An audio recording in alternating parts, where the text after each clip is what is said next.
What's up, everybody? Happy Friday Eve. So funny. Welcome to The Sweat. I'm your host, Jesse Cofield. 55 minutes of all the fun DFS and sports betting analysis you could wish for is coming your way right now. Starting us off is our baseball panel. DraftKings contributors Gary Thorne and Nick Fryer, and it's time for Put Up Your Bukes. And if you're thinking neither one of these guys is Steve Buchanan, well, thank you, Nancy Drew. You're correct. Steve is on vacation, but the rules are the same. Okay, so this time, Gary, you're going to be putting up the Bukes, and then we're bringing back Nick Fryer to debate you. So, Nick, either agree with Gary's picks on tonight's MLB slate, or you're going to pivot to another option. You know the drill. You've been here before. Quick look at last Thursday's results. It's a good time for Bukes to be on vacation because, Gary, you tied the series last week. Okay, so no pressure, Gary. No pressure at all for you. You're going to start us off with your favorite pitcher for today. And hopefully you keep this going. And I guess now we have to keep track of your series with Nick Fryer. I don't know. Just go ahead, Garion. Yeah, it's a big tangled mess at this point. Should I probably just win the series because I predicted a Charlie Culberson home run? I think so. Yeah. $2,100 home run, guys. Anyway, let's talk about this slate. It is tiny. It is a tiny, tiny slate. It is only 4 games, which obviously makes the pitching options a little tough. You got to pick 2 of these guys. And I think really when it comes down to it from a pure upside perspective, this is a conversation between Brandon Woodruff and Luis Castillo. They are the 2 most expensive pitchers on this slate. They are the 2 best pitchers on this slate. I lean towards Castillo because of his matchup. I think the Marlins are just one of those teams right now where you have to try to exploit them as often as possible in DFS. So far in August, they have a 27% strikeout rate as a team. That is the 3rd highest mark in all of baseball. Castillo has also been really good since the start of June. He's got 14 starts in that stretch. He's got a 2.85 ERA, a 26% strikeout rate. Really just one bad start in his last 14. It was just a really, really bad start about 2 weeks ago, but I think Castillo's in a perfectly fine spot. And again, this is mostly about the Marlins and how they create the best pitcher on the slate. Okay, Nick, are you going to agree or pivot? Yeah, I might be a little rusty at this, and that's probably why I'm agreeing with Garion so early on. But in reality, it's because of the slate, like he's talking about. It's either him to the Castillo or it's Woodruff, and I'm not going with Woodruff tonight. Castillo has too good of a matchup, and as Gary mentioned, he only had that one hiccup start against Cleveland over his last 6. He's had 7+ Ks in 5 of his last 6 starts, and that one outing too against Cleveland, it was in the rain too. So factor that in as well. He had everything going against him. The Marlins are 10th in K rate against right-handed pitching this season, and over the last 2 weeks, they've been striking out even more against right-handed pitching. So this kind of is a no-brainer too, especially when you consider that Woodruff, there is that potential for him being piggybacked with the Brewers relievers just because, they are kind of coasting to the postseason right now. So I just don't feel comfortable backing him. But Castillo is going to be pretty chalky tonight, and you got to figure out where you want to go with your number 2 pitcher. So, I mean, look, I'm not big on Taijuan Walker tonight. I'm not big on Zach Thompson tonight either. So a guy you may want to consider, I never thought I'd say this to back somebody, but Jameson Taillon is somebody you might want to look at as your number 2 starter because that's going to be where you're going to have to find that difference tonight because everybody's going to want to go after Castillo. Yeah, such a small slate, so kind of hard to differentiate yourself. Garion, hit us with your favorite infielder. Yeah, well, Nick mentioned he doesn't like Taijuan Walker tonight. I would agree. Taijuan Walker has been just a gas can since the All-Star break. He was actually starting to see his numbers go down in, late May into June. He had an amazing start to the season, but it's definitely tapered off. And since the All-Star break, he's faced 77 right-handed batters in a stretch that has been just bad from any single angle, or every single angle. Those 77 right-handed batters, a 700 slugging percentage and a 447 WOBA. He's given up 4.3 home runs per 9 to right-handed hitters in that span of time. So my suggestion would be to just find good right-handed hitters on the Los Angeles Dodgers, and I'm going to pick Trey Turner, who should lead off in this game, who has the potential to create fantasy points not just with his bat, but also with his legs. We've seen the Dodgers score a ton of runs in recent games, so Turner could also be looking at a game where maybe he scores 2 or 3 runs just by himself. I think he is far and away the best offensive piece on this slate, and he's also got that multi-position eligibility, which really helps you construct lineups in a slate this small. Okay, Nick, are you still rusty and just going to agree with Garion on this one? Well, it came close. Trey Turner was on my radar tonight. I do think he's a great pick, but I'm actually going to go over to the Cardinals-Brewers game, and I'm going to go with Willy Adames. I will be going after Walker tonight, but in a different way. But Willy Adames at 5.2K against John Lester. And his numbers have improved since he went to Milwaukee, whether you're talking about versus righties or lefties. This month, he's been even better. He's got 4 doubles, 5 home runs. And then when you look at Lester specifically, that's where I'm kind of most interested. Right-handed hitters have an 866 OPS against him this month. And if you look at his 2 starts for the Cardinals, which have been in this month, he's gotten tagged 2 out of those 3 times. I know he did well his last time out, but I'm not necessarily going to buy into that this time, especially when he's going against the Brewers lineup that has done quite a bit of damage recently. All right, let's move on to your favorite outfielder, Garion. Who are you going with? Let's go back to that Brewers game. There's one guy in particular on the Brewers who has hit left-handed pitching better than everyone else on that roster, and it's Avisail Garcia, who, some people might not even remember exists. He's kind of faded away in recent years. He went out to Milwaukee. He didn't start the season all that well, but sort of with this new influx of talent that the Brewers have had and their offense just rising in general, he's been a lot better as of late, and I think it would surprise people how good his numbers are this season. He's also been devastatingly great against left-handed pitching. He's got a 1.035 OPS and a 171 WRC plus within the split so far this season. And John Lester, as Nick talked about, is just not a great pitcher right now. His last outing against the Royals was his first good outing with the Cardinals, but it was against the Royals. It doesn't really count.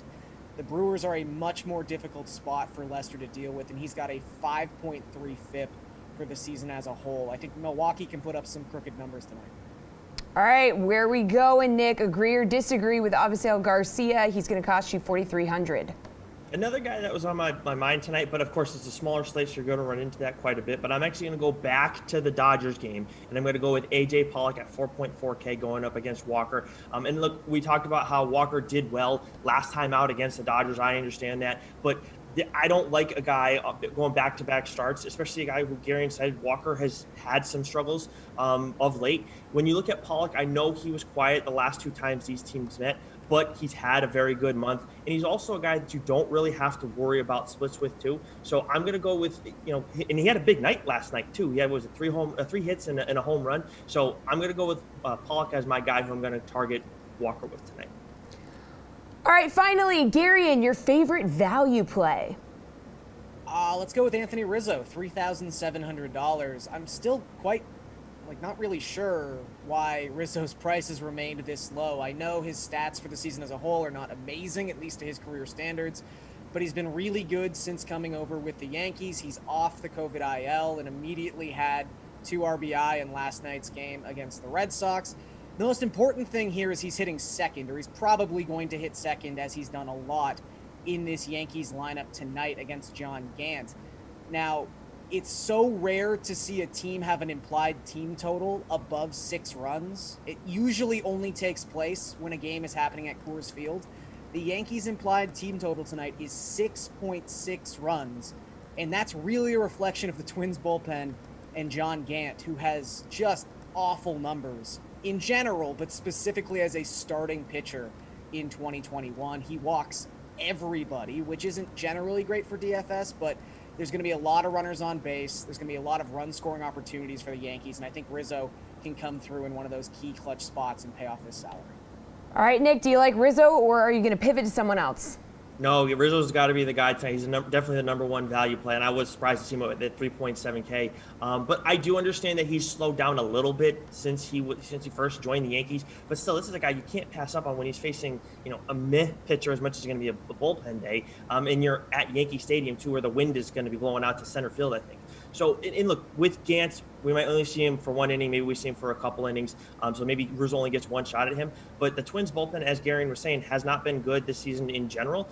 In this month, they have seen their ERA drop a little bit, but their FIP indicates a little bit of room for regression. So you got to find ways to target the Twins tonight with the Yankees lineup, and I think it starts with Anthony Rizzo.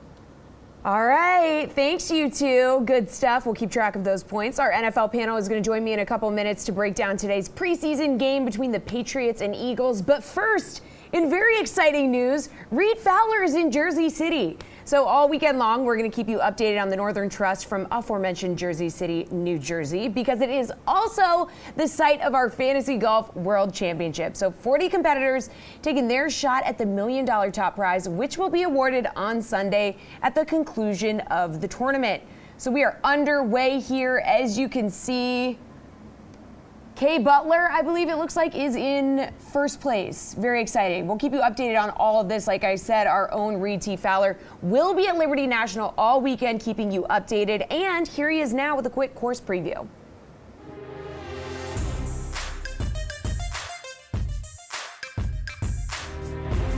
How's it, golf fans? Reed Fowler here for the first leg of the FedEx Cup playoffs at Northern Trust here in Jersey City, New Jersey.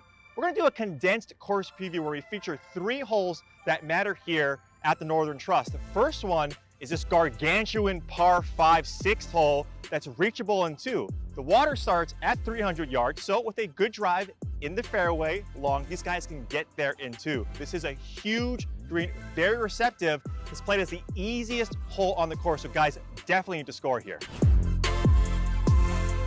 Par 3 14th hole is the signature hole at Liberty National. And guys, look at the views here. Swirling winds all around this hole, and the green's protected by a bunch of bunkers, fescue. Guys are probably going to be hitting a wedge or a short iron into the screen, but pretty nice hole.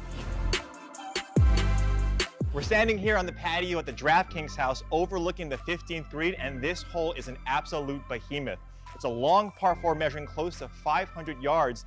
There's OB all along the right-hand side, but what you need here is to avoid those fairway bunkers, both on the left and right-hand side.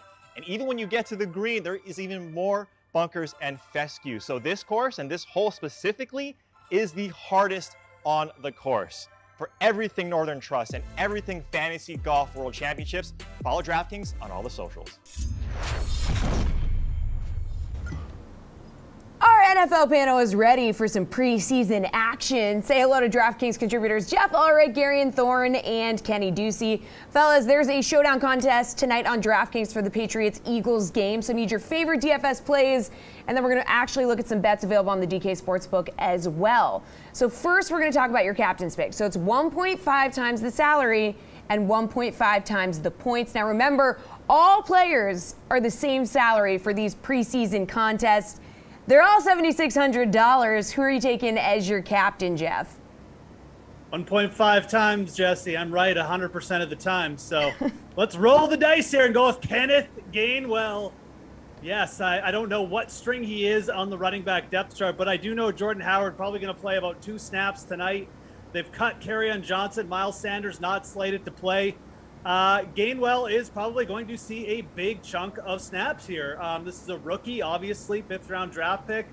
Eagles want to get a look at this guy. He's been getting good reviews in camp. I expect him to play deep into this game, you know, when the Flacco starts to come out as well. So against the 2nd and 3rd stringers, I think you're going to get probably 70% workload here, perhaps even for Kenneth Gainwell. So there's just not much on the depth chart behind him that the Eagles are going to want to look at. Again, Sanders, pretty sure not going to play. Jordan Howard, what do you really need to see at this point? Get the Gainwell in there and get you some gains. Oh, wow. That's beautiful. All right, Garion, who are you going to captain? Not nearly as adventurous as Jeff, but I do really like that play. I'm going to go with Mac Jones. I think you've obviously got a quarterback situation brewing in New England. Cam Newton coming out earlier this week and saying that he hasn't been assured of anything in terms of who's starting the game week 1. You know, we did see a little bit of Brian Hoyer in week 1 for the Patriots against Washington, but, you know, this really does feel like it's now week 3 of the preseason, like old preseason. Week 2 is now week 3, if that makes sense, or at least that's my sort of working theory on how this new 3-week preseason is going to play out. So this could be sort of the dress rehearsal game, and I think that at the very least, Mac Jones is going to play a half of snaps. And we saw him attempt 17 passes in week 1. So I think you're just operating with a really good baseline for Mac Jones. And while the stats weren't overwhelming against Washington, he did have a long touchdown pass essentially dropped. So I think we saw that the ceiling could be a little bit higher in these contests. I think the Patriots, of the quarterbacks they have, are going to want to see Mac Jones the most. So I think he ends up getting the most snaps, and that's enough for me to make him a captain. All right, Kenny, who's your captain? I'm going to go with the guy that we all forgot about. His name is Sony Michel. He's $7,600 in the flex, and in the captain spot, he's going to be 11.4K. Now, this is a guy that's fighting for a spot, really. I mean, he had only 6 carries for 26 yards in the first preseason game, and it's really difficult to figure out who is going to play what percentage of snaps, but this is a guy with everything to play for here. I just think that they might give him a little bit more fair of a shot in this game because, look, Damian Harris was fantastic last year for the Patriots. They really have no reason to have Michel take the ball for them in the regular season. So I think that they'll try to give him a little bit of a shot here to see if he can win this position battle. And I think that this is, again, we don't really know what the coaching staff's going to do 100% of the time, but we do know that he should be playing in this game. And I think that he'll have a lot to run for. So I'm going to fire him up here against an Eagles defense that I guess is pretty lackluster, looking at the performances they've had last year and in the preseason. So I think I'm going to fire him up, yeah. All right, Gary, and who are you stacking with your captain, Mac Jones? So I think Jones is going to be, if not the most popular captain's pick, one of the most popular captain's picks. He's just a name that's been on the tip of the tongue of a lot of NFL fans so far this offseason. So you have to differentiate yourself with how you stack around Mac Jones.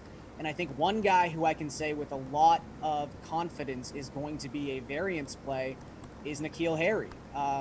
All we saw after that first Patriot preseason game on Twitter was, 1 catch for 4 yards. N'Keal Harry's in midseason form. People love to hate this guy, and I understand it. He's been an underwhelming first-round pick, but the fact of the matter is he played 61% of their offensive snaps against Washington. That is a huge chunk of action in a preseason game, and sort of building off the narrative that Kenny was talking about, you've got certain guys on both these teams who have fallen out of favor. This is maybe their last chance to make an impression on the coaching staff, and they're going to get an opportunity to do that. So if I can just pencil in another 60% snap share for Harry, I think he automatically becomes one of the best receiver plays on this entire slate. All right, Kenny, who are you stacking with Sony Michel? I'm actually going to go the other way with the Philadelphia Eagle at $7,600, and his name is Quez Watkins. He was a 6th-round pick in 2020. I know all these names that, Jeff, we've all been naming these random guys that no one knows, right? But Quez Watkins, he's been a star in training camp for the Eagles. He had a 79-yard touchdown last week. I'm firing him up here when you consider, again, positional battles with the Eagles. Jalen Hurts, he had his favorite receivers last year, but really this is an open competition to see who is going to emerge. There isn't a whole lot of talent besides Devontae Smith on this team, and I think that Quez Watkins could be a guy that perhaps earns a roster spot, maybe even on special teams.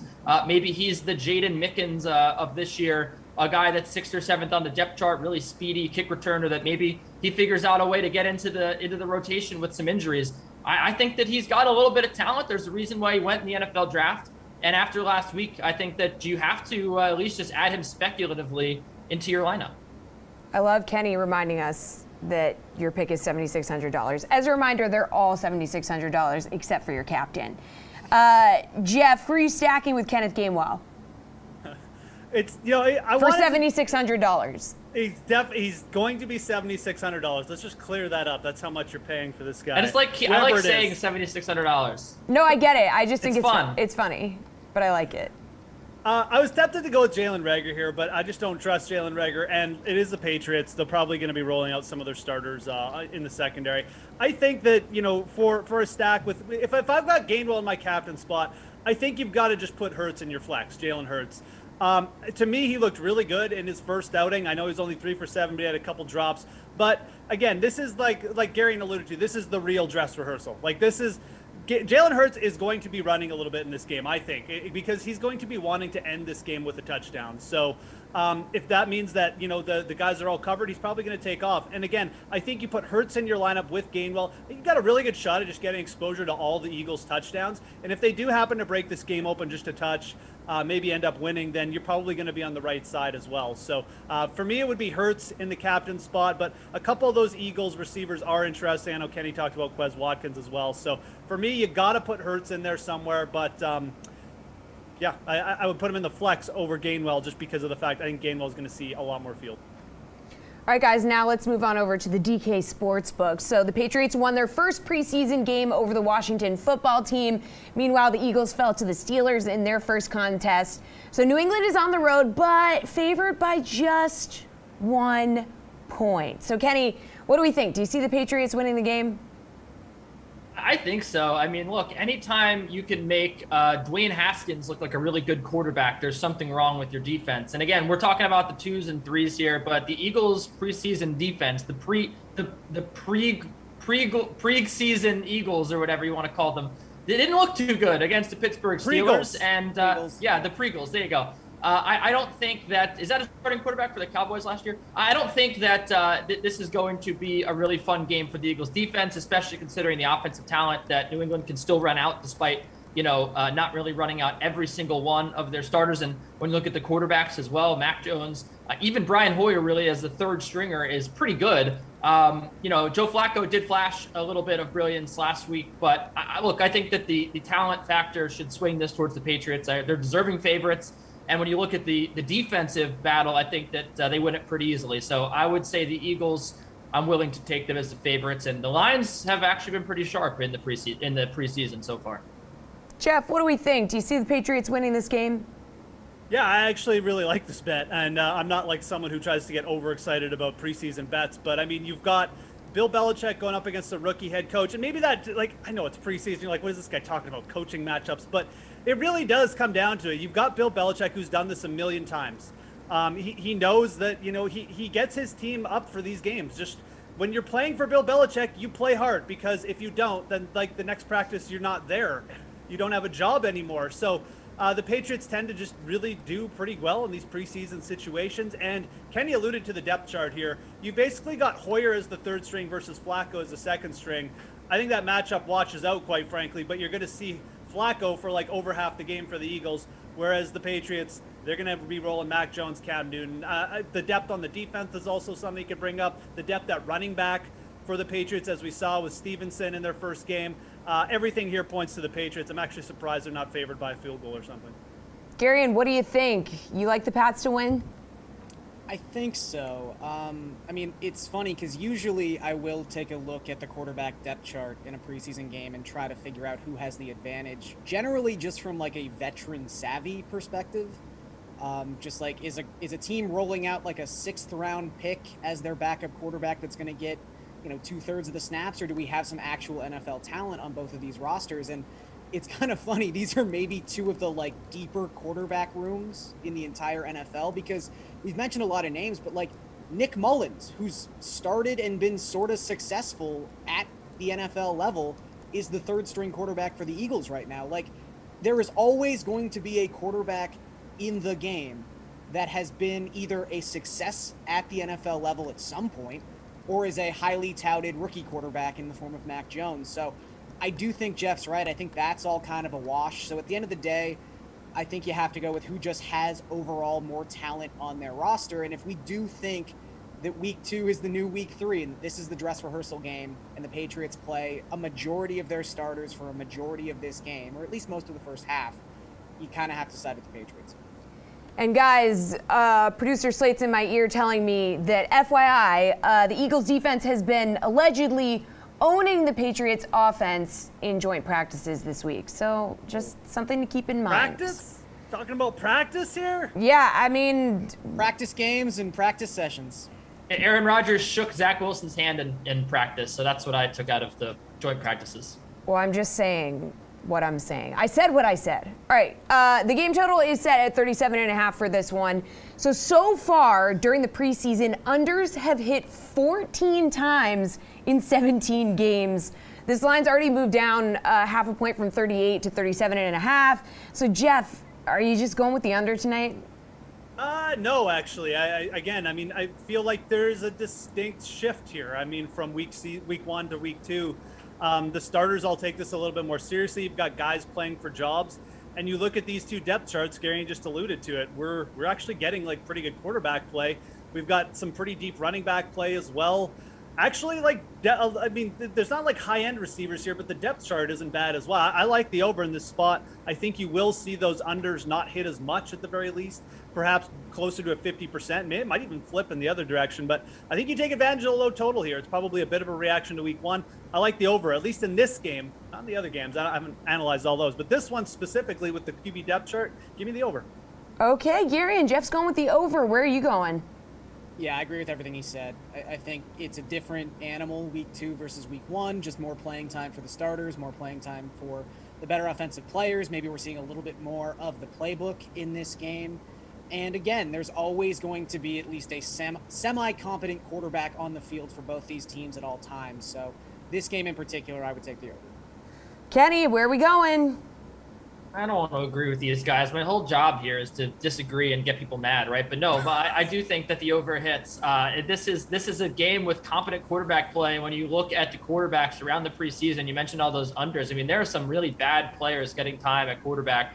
You have very competent running back, Sony Michel behind Damian Harris. Both of those guys should play in this game. Cam Newton as well, fighting for a lot of quarterbacks fighting for jobs. Even Joe Flacco, you get the sense that he believes he could win that job from Jalen Hurts, considering people aren't really as high on Jalen Hurts as I thought they were, especially the Eagles. But yeah, I think that, the Eagles defense has been pretty bad. The Steelers defense let up the Patriots defense let up 13 points last game. So I do think that this is a game that could certainly see a lot of points, and I like the over. All right. Slate approved pick time. Let's lock it in. What is your favorite DFS play or bet tonight, Garion? Let's just roll with it. Let's just go with N'Keal Harry to have the greatest game of his career and sneak his way onto this 53-man roster or someone else's practice squad. Harry's going to do it tonight at probably a relatively low ownership. All right, Kenny, Slate approved. Jalen Reagor, you could guess how much money he cost. He came into camp. He was failed a conditioning test, and there was a lot of bad storylines about him. He's got a lot to prove here. Taken before Justin Jefferson. I think he's going to have a big game. Continue to have a big preseason. I think he's going to get the ball a few times. I like Jalen Reagor. Jeff, what do we think? Slate approved. Get your gains with Kenneth Gainwell tonight. I'm telling you, he's going to play a lot. He looks pretty good. Coaches like him, etc. Why not? It's preseason. YOLO. Thank you, Jeff. YOLO indeed. Thanks, you three. Kenny, you stick around. You're taking a look at some NBA futures next.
Welcome back to The Sweat. It is time to hit the hardwood with our DraftKings contributors, Kenny Ducey and RotoWire's Nick Whalen, who they are here for NBA Seeing the Futures. Taking a look at some future bets now that Summer League has come to an end. Very sad.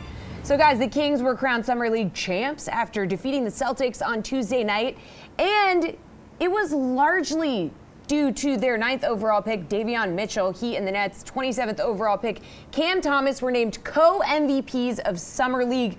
So let's start by taking a look at Mitchell. Right now on the DK Sportsbook, the Sacramento guard is plus 1,800 to win Rookie of the Year. Kenny, does this bet intrigue you at all?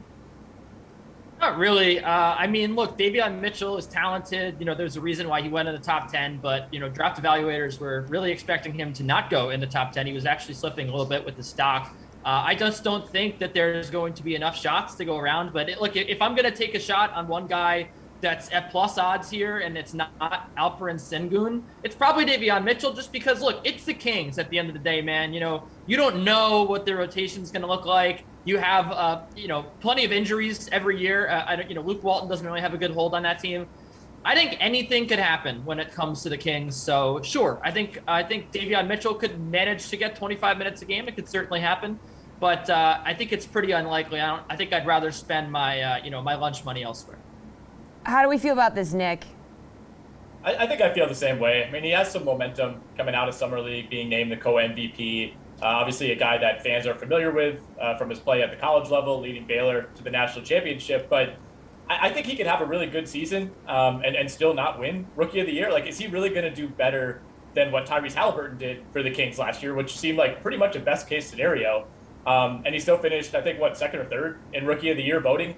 You have Cade Cunningham, who's kind of already like a megastar. He's the incumbent. He has to play his way out of Rookie of the Year.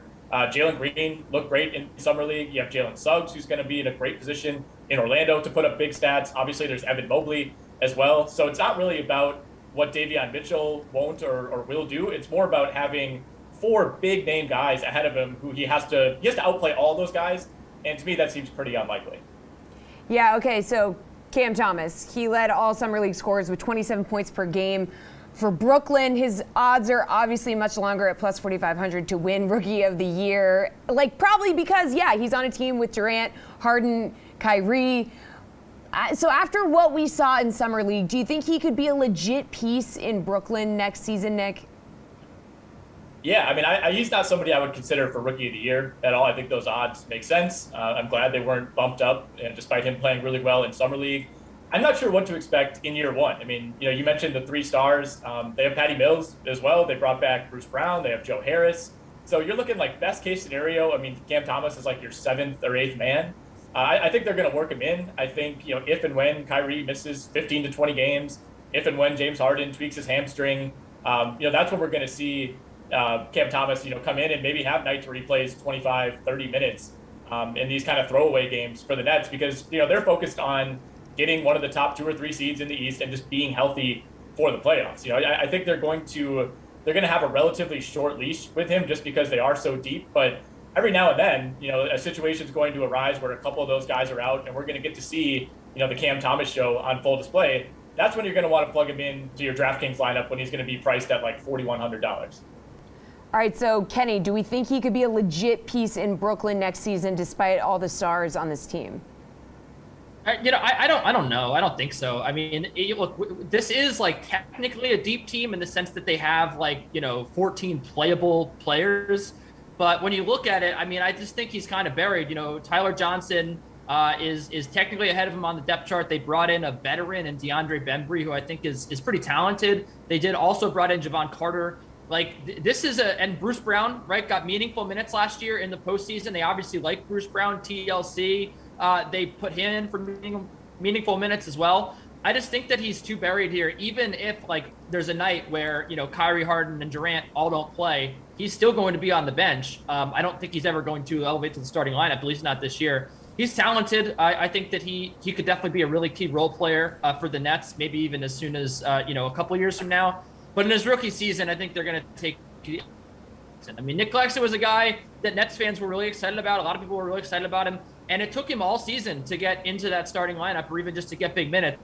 And the Nets didn't even have any big men. DeAndre Jordan was the only guy holding him back for minutes. DeAndre Jordan stunk last year, and he still started over Nick Claxton. I think it's going to be a really slow process getting Cam Thomas into the lineup. They obviously want to take their time developing him. They're not in a rush. They don't need to just throw him in the starting lineup because they have so many stars. So I don't think he's going to win Rookie of the Year, and I don't think he's going to be much of a factor this year. But again, a lot of momentum, and he's really good. So bright future for him, I think. Let's move on to a couple markets just posted on the DK Sportsbook this week. So team win totals are up for the 2021-2022 season. Kenny, which one stands out to you the most? Well, one of my favorite teams. Last year, they gave the Jazz a really good run. It's the Memphis Grizzlies, and their total is kind of low, 41.5 games. I think that they can go over that. I think that this is going to be a pretty solid playoff team. They bring in Eric Bledsoe, one of my longtime favorite players. Hasn't been the best few years for Eric Bledsoe, but I think that in his role now, maybe coming off the bench, I think he's going to really pack a punch in unit. You've got Dylan Brooks, who is coming off a good year. And really, this is a team that didn't have John Morant for a long stretch. They didn't have Jaren Jackson Jr. This is a team that's going to be, backloaded, and healthy, you would think, for this season with Jaren Jackson Jr. perhaps playing a full year.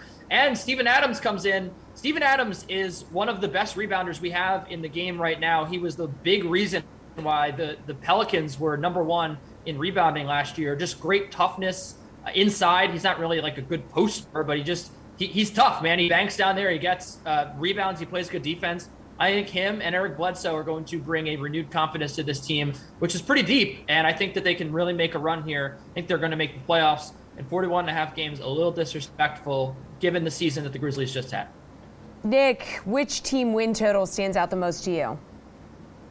Yeah, there are a few. Chicago at 42.5 is interesting, and the fact that it's shaded toward the under in terms of when you look at the odds, minus 115 toward the under, minus 105 toward the over. Obviously, there's a lot of positive momentum with the Bulls bringing in Lonzo, bringing in DeMar DeRozan. A lot of people are excited about that team. It looks like the odds makers maybe aren't quite as optimistic, so that's going to be an interesting one to track. And then there's two more. The New Orleans Pelicans, 39.5, a team that's wildly underachieved each of the last 2 years. I think they got significantly worse this offseason around Zion and around Brandon Ingram.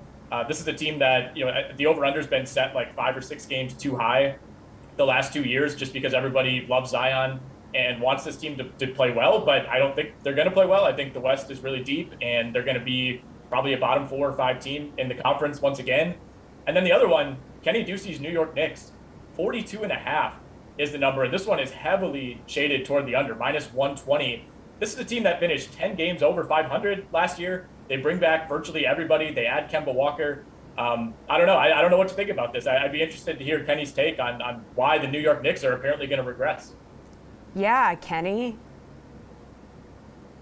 I think the Knicks are going to lose on Christmas Day. So, I don't know. I'm pretty pessimistic about my Knicks. I think it was tough in the postseason for them. Yeah. Okay, so yeah, the NBA also announced the season is going to start on Tuesday, October 19th. Game lines are up for the first few days as well as games on Christmas Day. Kenny, which lines jump out at you the most, and do you really think the Knicks are going to lose on Christmas Day? Yeah, this is pretty intriguing. The Knicks have a history of losing on Christmas Day. Plus, to lose the Hawks, they had the better of them in the postseason last year. So I think that this is going to be a struggle. I think that the Knicks are pretty well equipped to have a good year to make the playoffs, but the Hawks are just a more talented offensive team. I think that they take this one. All right, Nick, what do you think? I'm going to go opening night. Nets at Bucks is a pickup right now. And I think, the Nets, pretty much everybody on the roster, including Spencer Dinwiddie, who's now on the Wizards, has come out and said, if we were healthy, we would have beat Milwaukee, we would have won the title. And I feel that way. I think most people who know basketball probably feel that way. So I'm surprised that Brooklyn, assuming everybody's healthy, isn't favored in this game. And, teams, it's going to be ring night, banner night for Milwaukee.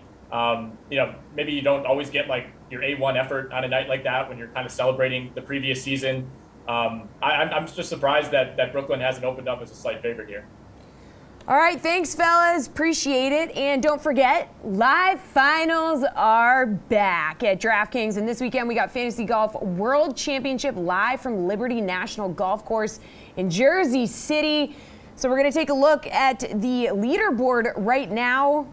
Oh, we have DG Strokes just actually jumped into the lead, but right behind him is Kay Butler 9. He's got Rory McIlroy, Scotty Scheffler. We got a lot of names in here. Scotty Scheffler, $9,300. He's got 31 fantasy points, but DG Strokes is now in the lead. Patrick Cantlay, 27.5 fantasy points. He also has Scotty Scheffler, who has 31 fantasy points for him. So we are going to be keeping you updated all weekend long. Our own Reed T. Fowler will be down there checking in on the action. And earlier, he caught up with the Action Network's Jason Sobel to take a look at the FedEx Cup playoffs, which kicked off this morning at, guess what, Liberty National for the Northern Trust. FedEx Cup playoffs are finally here. Reed Fowler from DraftKings, Jason Sobel of the Action Network. Jason, PGA Tour has had the playoffs since 2007. Do you think it's provided a lot of drama, excitement, anything actually for this playoffs? Of course it has, Reed. You know, this has been a big improvement over what we used to have. I think people tend to forget that the Tour Championship used to be in the middle of November and some of the better players wouldn't show up. Look, we can argue whether, little details of it could be improved or what you'd like to see changed, but no, it really has provided excitement and a finale to the season, which I think it needed. And what do you think is key to excel at this course or even just in the playoffs in general? Really, ball striking on this course here at Liberty National and playoffs in general. I'm looking at guys who aren't exhausted this time of year. We called it a quote-unquote super season that we've seen. We're in week 48 of 50 on the PGA Tour this season. As we've seen the last two Sundays, Reed, guys are tired, and that mental exhaustion is playing a part in these final rounds. I'm looking for guys that maybe have a little more in the tank than some others. Speaking of that, anyone coming into form that can make this stretch coming into the playoffs or early September and win this thing? It's really hard to go against John Rahm. I call him the Occam's razor play. Essentially, the simplest solution is sometimes the best solution as well. But if you're looking a little deeper, Scotty Scheffler, young player who's yet to win. He's probably really hungry right now to get out there and get that first win. He was second at East Lake, just counting the overall stroke total for 72 holes last year. If he gets to East Lake, I can see him playing really well again. Jason Sobel, Reed Fowler. Good luck, guys. Final block of the show, and we're spending it with our second MLB panel of the day. RotoWire's Paul Bruno and Eric Halterman. Fellas, time to lay down your favorite bets in the following categories on today's very small MLB slate. So first base is a run line or money line bet that you're targeting. Paul, where are we going? I'm looking at the Seattle game today. Chris Flexen's been steady and solid in churning out 8 of 9 quality starts where he's allowed 3 runs or less, and that goes along with a 42 to 14 strikeout to walk rate. Meanwhile, the Rangers are turning to Spencer Howard in their bullpen, which is a mess. Howard has a 5.61 ERA. I see the visitors scoring early and often today. I talked to Matt Bumgardner yesterday, but he got pushed back to today's start, so I like the D-backs to take a bite out of the Phillies again. He's outpitched his mound opponent, Zach Wheeler, over the last few weeks, and Arizona's offense has come through bigger than they have most of the year with 31 runs and winning 5 of their last 6. The Phillies have lost the first 2 games of this set and 4 of their last 5. This will pay off today as my upset special. All right, Eric, a run line or money line bet that you like? Yeah, kind of an interesting day. A lot of big favorites that I don't see a lot of value in. But I do like among the earlier games, the Angels at -115 over the Tigers. The two offenses have been similar for most of the year. Angels have been worse since the break with Mike Trout still not back, Anthony Rendon still not back. But I like Jose Quintana, I think, a lot more than I like Matt Manning, even though by Quintana's ERA, that may not make a ton of sense. He was quite bad in 9 starts at the start of the season before suffering a shoulder injury, a 7.22 ERA, although that did come with a strikeout rate just north of 30%, which is something of a surprise from him. He's never been a high strikeout guy. He also had that ERA inflated by a BABIP of 400, which was clearly going to come down at some point, although he also walked too many guys. So I'm not saying he's having a great year, but he's been much better as a reliever, 3.86 ERA since he returned to action, still striking out a ton of guys, but suddenly not walking anybody anymore, just a 4.4% walk rate. I am worried about his innings, given that he's been pitching out of the bullpen for a while, but still there's at least something there in that suddenly high strikeout rate. And then on the other side, Matt Manning, there is just not a lot there, 6.10 ERA. The ERA estimators are a little better than that, but the guy just strikes out nobody, 11.5% strikeout rate. If you can't put big league hitters away, you're not going to have much success at this level. Even though he's been better than he was at the start of his stint, 5.12 ERA over his last 6 starts as the hot streak, I think tells you a lot about how poor his season's gone so far. All right, second base is a game total that you like, Eric. Where are you going for this? Yeah, I'm liking the Twins and Yankees to get over 10.5 runs. That's a nice even minus 105 last I checked. The teams are averaging right around 9 runs per game, so they will need more runs than average in this one. But the Yankees have a better offense than they had for most of the year after adding Joey Gallo and Anthony Rizzo at the deadline. And they're facing a guy in John Gant who is nowhere near as good as his 3.49 ERA suggests. All the ERA estimators are a 1.5 to 2 runs above that, striking out just 18.1% of opposing batters while walking 15.2%, so nearly as many walks as strikeouts. He actually had exactly as many walks as strikeouts before the Cardinals traded him to the Twins, where he's been better but pitching only in relief. I think when he's moving back to the rotation, don't really see why things should be much better. Jameson Taillon on the other side is not all that good either. I think he'll give up his fair share of runs. A 3.89 ERA on the year is half a run to a full run better than what most of the ERA estimators are saying. More or less league average strikeout and walk rates, but doesn't keep the ball on the ground well, so he's a bit homer prone. So I don't trust either pitcher. I especially don't trust Gant, and I think 10.5 should be pretty easy to achieve here. All right, Paul, which game total are you looking at? I love the call in the Yankees game, and sticking with the quality of pitching that I mentioned in the Arizona Phils matchup, and noting that the Cubs have hit the under in the first 2 games of the set, I see them in another low-scoring game and easily hitting the underside of the 8.5 line today. I have a similar sense for the Royals finale in Houston this afternoon. The Cubs have combined for 11 runs in the first 2 games in the series, Houston having only scored 19 runs in their last 6 games, while the Royals offense ranks 13th in the American League in runs scored this season. That begs to the underside as well. All right, third base is your favorite pitcher prop. Paul, where are we going? I like the matchup between Dylan Cease and free swingers from Oakland to lead to a pile of strikeouts, so I like this one at 7.5 for a guy who has 76 strikeouts over his last 54 innings pitched. He'll reach that mark easily tonight. I also like Jameson Taillon having struck out 4 or less in 5 of his last 7 starts, so I expect to hit the under of 5.5 strikeouts against Minnesota today. And finally, Luis Castillo has struck out at least 8 batters in each of his last 6 starts, and he faces a Marlins offense which ranks 3rd in Ks in the major leagues this year. The line was set at 7.5. I think they'll do that in about 4 or 5 innings today. I take the over for sure. Eric, which pitcher prop are you looking at?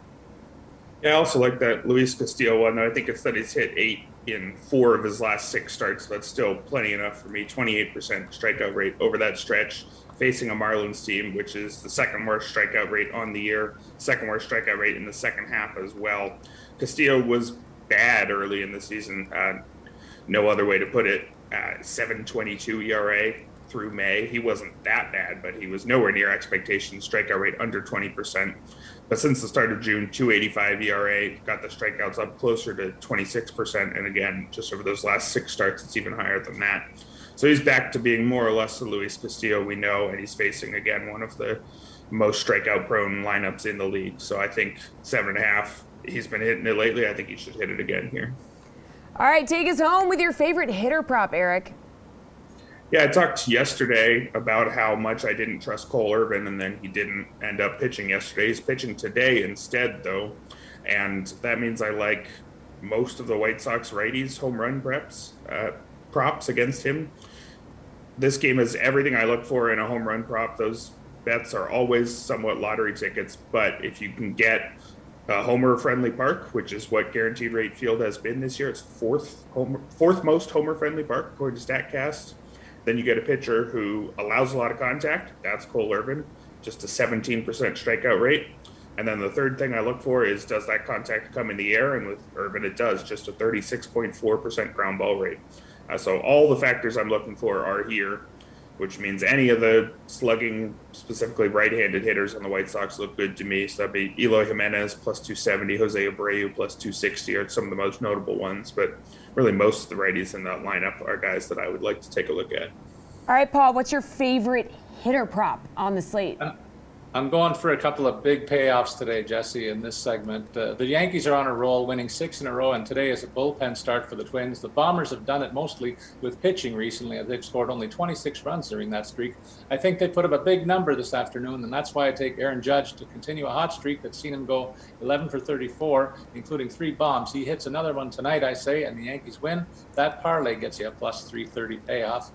And Mike Minor has been rocked for a 6.35 ERA over his last 56 innings pitched, allowing 10 homers along the way. He faces a great lineup in Houston that's been held under wraps earlier in the series. I see Yuli Gurriel in the middle of that group, and he's in the middle of a 15 for 41 streak along with the Astros win. That pays off 650 when this guy goes yard tonight. All right, that's a show, folks. Good stuff. You too. Appreciate it as always. This one will be back tomorrow morning at 11 a.m. We got 4 Madden Sims coming your way today at 12, 2, 4, and 6. And then, of course, there's NFL preseason tonight. So enjoy that, and we'll see you tomorrow morning at 11 a.m.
my heart. How about that? I thought you were gonna say this sim. I was gonna turn off my camera. That would have pissed off TP on the ones and twos. Yeah, probably. All right, we're live. Yeah. Be professional. Here we go. In 3, 2, 1. Hello, everybody. Good afternoon or good morning, wherever you are on this planet. I am Emerson Latzia. He is Kenny Ducey. Wow. Past 5 minutes behind the scenes on Zoom, I have learned so much about this man who appears to already be looking for Harlow. Is she okay? Yeah, she just ran and got a toy. Why don't you put her in a crate when you do this so you can focus and put a quality sim on? Yeah, I was going to ask you, are you even on this planet? But I guess I'm not. I'm not probably one not on this planet. Actually, I am. There's someone here with me today in the apartment, so in theory, I shouldn't have to worry about the dog. But just the now you're blaming your roommate. Absolutely. She's a wonderful human being. The door was just opened. The dog just came out. So. Oh God. Okay. All right. Is that a dog crate right next to you? Yeah, I don't think they can't see it on YouTube because we're like more a different ratio there. But yes, there is one right there. Georgia is in her crate. She's just sleeping and relaxing. Nice. She's starting to snap out of this little bit of a drugged up funk following her spay surgery. So I'm trying to keep her a little separated from Winnie because, again, all this energy, she's coming alive and she's got to relax a little longer. You know what I mean? Really, when you hit that week mark, is they can kind of return to normal. The vet says 2 weeks. Vet doesn't always know what they're talking about. Yeah, so Emerson, 1 week. You're an expert when it comes to dogs. It seems like you just know everything. Oh yeah. I don't even know actually, why what I helps need is my I'm married to someone who knows everything. So therefore, she shares all the information with me, and now I know everything. Right. It's like, why do I even need my vet? I just feel like every time I'm having an issue, I talk to you, and you're like, oh, no, it's fine. Here you go. 100%. When it's time for Harlow to get spayed, I'll do the surgery for you. I think she already got spayed, actually, which is kind of concerning. It was apparently at a very young age. So. Okay. Well, that happens. It's all good, man. It also happens that the Jaguars are moving the football, baby. Chris Thompson. Yeah. Let's go. Look, I can't perform the surgery when it's time to remove that credit card from her belly she ate yesterday. Still waiting on it to come out the other end. So, yeah, I'm with you. I would love to be a Jaguars fan today with you because I stacked up those Jaguars. I got Eifert in the captain spot. I have this man, Gardner Minshew. No way. I have DJ Chark. No. That was DJ Chark, right? No, Chris Conley? No, that's D.D. Westbrook. Oh, I don't have D.D. Westbrook. It's okay. Chris Thompson, DJ Chark, and then I have Matt Breida and Adam Shaheen, the Dream. The one thing I was excited, but then I was reminded by being with you that you gave me an empty invitation to hang out with you this week because of course I'm going to be in Massachusetts. What are you talking about? Stop stirring the pot already. You want me to stop stirring the pot? You are the number one pot stirrer of the DK Dream Stream, making up rumors about everybody just so you can have a week long of content, which I respect about you. That's why we're friends. This is why the Sims are going away because of you and your pot stirring and your attitude. I have to ask you about that. So you gave me, that's right, Harlan. You gave me an empty invitation to hang out with you. As soon as I put an activity and a date, you said you backed out. You said, "Whoa, I can't do that." Like I said, let's golf on Friday. And then the answer was, I can't because I'm golfing on Saturday. Screw you. No. You said to me yesterday, you told me yesterday you were coming to the Cape. You were coming to Massachusetts this weekend. Bro, I got plans. My schedule is set weeks in advance. And you know what? Remember months ago when you told me you were coming here late September for that Yankees-Red Sox series? I've got a day set aside for you. That's how far in advance I got to plan stuff, big boy. But when you tell me 2 days in advance, no. Golf Saturday, tomorrow. What am I doing tomorrow? I'm getting my hair cut in the morning. Then I'll probably play 9 holes. That's what I'll probably do. And then on Sunday, I'm probably going to go get these delicious lemon pancakes with my wife at this French restaurant. Monday, I'll play golf again. You guys can't see it, but he's not listening to a single word I'm saying because he's talking to his roommate right now and wrestling with his dog. So all of you here on the Dream Stream and the DK Sim fam, you guys can hear me. Now he has ripped his headphones out. Now he's very angry that I'm giving him no time. No time. If he wants to Venmo me, I'll hang out with him a little bit this weekend. Sure, why the hell not? I'll make an hour for you. Gardner Minshew, come on, man. Big old hairy American. He's a winner. All right, that's DJ Chark. They're down at the 2. That's his first catch for 9 yards. But yeah, DK Sim fam, you know the way that Ducey handles himself. It's ridiculous. What do you mean? So look, I apologize because I had to deal with that.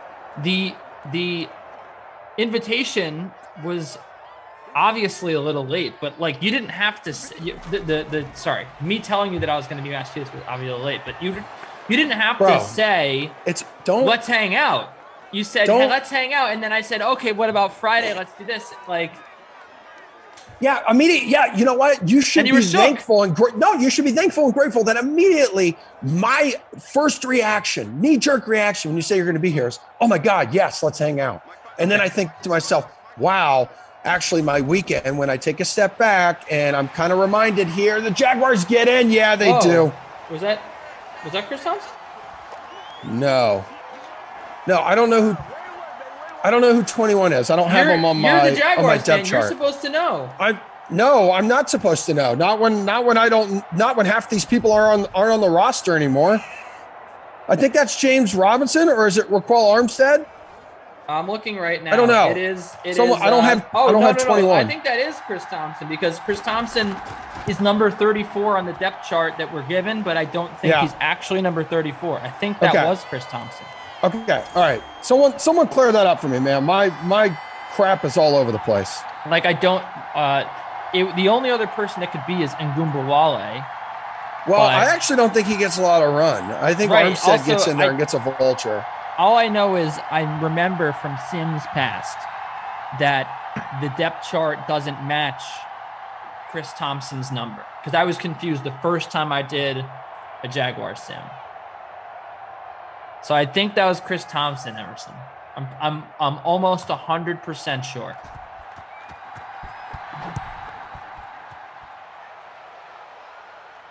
All right, must Emerson? Be. Yes. Yeah. Jared said Thompson is number 34. He thinks that's what it says on the depth chart, but I don't think that is actually his number in the Sims. Was it Tim Tebow? Is this just some random dude who decided to slide in? Because I know I remember that there was a messed up number on one of the Jaguars with Chris Thompson specifically, and I know like it couldn't have been Ngumbawale because he has the right number. And Bruce Miller's 49. That's the fullback. So, hey. Oh no! Oh no! This is bad. This is gonna come back. Oh my God! Come on! This is heartbreak for Matt Breida owners. That's gonna come back. That is unbelievable. Guy busts out almost a 76-yard touchdown run, and it's gonna come all the way back because of a hold. Can you believe that? I can't believe it. That is the most Noah Moon play ever. Noah Moon for sure had Breida. You don't need to bring Noah Moon into this. Terrible luck right there. I mean, at least he does get the 15 yards because it was an illegal block in the back. But gosh, that is bad, man. Wait, oh no, was that not Matt Breida? Because now it says Matt Breida has 1 rush for 3 yards. I'm confused. So they didn't give him the yardage? Or was that just not Matt Breida? What number was he wearing? Why is my damn depth chart all over the place? What is going on? I don't know. I don't think that was Jordan Howard. I guess it could have been.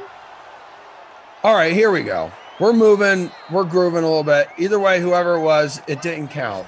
This is the most anticipated first quarter break ever. I cannot wait to see the box score. I know, man. Me too. Someone had to get credit for those 15 yards. There's no way. Yeah. Hey, I got you, bro. I know. I'm totally with you here. Albert Wilson there on the reception. Tua's got 25 yards on one pass. He's 1 for 1. Albert Wilson. Hey. I do want to address this question from Must Be. I love you so much, Must Be. You ask quality questions. That's why we'll bring this up. Emerson, who would you allow to babysit your babies? BK or Kenny? 1,000% Kenny Ducey all day, every day, 24/7, 365. I am never letting, and I like BK. I do. I even text him this morning. I say, hey, I miss you. I hope we can be on a sim together before this incredible run comes to an end. But the times that I've been with BK and we're starting a sim, and he's like, yeah, dude, my dogs just ran away. I don't really know where they are. Occasionally, like a police officer will return them. And I said, wait, why don't you get off this sim and go find your dog? Will return the dogs? Yep. And so that right there was the red flag to me, where he's like, no, my wife will likely go out and look for him. I said, likely or will, or do you guys going to leave and figure this out? That is such a BK statement. Well, likely to. He would say they'll likely do this. That's what he would say. And so at that time was why he was like, yeah, well, within the next 5-6 weeks, we're getting this electric fence installed so the dogs don't do it anymore. So I doubt they run away anymore. But I tell you what, if I can't find my dog, it's like Miss Lippy and Billy Madison, and you get out there and you find that effing dog. You go out there and you do it. Yeah, that was like yesterday when I caught Harlow eating my walk, because I was like, oh, she's been gone for 5 minutes. Where is she?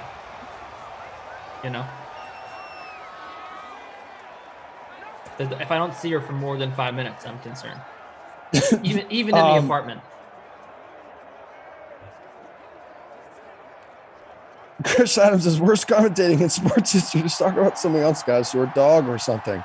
There we go. That's what we do. We're talking about a dog. We got you right now, dude. We're looking out for you, Chris Adams. Also, Emerson, Ryan and Andrew, you guys are hilarious. Was it MJD who scored? I don't know. We can go back to Nate. Was it Natron Means? I mean, was Fred Taylor? Taylor in the house? It was what's his face? TJ Yeldon. No, let's look. Here we go. Emerson, this is it. This is our time. Here we go. Honestly, we should give a peek behind the curtain right now. I don't want to play producer, but I feel like we should show the box score right now on the stream. I think that would be I don't know if you're putting TP on the ones and twos in an awkward spot. I don't think we've ever shown the stats. But if we can, that's up to Eamon, the producer. Also, shout out to Bert and Jared behind the scenes who were going to be adding up the scores. It was Armstead. Okay. It was. I knew it. Armstead scored the touchdown. Absolutely knew it. And he's not 21 on the depth chart, is he? Okay, so there it is. Dennis is asking. It was Raquel Armstead. Oh, we have it up. Here we go. We do have it. We have the box score up. This is okay, great. This is sick. All right. So this is what we see during the quarter breaks every time we do a sim. And right now, not gonna lie, Chris Thompson 5 for 31, Breida 3 for 9, and Armstead 1 for 2. Can we go back to the passing stats so we can show everyone the passing stats too? So Tua's 3 for 4, 47 yards. Gardner Minshew 4 for 5, 43 yards. I actually really like this. Wait, I actually like how we can show people. Okay. I want to see rushing again because I wanted to see the 15 yards that were unaccounted for. Sorry, Tom. Well, we want to see. Okay, so he did not get those yards. Remember the 15 yards from Matt Breida? Those unaccounted for yards. Interesting. Scotty Too Hot, he says, I rostered Armstead as a punt play. There you go, baby. Litzau is saying, we could have seen this the whole time. We got ripped off. Well, you have to see our faces. What do you mean, Let's? Don't you prefer our faces than our voices over this boring screen? Personal. Yeah, jeez. Albert Wilson, I don't have to read the stats now, right? Everyone can see him, but Wilson 2 for 39. Westbrook 1 for 17. Chark had that 1 for 9. That's when he was tackled at the 2-yard line, and that is when the biggest mystery, the biggest first quarter mystery in DK Synfam Dream Stream history was then brought to the surface, and we have just solved that mystery. Yeah, congrats. We did it, guys. This is the greatest noon sim I've ever called. This is incredible. Like the Super Friends. Oh, man. He just got lit up. Terrace is asking, please tell me you pick up after your dog. What do you mean? Who doesn't? Yeah, everyone does, dude. Everyone does. And if you don't, definitely shame that individual. Damon said that my dog is going to grow to be bigger than me. Probably. We think she's mixed with the Great Dane. Oh, 100%, dude. I can look at her, and since I know everything about dogs, I can 100% tell you that your beautiful little lady, Harlow, has Great Dane in her. You can definitely. I've looked up Labradane. I've looked up that mix online, and it is 100% our dog. And that's why I'm terrified that she's going to be so big. Okay, they get in. There you go. Wow, and it's Jordan Howard. Dude, this is terrible. This is terrible. Jordan Howard scoring for the Dolphins. Carl Armstead. Yes, as Kenny just mentioned, double vulture. He has the Jacksonville Jaguars touchdown. You know, at the same time, I kind of like how we get weird here a lot. And the vultures are flying. They're circling above. They can sense the dead meat on the very warm, hot pavement. And they are feasting right now. Bro, he's $2,800. What do you think about this? It seems like cruelty. David says dogs go to the bathroom in his yard. He puts out chili powder and they won't squat. Wait a minute. Wait a minute. You need to read that to me one more time. Who says this? David N says dogs crap in my yard. Just put out chili powder and they won't squat. I don't. Does that mean like you sprinkled chili powder? All right, David N, you got to tell me more. You got to give me more details. Do you sprinkle chili powder on your yard, and then like if they were going down the squat, their balloon knot could sense that there is something spicy, and it like burns them? So here's the thing. It looks like this is like a thing that people do to deter dogs. It's a strong scent, so they don't want to be there. They have sensitive noses, and it irritates their nose. I see. That see what you're saying. That seems like mean to the dogs. But then I love this. I think this is great, Emerson. Listen to this sentence. Some dogs respond by trying to replace the smell of chili powder with its own scent markers, which can damage the lawn. The best way to keep dogs off the lawn is a fence. So that says that the dogs sometimes, when they don't like the smell of chili powder, they're just gonna pee on it to make it smell a little bit more like them. So it sounds like it's probably not the best way to keep dogs off the lawn. Also, I love when it says, applying chili powder to the lawn has other drawbacks. Chili powder is light and easily washed away by rain or when the lawn is watered. It must be reapplied frequently. Like, I'm just imagining someone with an industrial-sized thing of chili powder. Sprinkling it all over, and then like the next day you got to go out there and sprinkle more chili powder. It seems like a waste of money, and it seems like you'd save money by just putting up like a deer fence or something. Yeah, he goes to Sam's Club and just buys the 10-gallon jars of chili powder. Also, I picture more now David N out there with a small little, like, adorable salt pepper shaker, but it's filled with chili powder, and like the neighbors across the street, just with the blinds open, sipping their morning coffee, just like, honey, David's sprinkling the chili powder on the bushes again. It's like, oh, I gotta check this out. But David says it works, and so when that day comes and my wife and I decide to stop wasting our money on rent and we buy a house, I will definitely give that a shot. And shout out to you, David N. I appreciate that.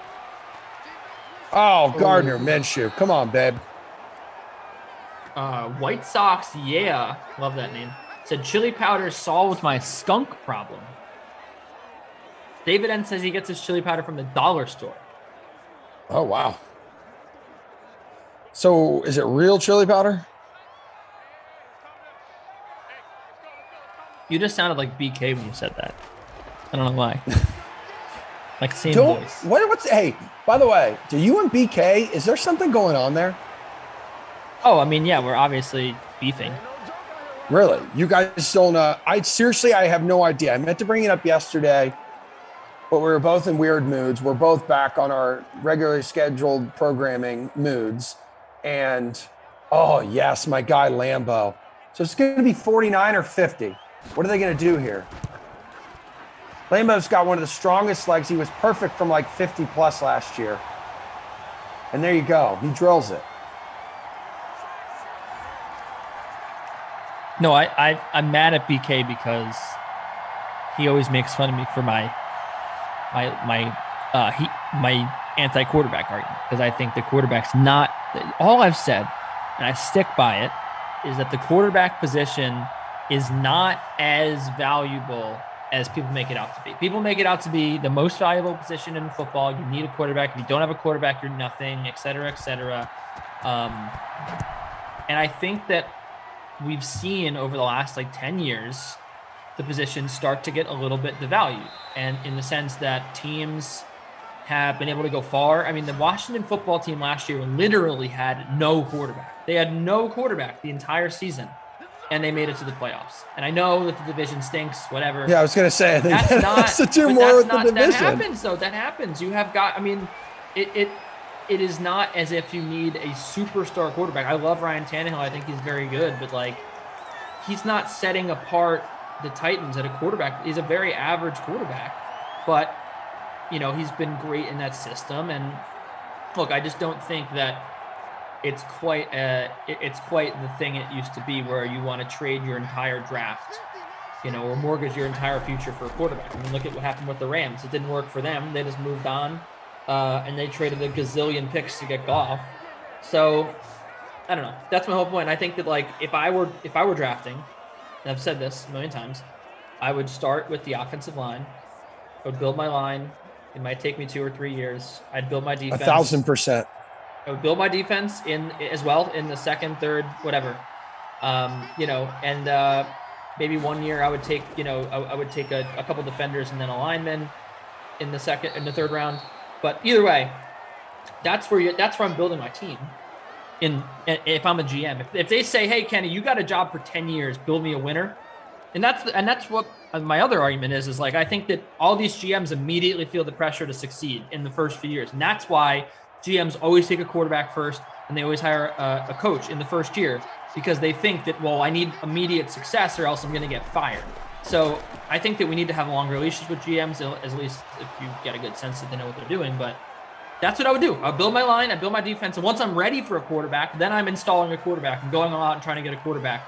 But that's why I'm we got in an argument, because he's like, no, you just have to keep drafting quarterback till you find one.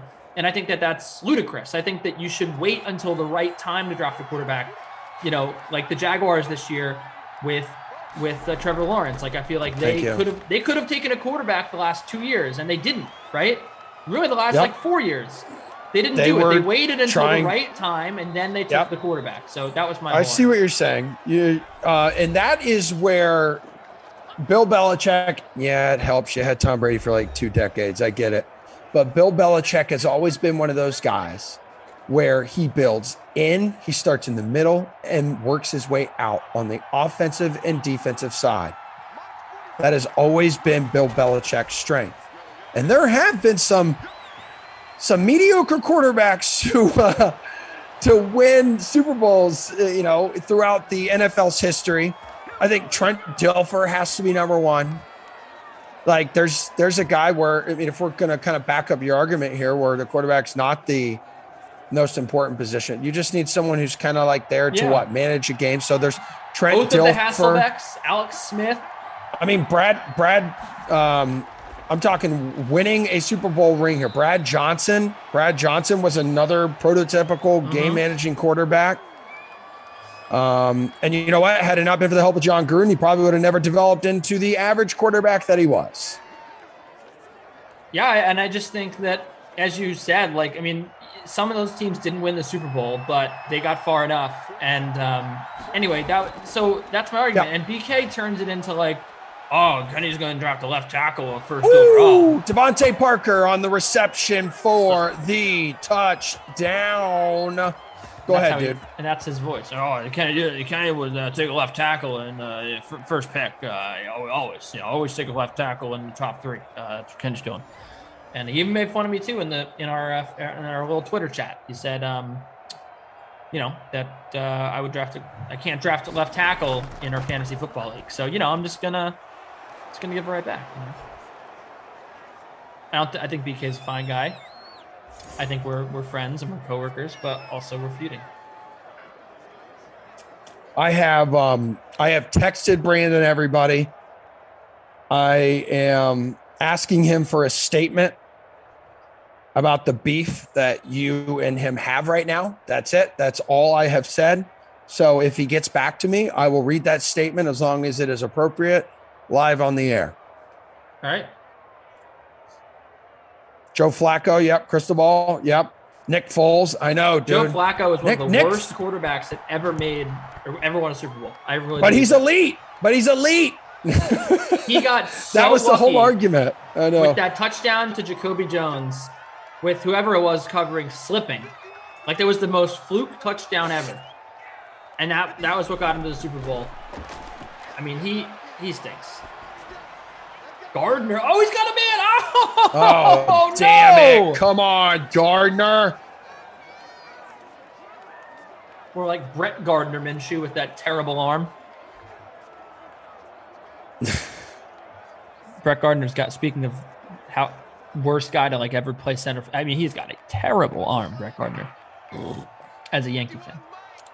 Dude, you're feeling pretty good today after sweeping the Red Sox, huh? I didn't sweep the Red Sox. Your team did. Come on. Don't be that person. Just express either your happiness or displeasure. I'm happy. Certainly feels like it. Picked the Red Sox yesterday. You did. I did. You did. It was actually live on air here. I remember that. I did select the Yankees in the first two games of the doubleheader yesterday. Gardner. I gotta get this. Hold on. Did you just curse on the air? No, I did not. Hold on. My dog. Everything is spilt. My dog. I gotta clean this up. Oh no. Oh God. Take Phil time.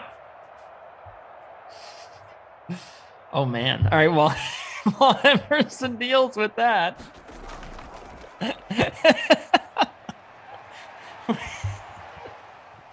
We got a punt. Oh God, this is terrible. This is absolutely terrible. Well, you take your time and deal with that, Emerson. We'll leave your mic on, please. There is liquid all over my apartment right now, and this is not good for the dogs. Why because so liquid? I have spilt a beverage. Interesting that you call that you pronounce it with the T. Spilt. S-P-I-L-T. Isn't that past tense of spilled? When it's technically spilled with an E-D. Well, good for me. I made a word up. This is ugly. This is nasty. This is not good. There are cords. This is disgusting. Gosh dang it. You know what? This is not great. This morning, I broke a few glasses and a candle on our bar cart because I was down talking to Georgie and I didn't realize how close I was to the bar cart, and my ginormous traps hit the damn cart as I was getting up off the ground. And it is this has been an interesting day, but I'm not gonna let it impact my mood.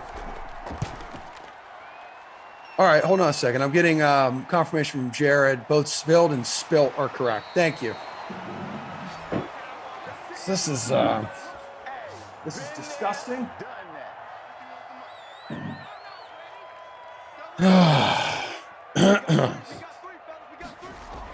Are you there? Yeah, I'm just. This is great content. I'm just letting it happen. Oh boy. All right. Interesting.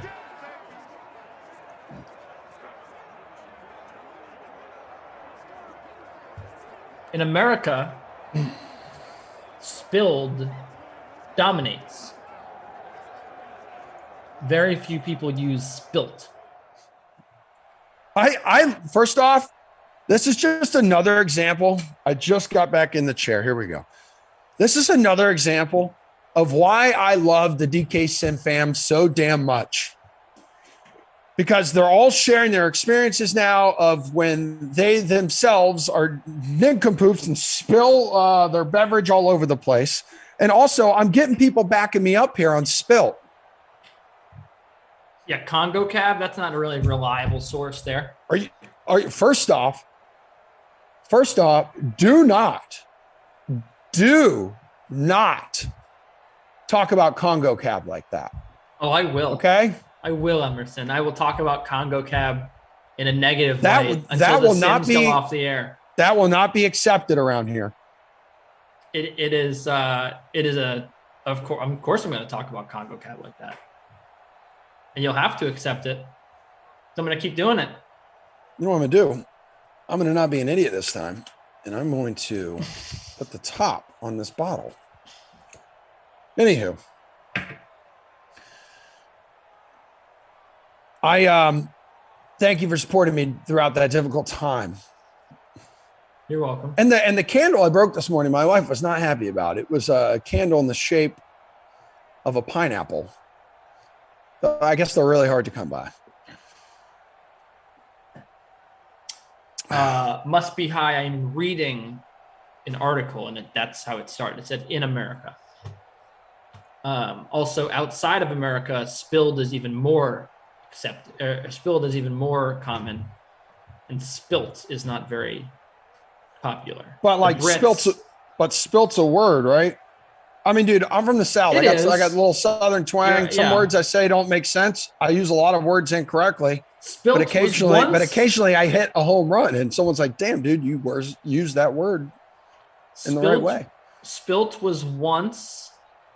I never said spilt wasn't a real word. I just said it wasn't the right word.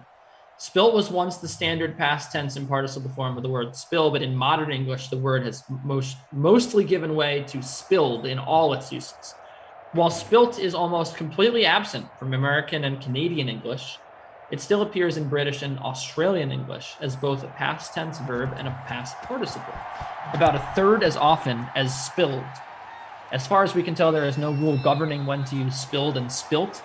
In British and Australian English, these two words are used interchangeably. We're American, though, so let us know if we're missing something. That's what Google search found. So you're not wrong, but you're just weird for saying that. I am perfectly fine being weird. And if you're weird, you should embrace it and you should stay weird. Weird is better than not being. I mean, I'm very weird, but I also know you try to are, use the and right that's words. why I love how you embrace it too. I'm not embracing spilt. You know what? I know is Glash on any Sims today? I know we only have 4 of them, folks. I know we only have 4 today because we're not doing these Sims when there's NFL football being played. Hold on, I'm going to go up to the schedule that Eamon dropped in. So you're coming up next with Christian, Panthers, Texans, 2:00, Packers, Washington, Christian, and your best friend BK, and then Giants, Broncos at 6 with Tom and Terrelin. So only 4 today because I was going to say, the perfect word when what does Glash do? He does like a word of the day. Yeah. And he chants it for like a minute tonight, or I'm going to request him next time he's on Madden After Dark to do spilt.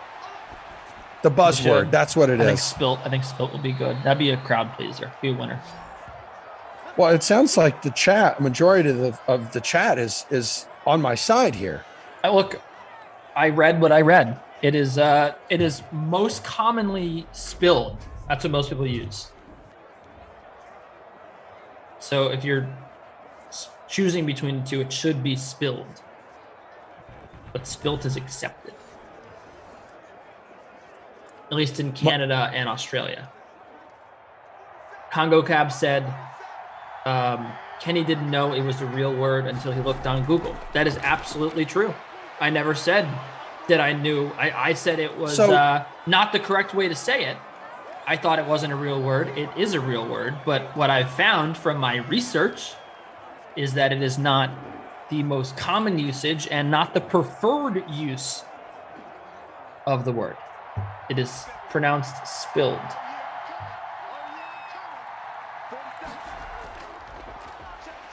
So the fine folks in Australia like to use spilt.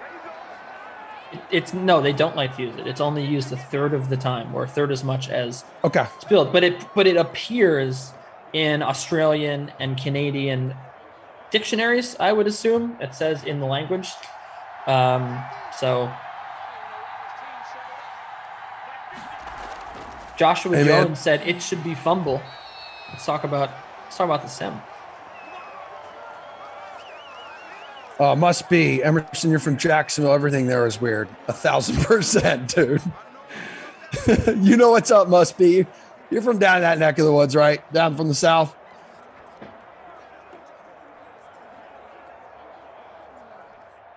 Shout out to my parents who have yet to ever tune into one of these for even 5 minutes. And with about a week and a half to go, I'm still trying to get like my dad or my mom just to kind of wrap their minds around and understand these sims that we call. Either one of them have shown a strong interest.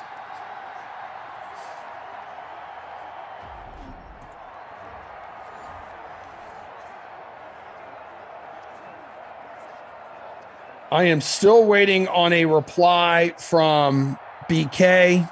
Yeah, he won't reply. You don't think so? No, he doesn't care enough about me or the Sims. That was a little mean. He's a busy guy. He's got a lot going on. Yeah, he certainly does. You know what he's probably doing? He's probably out finding his dogs right now. Well, someone did mention after I had said BK was going to get the electric fence that I guess BK later on said the electric fence is not working.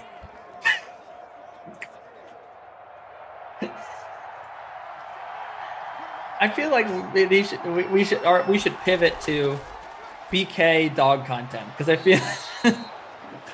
feel like he's the most reluctant dog owner. This dog again.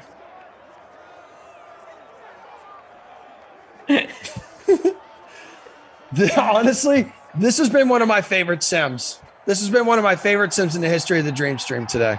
I'm so glad. Just incredible up and down roller coaster. Oh, and with everybody. There you go. Can you believe it? Can you freaking believe it?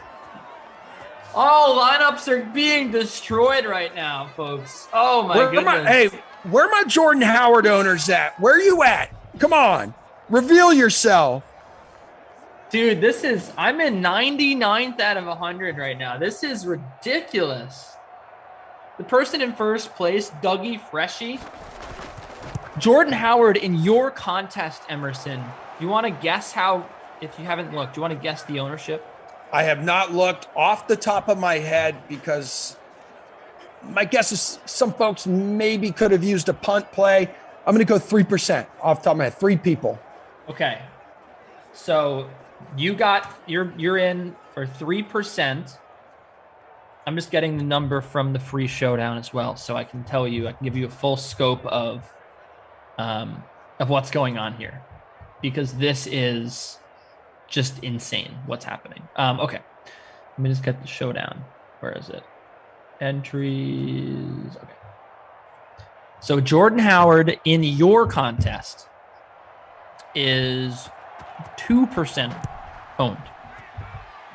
In the free showdown, I actually almost put in Jordan Howard, and then I looked at his recent games, and I was like, I don't think he's ever scored a touchdown, or maybe once. And in the free showdown, he is 3.9% owned. And get this, 0.1% captain. That means, if I'm not mistaken, oh my goodness. Oh no. Nope. That's gonna be PI. It's gonna be PI. Yep. We got a flag on the play. If I'm not mistaken, that means what, 1 or 2 people captain Jordan Howard? Right? If it's 0.1% of 780, let's see.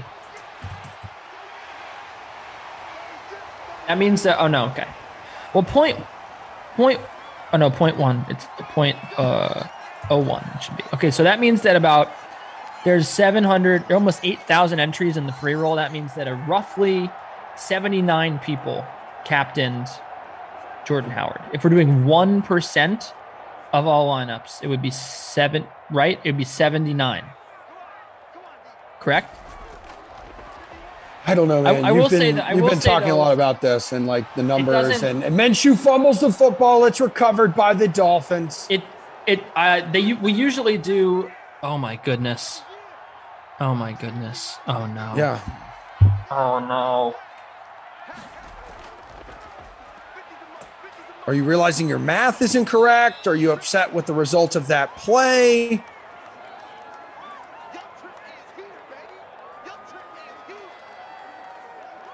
Are you frozen? No, you're okay. You're just being emotional. Okay. I'm not okay. I'm gonna go to Twitter. What's wrong? No one can see you. You have to say words. People have to hear what is wrong. It's like being on the radio.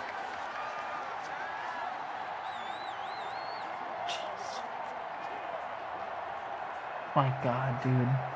Kenny. Carl Lawson parted off the field at practice.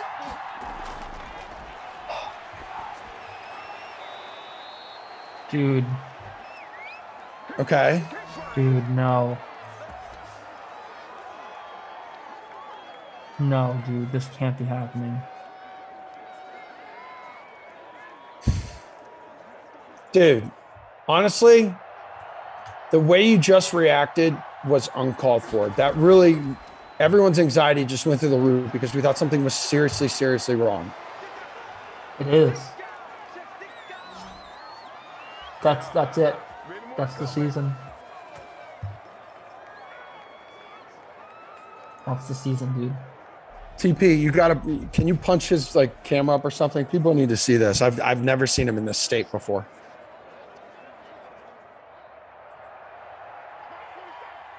That's the season. Hey, it's not the season. I mean, I don't think the season was going to be the season anyway. That was but the season, dude. That is the okay. season. This guy. Okay. This guy has been an absolute machine, a machine in the training camp and in the preseason. I mean, he's been getting in the backfield every.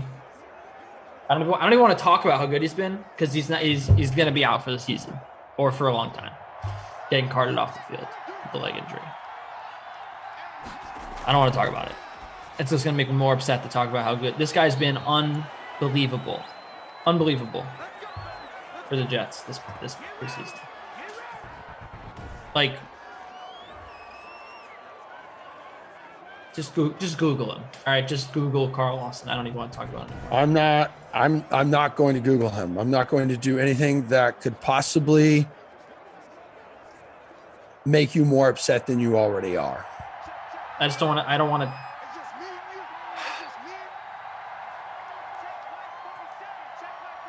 My computer, because of the liquid I spilt all over it earlier, is not working. So I'm trying to, the second computer here that I have notes on and that I access social media on and YouTube and Twitch.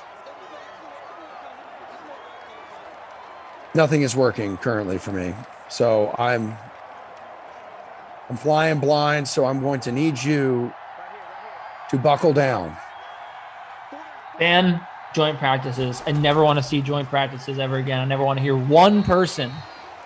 I don't want to hear one person say a good thing about a joint practice.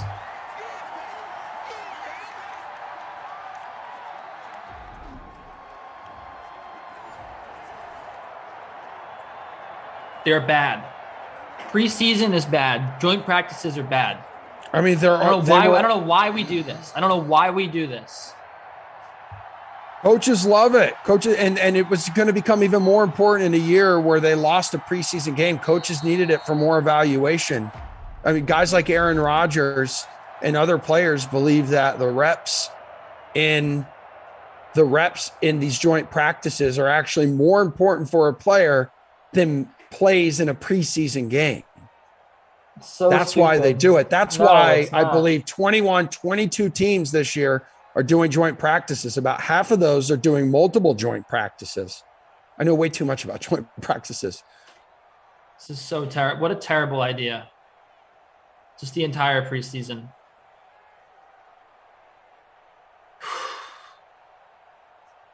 This is why you can't ever get excited about anything.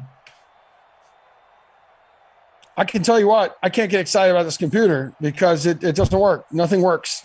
Nothing works. But no, thank you for apologizing. It's not your fault.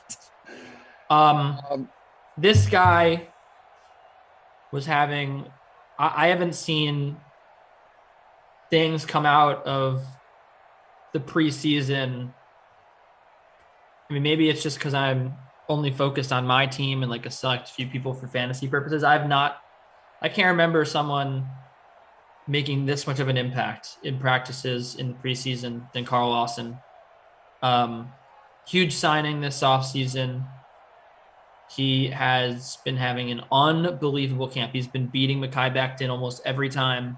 People are like stunned at how good he was. I mean, he was getting into the backfield against the Giants like every time with these, just cooking the Giants offensive line. The Jets have never had pass rusher. Everyone would have told you this guy was going to have an amazing season.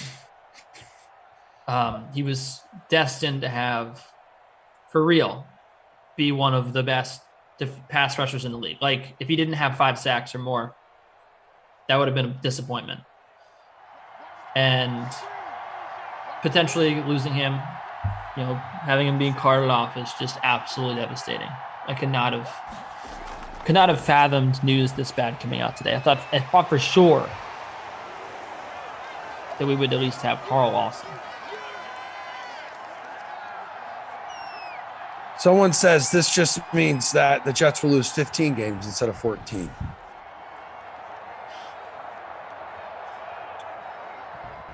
I mean, I don't know. I don't know about I don't know what's gonna happen this season. I don't want to think about it right now. Well, isn't it? On 4th and goal, by the way, everybody. On 4th and goal, the Dolphins score, and this time it is Matt Breida. So no more vultures, and the Dolphins are running away with this one in Jacksonville. You have some people who are praising you right now for your raw emotion, not being a coward and running away. Some people are calling this your best sim ever.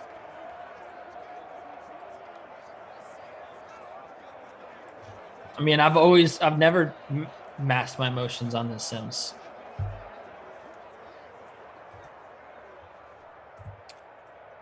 Well, if it makes you feel any better, Brandon has gotten back to me, and I have a statement from BK about your beef with him. Maybe this will distract you for like 25 seconds. I said, you and Kenny have beef. I need a statement from you. He goes, no, just having fun. He put me 12th in the power rankings for our fantasy league, but I think that's based on me giving him such a hard time about wanting to draft a tackle before a franchise quarterback, and then conducting an informal poll where I asked every single announcer on the Sims how they would build a team, and not one person saying they would take a tackle over a quarterback, and constantly reminding him about it. So it matches up with what you said. Apparently he didn't ask you because you agreed with me. I actually don't remember ever having that conversation with him. See, there's a reason the Jaguars took Tony Baselli first overall, their first ever draft pick. I mean, I think that clearly he didn't pull everybody. Flagrant foul says maybe Tebow can play D-line. He certainly looks like he'd play the edge. I don't know if he can actually play it, but he looks the part. Jesse just liked my tweet. Is she watching the Sim right now? Jesse's 100% not watching the Sim. Jesse is likely trying to kill time right now and is on Twitter and probably feels bad for you. That's why she liked your tweet. Oh man, this is terrible. What That is Amber this? Alert? Oh my God! Why is my phone doing this? Is this because of the liquid? He just got an Amber Alert. Oh, it's a emergency alert. National Weather Service. A tornado warning in this area until 1:45. Tornado warning? Are they kidding me? I'm looking outside. This is the lightest the day has ever been. This is literally the sun is about to pop its face out from behind these gloomy clouds, and it's basically stopped raining. I'm not going to the basement of my building. The building we live in is falling apart. That's the last place I'm going. I gotta text my Jets guy. Why don't you use this sim? Why don't you use this sim to help distract your mind, funnel your emotions? No, I have so use many the things to DK do. sim fam to rely on. Stop. I have so many things to do today. I'm gonna have plenty of distractions. It tells me to take shelter now in a basement or an interior room on the lowest floor of a sturdy building. Again, my building's falling apart here. They've had to put up temporary temporary beams to hold the floors up. So yeah, we're not doing that. I'm going to put the girls in the crate. If we lose you, we know where you went. You went into the sky with the tornado. If you are outdoors in a mobile home or in a vehicle, move to the closest substantial shelter and protect yourself from flying debris, and also check media.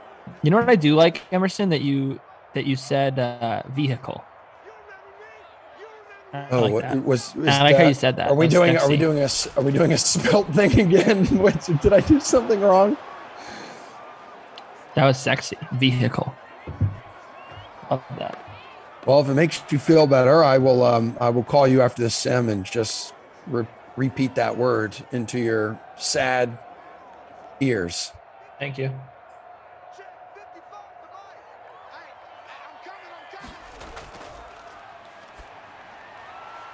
Denver says, I'm a storm chaser and spotter for my local National Weather Service. Were you the one who just sent this alert to me? Maybe someone's trying to save me from this sim and you being miserable. All right, send it again.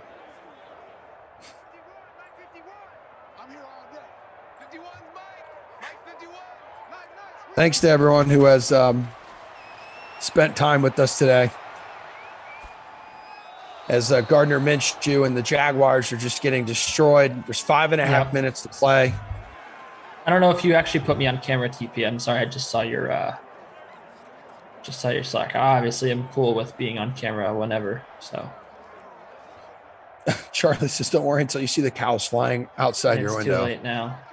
4th and 6 here. Got to keep the drive alive. Need some garbage points. Oh God, never mind. Because you and I both went heavy on Jaguars. Yep, we got cooked on that. We're in Massachusetts up here, folks. I don't want to open Twitter. It's just a cesspool, but I guess I can try. I know, you don't open it. You're just going to see my tweet and get depressed. Well, I'll like it to help you feel better. Thank you. That means a lot, actually. If you see a witch riding a bike with a little dog in the basket, then you know you're in trouble, Em. It means that maybe I accidentally had some of my dog's pain medicine or something. I don't know. I hope I don't see that. Everything's fine.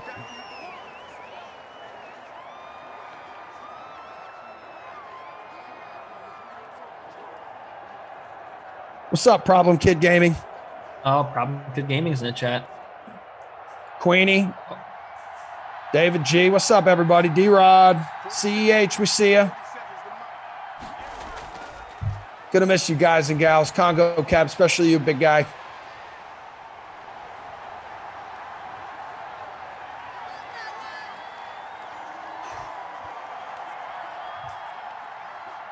Ooh, I like that, Bonzo. That was on air. Maybe a Sharknado. Sharknado? I'm just worried that I'm supposed to be going to Massachusetts, and it seems like there's a tornado coming. Oh, it's fine. You're going to be fine.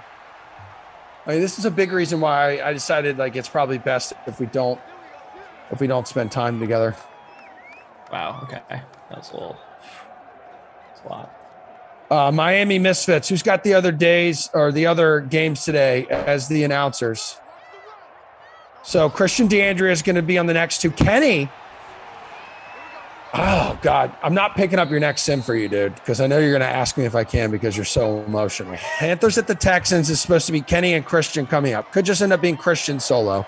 Then Christian and BK, Kenny's biggest rival, BK. And then Giants at the Broncos, Tom and Terrelin at 6 o'clock. No 8 o'clock, no 10 o'clock tonight because when there's preseason football on, we're not doing these sims. The only game tonight, too, are the Patriots at the Eagles. Oh, there's plenty of baseball tonight. Probably a good thing the Sox are off today. Well, because they're on this free fall right now, but they're also the weather around here. You took your socks off today? I actually did take my socks off, and Winnie was doing this weird death roll thing over them. I've been doing socks lately. Are you not typically a socks guy? We know you're an underwear under the bathing suit guy. We learned that yesterday, but do you not wear socks? No, I wear, so in the house, I don't always wear socks, at least during the summer months, but I've been wearing socks because the AC is usually turned down very, very low. So it gets cold in here because that's how some people like it. So I actually have to bundle up. It's like when I go to the Starbucks across the street to work, I bring a sweatshirt in my bag because it's so cold in there. Their AC is down to like, it's down to like, they must put it at 60 degrees. It's freezing. Abby asks, do you swim with socks? No, why would I swim with socks? That's weird. Well, some people wear like the aqua shoes, and I don't know if like you would just be cheap and like would wear 2 socks on each foot or something. No.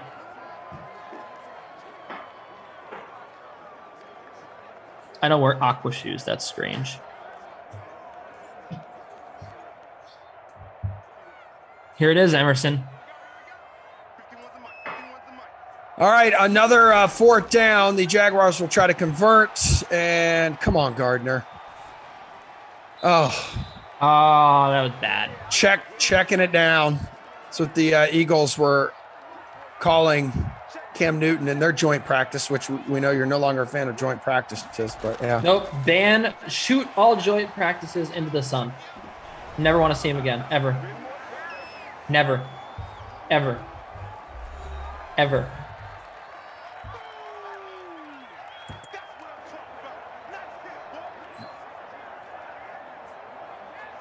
Did you just retweet something while we're on the air? Coming from the guy who is Reed Fowler does look good in this. Who's tweeting out his emotions about the Jets. Yeah, it's a simple retweet of DraftKings and Reed T being at the Northern Trust. He's doing a course preview. So yeah, I support my buddy in this incredible company I work for. Here's what I don't like. Clearly, Reed has been in the city for a little while now, filming these promos at the Northern Trust. He got there. No, he got there yesterday, and we just have that talented of a team that could turn these things around like that. Wow. Well, look. I mean, I would have loved to play golf with Reed. We're gonna play golf. You, me, and Reed, and maybe Samir. I could have. If Samir can get his, you know what, together. I could have played with Reed here. Reed has no time. He's rocking around the course. He's doing interviews with guys at the Northern Trust, and he's got to take care of Samir. Samir's with him.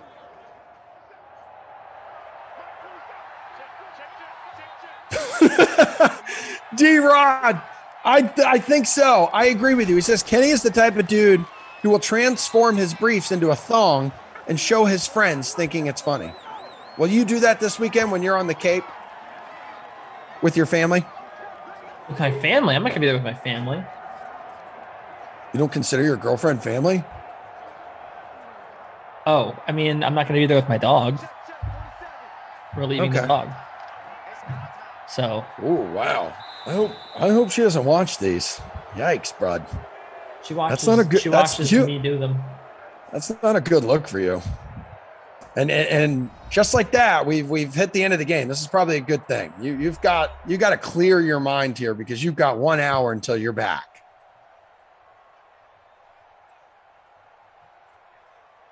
Yeah, I'm gonna need to really decompress here. I'm gonna need to take some time off. Just be alone with my thoughts. Ducey's delight for this game, a somber Ducey's delight. It's probably gonna have to go to Jordan Howard, because if you didn't have Jordan Howard, what did you even have in this sim?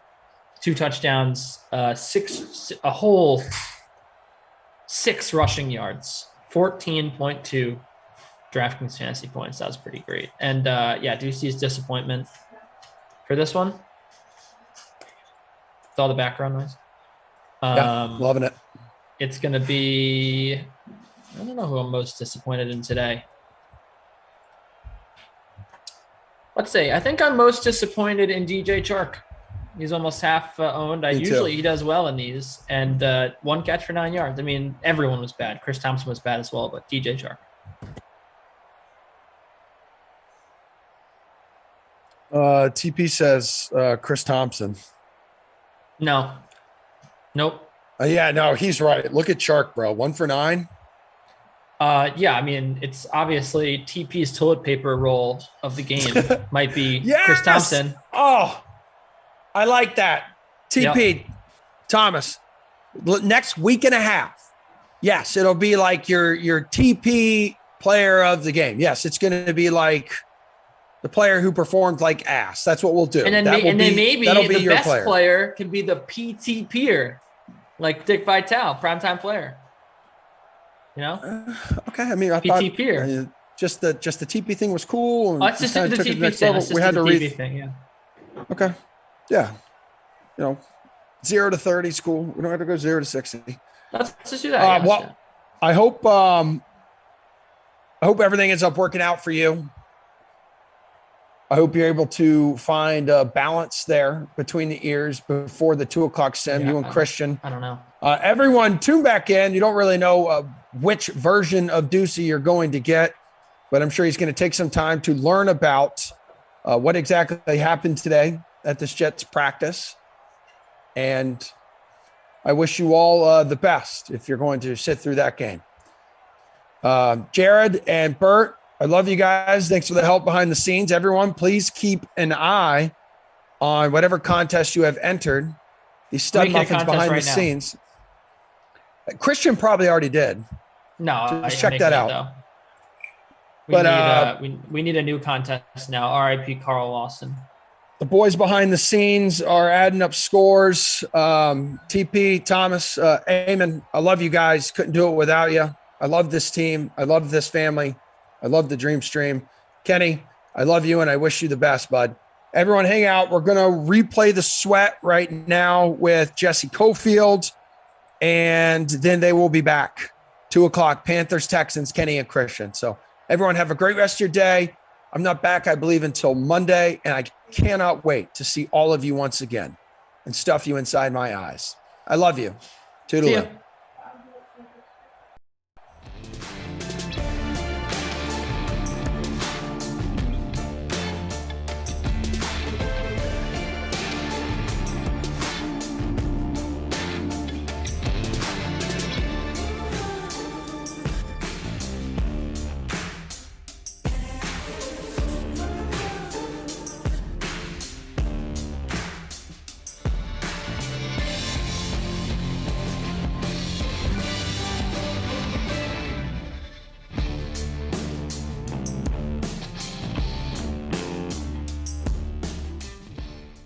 What's up, everybody? Happy Friday Eve. So funny. Welcome to The Sweat. I'm your host, Jesse Cofield. 55 minutes of all the fun DFS and sports betting analysis you could wish for is coming your way right now. Starting us off is our baseball panel. DraftKings contributors Gary and Thorin and Nick Fryer, and it's time for Put Up Your Bukes.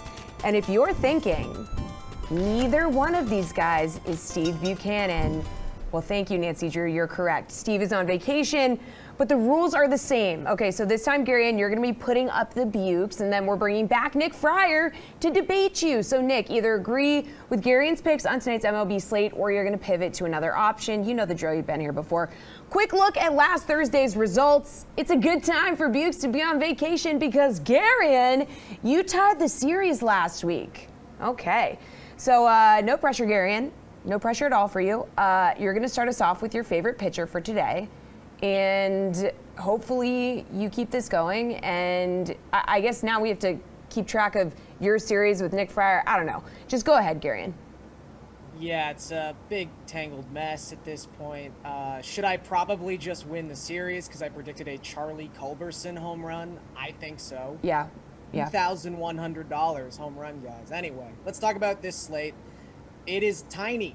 It is a tiny, tiny slate. It is only 4 games, which obviously makes the pitching options a little tough. You got to pick 2 of these guys. And I think really when it comes down to it from a pure upside perspective, this is a conversation between Brandon Woodruff and Luis Castillo. They are the 2 most expensive pitchers on this slate. They are the 2 best pitchers on this slate.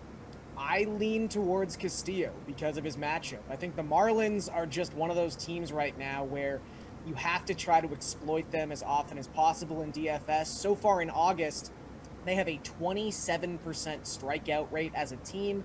That is the 3rd highest mark in all of baseball. Castillo has also been really good since the start of June. He's got 14 starts in that stretch. He's got a 2.85 ERA, a 26% strikeout rate. Really just one bad start in his last 14. It was just a really, really bad start about 2 weeks ago, but I think Castillo's in a perfectly fine spot. And again, this is mostly about the Marlins and how they create the best pitcher on the slate. Okay, Nick, are you going to agree or pivot? Yeah, I might be a little rusty at this, and that's probably why I'm agreeing with Garion so early on. But in reality, it's because of the slate, like he's talking about. It's either him to the Castillo or it's Woodruff, and I'm not going with Woodruff tonight. Castillo has too good of a matchup, and as Gary mentioned, he only had that 1 hiccup start against Cleveland over his last 6. He's had 7+ Ks in 5 of his last 6 starts, and that 1 outing too against Cleveland, it was in the rain too. So factor that in as well. He had everything going against him. The Marlins are 10th in K rate against right-handed pitching this season, and over the last 2 weeks, they've been striking out even more against right-handed pitching. So this kind of is a no-brainer too, especially when you consider that Woodruff, there is that potential for him being piggybacked with the Brewers relievers just because, they are kind of coasting to the postseason right now. So I just don't feel comfortable backing him. But Castillo is going to be pretty chalky tonight, and you got to figure out where you want to go with your number 2 pitcher. So, I mean, look, I'm not big on Taijuan Walker tonight. I'm not very big on Zach Thompson tonight either. So a guy you may want to consider, I never thought I'd say this to back somebody, but Jameson Taillon is somebody you might want to look at as your number 2 starter, because that's going to be where you're going to have to find that difference tonight, because everybody's going to want to go after Castillo. Yeah, such a small slate, so kind of hard to differentiate yourself. Garion, hit us with your favorite infielder. Yeah, well, Nick mentioned he doesn't like Taijuan Walker tonight. I would agree. Taijuan Walker has been just a gas can since the All-Star break. He was actually starting to see his numbers go down in, late May into June. He had an amazing start to the season, but it's definitely tapered off. And since the All-Star break, he's faced 77 right-handed batters in a stretch that has been just bad from any single angle, or every single angle. Those 77 right-handed batters, a 700 slugging percentage and a 447 WOBA. He's given up 4.3 home runs per 9 to right-handed hitters in that span of time. So my suggestion would be to just find good right-handed hitters on the Los Angeles Dodgers, and I'm going to pick Trey Turner, who should lead off in this game, who has the potential to create fantasy points, not just with his bat, but also with his legs. We've seen the Dodgers score a ton of runs in recent games, so Turner could also be looking at a game where maybe he scores 2 or 3 runs just by himself. I think he is far and away the best offensive piece on this slate, and he's also got that multi-position eligibility, which really helps you construct lineups in a slate this small. Okay, Nick, are you still rusty and just going to agree with Garion on this one? Well, it came close. Trey Turner was on my radar tonight. I do think he's a great pick, but I'm actually going to go over to the Cardinals-Brewers game, and I'm going to go with Willy Adames. I will be going after Walker tonight, but in a different way. But Willy Adames at 5.2K against John Lester. His numbers have improved since he went to Milwaukee, whether you're talking about versus righties or lefties. This month, he's been even better. He's got 4 doubles, 5 home runs. And then when you look at Lester specifically, that's where I'm kind of most interested. Right-handed hitters have an 866 OPS against him this month, and if you look at his 2 starts for the Cardinals, which have been in this month, he's gotten tagged 2 out of those 3 times. I know he did well his last time out, but I'm not necessarily going to buy into that this time, especially when he's going against the Brewers lineup that has done quite a bit of damage recently. All right, let's move on to your favorite outfielder, Gary, and who you going with? Let's go back to that Brewers game. There's one guy in particular on the Brewers who has hit left-handed pitching better than everyone else on that roster, and it's Avisail Garcia, who, some people might not even remember exists. He's kind of faded away in recent years. He went out to Milwaukee. He didn't start the season all that well, but sort of with this new influx of talent that the Brewers have had and their offense just rising in general, he's been a lot better as of late, and I think it would surprise people how good his numbers are this season. He's also been devastatingly great against left-handed pitching. He's got a 1.035 OPS and a 171 WRC plus within the split so far this season.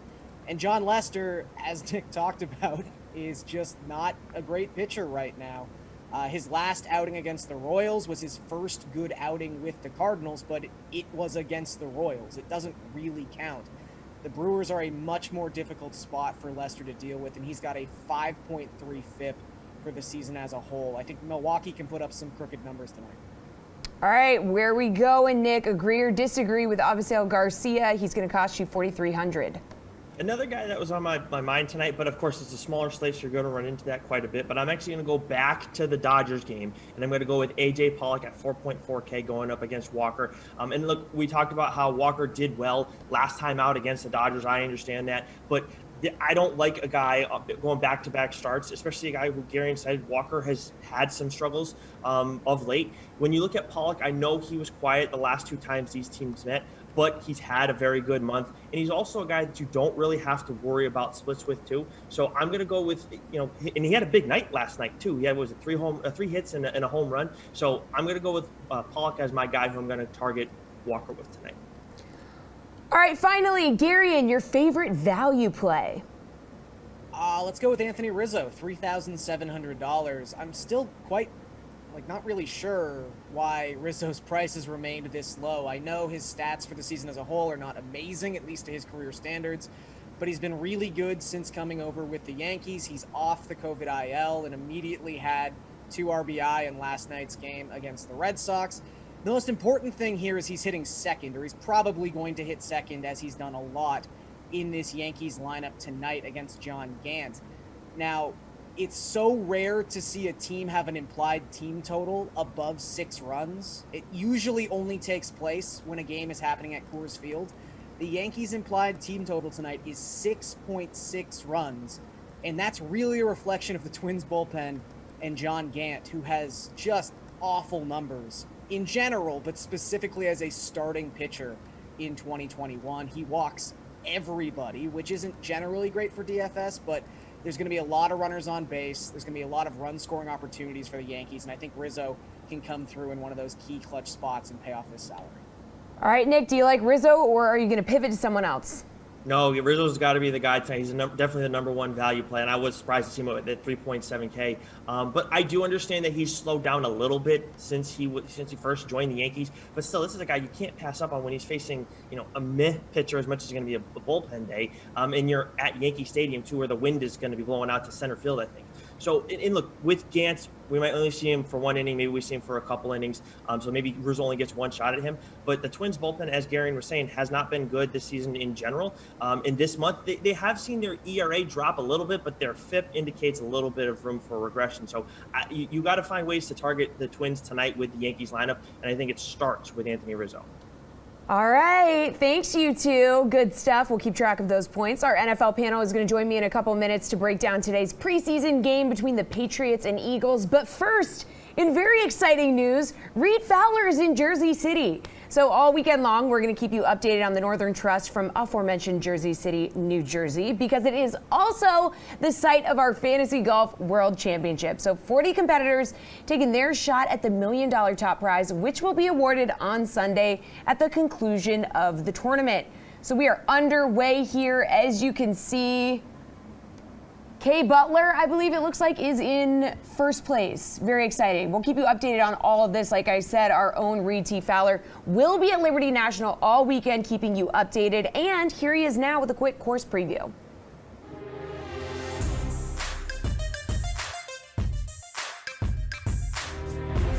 How's it, golf fans? Reed Fowler here for the first leg of the FedEx Cup playoffs at Northern Trust here in Jersey City, New Jersey. We're going to do a condensed course preview where we feature 3 holes that matter here at the Northern Trust. The first one is this gargantuan par 5 6th hole that's reachable in 2. The water starts at 300 yards, so with a good drive in the fairway long, these guys can get there in 2. This is a huge green, very receptive. It's played as the easiest hole on the course, so guys definitely need to score here. Par 3 14th hole is the signature hole at Liberty National. And guys, look at the views here. Swirling winds all around this hole, and the green's protected by a bunch of bunkers, fescue. Guys are probably going to be hitting a wedge or a short iron into the screen, but pretty nice hole. We're standing here on the patio at the DraftKings house overlooking the 15th green, and this hole is an absolute behemoth. It's a long par 4 measuring close to 500 yards. There's OB all along the right-hand side, but what you need here is to avoid those fairway bunkers, both on the left and right-hand side. And even when you get to the green, there is even more bunkers and fescue. So this course, and this hole specifically, is the hardest on the course. For everything Northern Trust and everything Fantasy Golf World Championships, follow DraftKings on all the socials. Our NFL panel is ready for some preseason action. Say hello to DraftKings contributors Jeff Ulrich, Garion Thorne, and Kenny Ducey. Fellas, there's a showdown contest tonight on DraftKings for the Patriots-Eagles game. So need your favorite DFS plays, and then we're going to actually look at some bets available on the DK Sportsbook as well. So first, we're going to talk about your captain's pick. So it's 1.5 times the salary and 1.5 times the points. Now remember, all players are the same salary for these preseason contests. They're all $7,600. Who are you taking as your captain, Jeff? 1.5 times, Jesse. I'm right 100% of the time. So let's roll the dice here and go with Kenneth Gainwell. Yes, I don't know what string he is on the running back depth chart, but I do know Jordan Howard probably going to play about 2 snaps tonight. They've cut Kerryon Johnson. Miles Sanders not slated to play. Gainwell is probably going to see a big chunk of snaps here. This is a rookie, obviously, 5th round draft pick. Eagles want to get a look at this guy. He's been getting good reviews in camp. I expect him to play deep into this game, you know, when the Flacco starts to come out as well. So against the 2nd and 3rd stringers, I think you're going to get probably 70% workload here, perhaps even for Kenneth Gainwell. So there's just not much on the depth chart behind him that the Eagles are going to want to look at. Again, Sanders, pretty sure not going to play. Jordan Howard, what do you really need to see at this point? Get the Gainwell in there and get you some gains. Oh, wow. That's beautiful. All right, Garion, who are you going to captain? Not nearly as adventurous as Jeff, but I do really like that play. I'm going to go with Mac Jones. I think you've obviously got a quarterback situation brewing in New England. Cam Newton coming out earlier this week and saying that he hasn't been assured of anything in terms of who's starting the game week 1. You know, we did see a little bit of Brian Hoyer in week 1 for the Patriots against Washington, but, you know, this really does feel like it's now week 3 of the preseason, like old preseason. Week 2 is now week 3, if that makes sense, or at least that's my sort of working theory on how this new 3-week preseason is going to play out. So this could be sort of the dress rehearsal game, and I think that at the very least, Mac Jones is going to play a half of snaps. And we saw him attempt 17 passes in week 1. So I think you're just operating with a really good baseline for Mac Jones. And while the stats weren't overwhelming against Washington, he did have a long touchdown pass essentially dropped. So I think we saw that the ceiling could be a little bit higher in these contests. I think the Patriots, of the quarterbacks they have, are going to want to see Mac Jones the most. So I think he ends up getting the most snaps, and that's enough for me to make him a captain. All right, Kenny, who's your captain? I'm going to go with the guy that we all forgot about. His name is Sony Michel. He's $7,600 in the flex, and in the captain spot, he's going to be 11.4K. Now, this is a guy that's fighting for a spot, really. I mean, he had only 6 carries for 26 yards in the first preseason game, and it's really difficult to figure out who is going to play what percentage of snaps, but this is a guy with everything to play for here. I just think that they might give him a little bit more fair of a shot in this game because, look, Damian Harris was fantastic last year for the Patriots. They really have no reason to have Michel take the ball for them in the regular season, so I think that they'll try to give him a little bit of a shot here to see if he can win this position battle. And I think that this is, again, we don't really know what the coaching staff's going to do 100% of the time, but we do know that he should be playing in this game. And I think that he'll have a lot to run for. So I'm going to fire him up here against an Eagles defense that I guess is pretty lackluster, looking at the performances they've had last year and in the preseason. So I think I'm going to fire him up, yeah. All right, Gary, and who are you stacking with your captain, Mac Jones? So I think Jones is going to be, if not the most popular captain's pick, one of the most popular captain's picks. He's just a name that's been on the tip of the tongue of a lot of NFL fans so far this offseason. So you have to differentiate yourself with how you stack around Mac Jones. And I think one guy who I can say with a lot of confidence is going to be a variance play is N'Keal Harry. All we saw after that first Patriot preseason game on Twitter was, 1 catch for 4 yards. N'Keal Harry's in midseason form. People love to hate this guy, and I understand it. He's been an underwhelming first-round pick, but the fact of the matter is he played 61% of their offensive snaps against Washington. That is a huge chunk of action in a preseason game, and sort of building off the narrative that Kenny was talking about, you've got certain guys on both these teams who have fallen out of favor. This is maybe their last chance to make an impression on the coaching staff, and they're going to get an opportunity to do that. So if I can just pencil in another 60% snap share for Harry, I think he automatically becomes one of the best receiver plays on this entire slate. All right, Kenny, who are you stacking with Sony Michel? I'm actually going to go the other way with the Philadelphia Eagle at $7,600, and his name is Quez Watkins. He was a 6th-round pick in 2020. I know all these names that, Jeff, we've all been naming these random guys that no one knows, right? But Quez Watkins, he's been a star in training camp for the Eagles. He had a 79-yard touchdown last week. I'm firing him up here when you consider, again, positional battles with the Eagles. Jalen Hurts, he had his favorite receivers last year, but really this is an open competition to see who is going to emerge. There isn't a whole lot of talent besides Devontae Smith on this team, and I think that Quez Watkins could be a guy that perhaps earns a roster spot, maybe even on special teams. Maybe he's the Jaden Mickens of this year, a guy that's 6th or 7th on the depth chart, really speedy kick returner that maybe he figures out a way to get into the rotation with some injuries. I think that he's got a little bit of talent. There's a reason why he went in the NFL draft.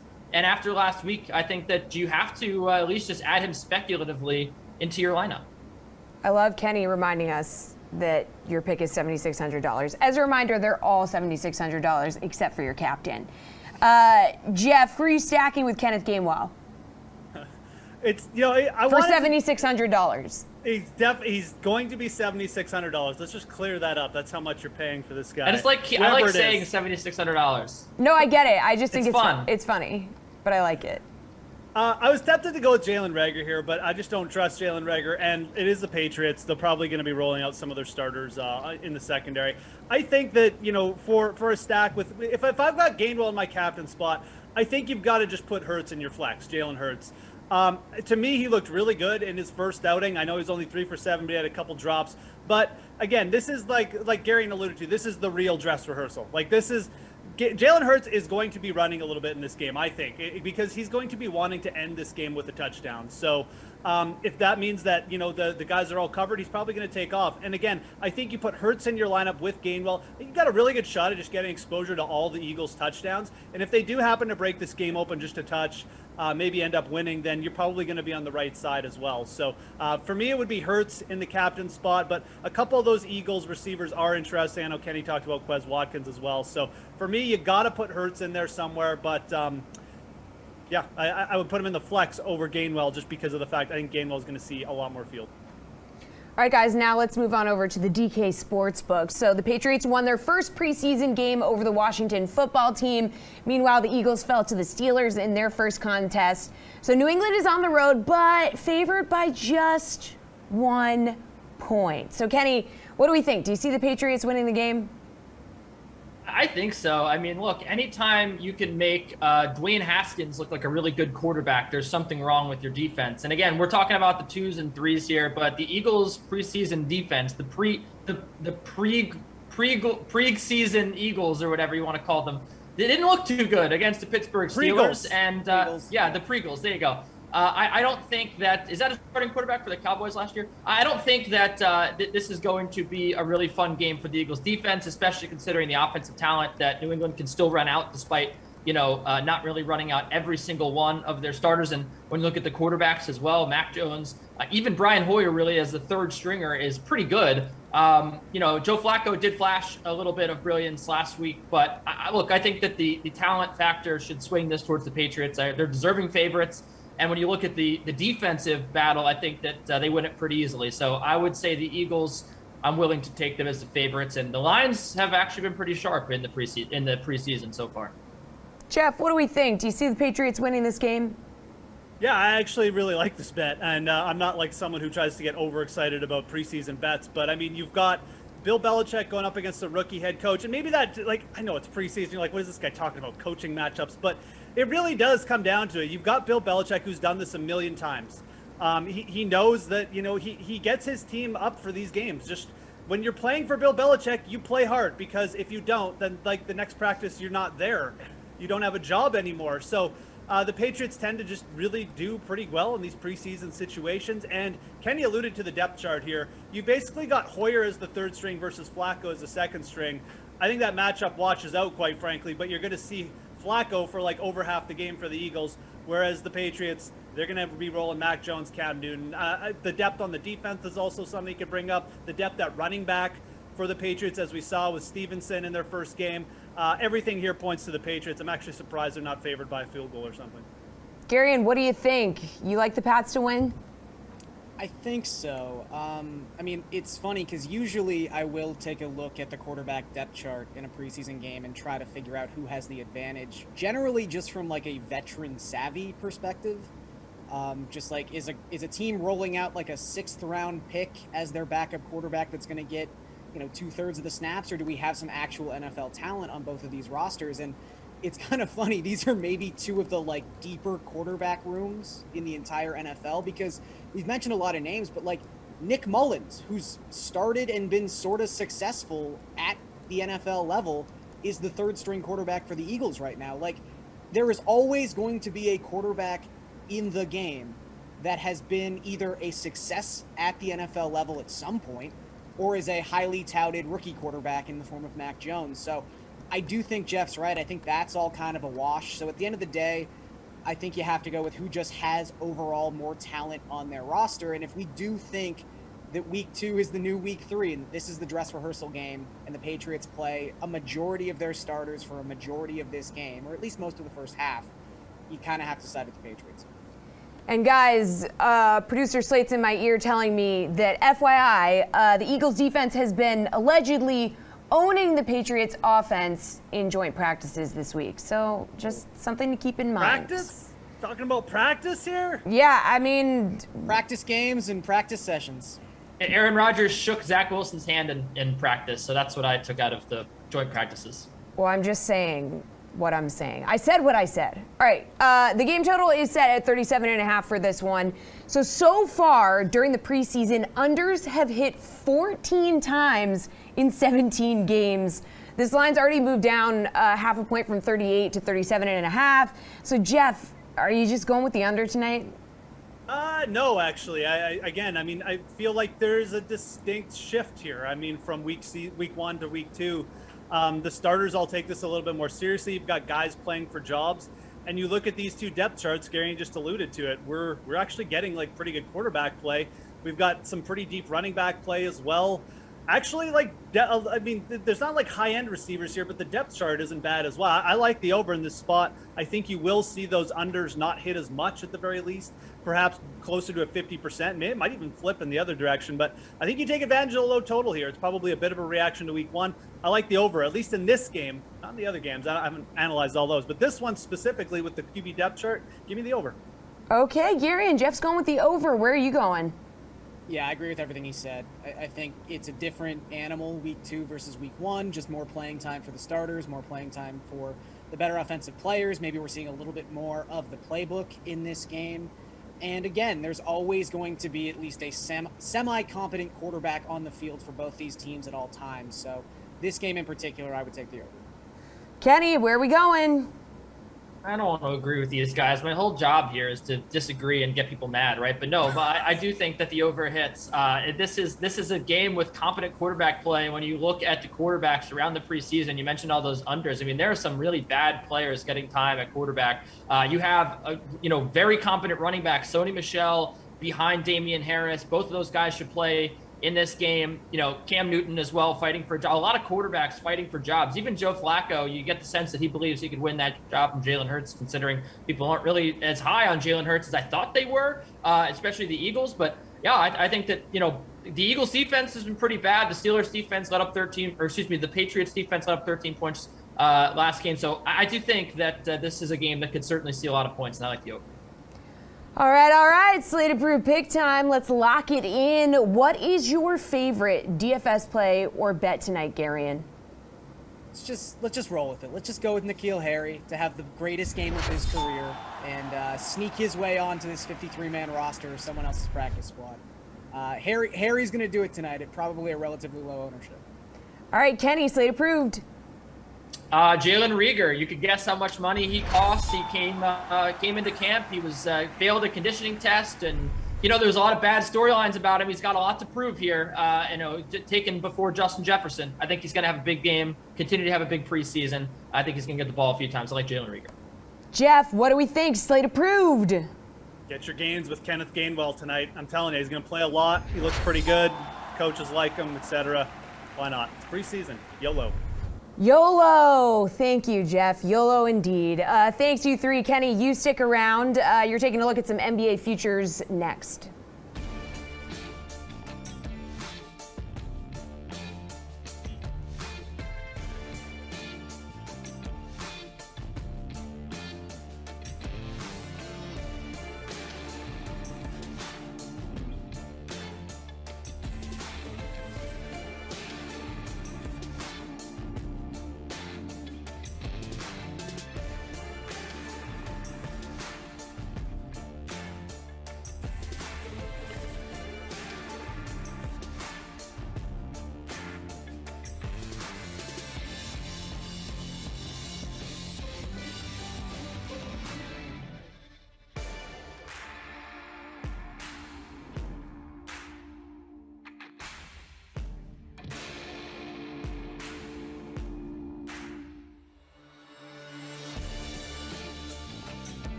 Welcome back to The Sweat. It is time to hit the hardwood with our DraftKings contributors, Kenny Ducey and RotoWire's Nick Whalen, who they are here for NBA Seeing the Futures.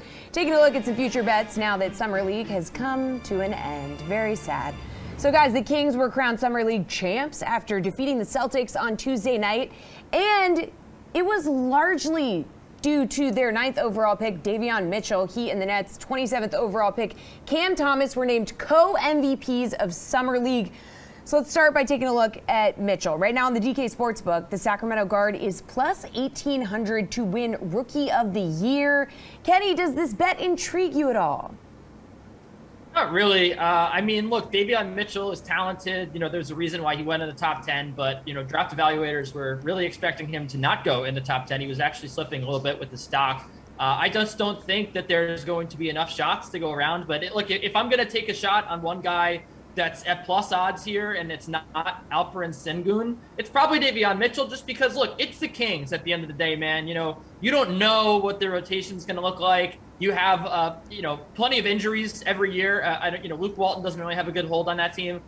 I think anything could happen when it comes to the Kings. So sure, I think Davion Mitchell could manage to get 25 minutes a game. It could certainly happen, but I think it's pretty unlikely. I think I'd rather spend my my lunch money elsewhere. How do we feel about this, Nick? I think I feel the same way. I mean, he has some momentum coming out of Summer League, being named the co-MVP. Obviously, a guy that fans are familiar with from his play at the college level, leading Baylor to the national championship. But I think he could have a really good season and still not win Rookie of the Year. Like, is he really going to do better than what Tyrese Halliburton did for the Kings last year, which seemed like pretty much a best-case scenario? And he still finished, I think, second or third in Rookie of the Year voting. You have Cade Cunningham, who's kind of already like a megastar. He's the incumbent. He has to play his way out of Rookie of the Year. Jalen Green looked great in Summer League. You have Jalen Suggs, who's going to be in a great position in Orlando to put up big stats. Obviously, there's Evan Mobley as well. So it's not really about what Davion Mitchell won't or will do. It's more about having 4 big name guys ahead of him who he has to outplay all those guys. And to me, that seems pretty unlikely. Yeah, okay, so Cam Thomas, he led all Summer League scorers with 27 points per game. For Brooklyn, his odds are obviously much longer at plus 4,500 to win Rookie of the Year. Probably because, he's on a team with Durant, Harden, Kyrie. So after what we saw in Summer League, do you think he could be a legit piece in Brooklyn next season, Nick? Yeah, I mean, he's not somebody I would consider for Rookie of the Year at all. I think those odds make sense. I'm glad they weren't bumped up, and despite him playing really well in Summer League. I'm not sure what to expect in year one. I mean, you mentioned the 3 stars. They have Patty Mills as well. They brought back Bruce Brown. They have Joe Harris. So you're looking like best case scenario. I mean, Cam Thomas is like your 7th or 8th man. I think they're going to work him in. I think, if and when Kyrie misses 15 to 20 games, if and when James Harden tweaks his hamstring, that's when we're going to see Cam Thomas, come in and maybe have nights where he plays 25, 30 minutes in these kind of throwaway games for the Nets, because, they're focused on getting one of the top 2 or 3 seeds in the East and just being healthy for the playoffs. I think they're going to have a relatively short leash with him just because they are so deep. But every now and then, a situation is going to arise where a couple of those guys are out, and we're going to get to see, the Cam Thomas show on full display. That's when you're going to want to plug him in to your DraftKings lineup when he's going to be priced at like $4,100. All right, so Kenny, do we think he could be a legit piece in Brooklyn next season despite all the stars on this team? I don't know. I don't think so. I mean, look, this is like technically a deep team in the sense that they have 14 playable players. But when you look at it, I mean, I just think he's kind of buried. Tyler Johnson is technically ahead of him on the depth chart. They brought in a veteran in DeAndre Bembry, who I think is pretty talented. They did also brought in Javon Carter. This is and Bruce Brown, right, got meaningful minutes last year in the postseason. They obviously like Bruce Brown, TLC. They put him in for meaningful minutes as well. I just think that he's too buried here. Even if there's a night where Kyrie, Harden, and Durant all don't play, he's still going to be on the bench. I don't think he's ever going to elevate to the starting lineup, at least not this year. He's talented. I think that he could definitely be a really key role player for the Nets, maybe even as soon as a couple years from now. But in his rookie season, I think they're going to take. I mean, Nick Claxton was a guy that Nets fans were really excited about. A lot of people were really excited about him. And it took him all season to get into that starting lineup or even just to get big minutes. And the Nets didn't even have any big men. DeAndre Jordan was the only guy holding him back from minutes. DeAndre Jordan stunk last year, and he still started over Nick Claxton. I think it's going to be a really slow process getting Cam Thomas into the lineup. They obviously want to take their time developing him. They're not in a rush. You don't need to just throw him in the starting lineup because they have so many stars. So I don't think he's going to win Rookie of the Year, and I don't think he's going to be much of a factor this year. But again, a lot of momentum, and he's really good. So bright future for him, I think. Let's move on to a couple markets just posted on the DK Sportsbook this week. So team win totals are up for the 2021-2022 season. Kenny, which one stands out to you the most? Well, one of my favorite teams. Last year, they gave the Jazz a really good run. It's the Memphis Grizzlies, and their total is kind of low, 41.5 games. I think that they can go over that. I think that this is going to be a pretty solid playoff team. They bring in Eric Bledsoe, one of my longtime favorite players. Hasn't been the best few years for Eric Bledsoe, but I think that in his role now, maybe coming off the bench, I think he's going to really pack a punch in unit. You've got Dylan Brooks, who is coming off a good year. And really, this is a team that didn't have John Morant for a long stretch. They didn't have Jaren Jackson Jr. This is a team that's going to be, backloaded, and healthy, you would think, for this season with Jaren Jackson Jr. perhaps playing a full year. And Steven Adams comes in. Steven Adams is one of the best rebounders we have in the game right now. He was the big reason why the Pelicans were number one in rebounding last year. Just great toughness inside. He's not really like a good poster, but he's tough, man. He banks down there. He gets rebounds. He plays good defense. I think him and Eric Bledsoe are going to bring a renewed confidence to this team, which is pretty deep. And I think that they can really make a run here. I think they're going to make the playoffs. And 41.5 games, a little disrespectful given the season that the Grizzlies just had. Nick, which team win total stands out the most to you?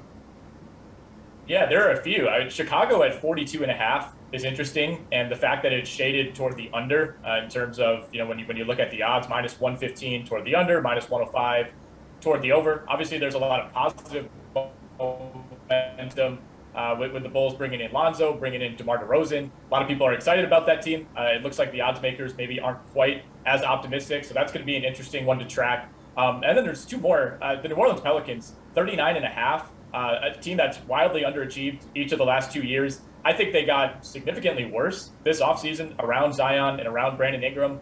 This is a team that, the over-under's been set like 5 or 6 games too high the last 2 years just because everybody loves Zion and wants this team to play well, but I don't think they're going to play well. I think the West is really deep, and they're going to be probably a bottom 4 or 5 team in the conference once again. And then the other one, Kenny Ducey's New York Knicks, 42.5 is the number. And this one is heavily shaded toward the under, -120. This is a team that finished 10 games over 500 last year. They bring back virtually everybody. They add Kemba Walker. I don't know. I don't know what to think about this. I'd be interested to hear Kenny's take on why the New York Knicks are apparently going to regress. Yeah, Kenny. I think the Knicks are going to lose on Christmas Day. So, I don't know. I'm pretty pessimistic about my Knicks. I think it was tough in the postseason for them. Yeah. Okay, so yeah, the NBA also announced the season is going to start on Tuesday, October 19th. Game lines are up for the first few days as well as games on Christmas Day. Kenny, which lines jump out at you the most, and do you really think the Knicks are going to lose on Christmas Day? Yeah, this is pretty intriguing. The Knicks have a history of losing on Christmas Day. Plus, to lose the Hawks, they had the better of them in the postseason last year. So I think that this is going to be a struggle. I think that the Knicks are pretty well equipped to have a good year to make the playoffs, but the Hawks are just a more talented offensive team. I think that they take this one. All right, Nick, what do you think? I'm going to go opening night. Nets at Bucks is a pickup right now. And I think, the Nets, pretty much everybody on the roster, including Spencer Dinwiddie, who's now on the Wizards, has come out and said, if we were healthy, we would have beat Milwaukee, we would have won the title. And I feel that way. I think most people who know basketball probably feel that way. So I'm surprised that Brooklyn, assuming everybody's healthy, isn't favored in this game. And, teams, it's going to be ring night, banner night for Milwaukee. Maybe you don't always get your A1 effort on a night like that when you're kind of celebrating the previous season. I'm just surprised that Brooklyn hasn't opened up as a slight favorite here. All right, thanks, fellas. Appreciate it. And don't forget, live finals are back at DraftKings. And this weekend, we got Fantasy Golf World Championship live from Liberty National Golf Course in Jersey City. So we're going to take a look at the leaderboard right now.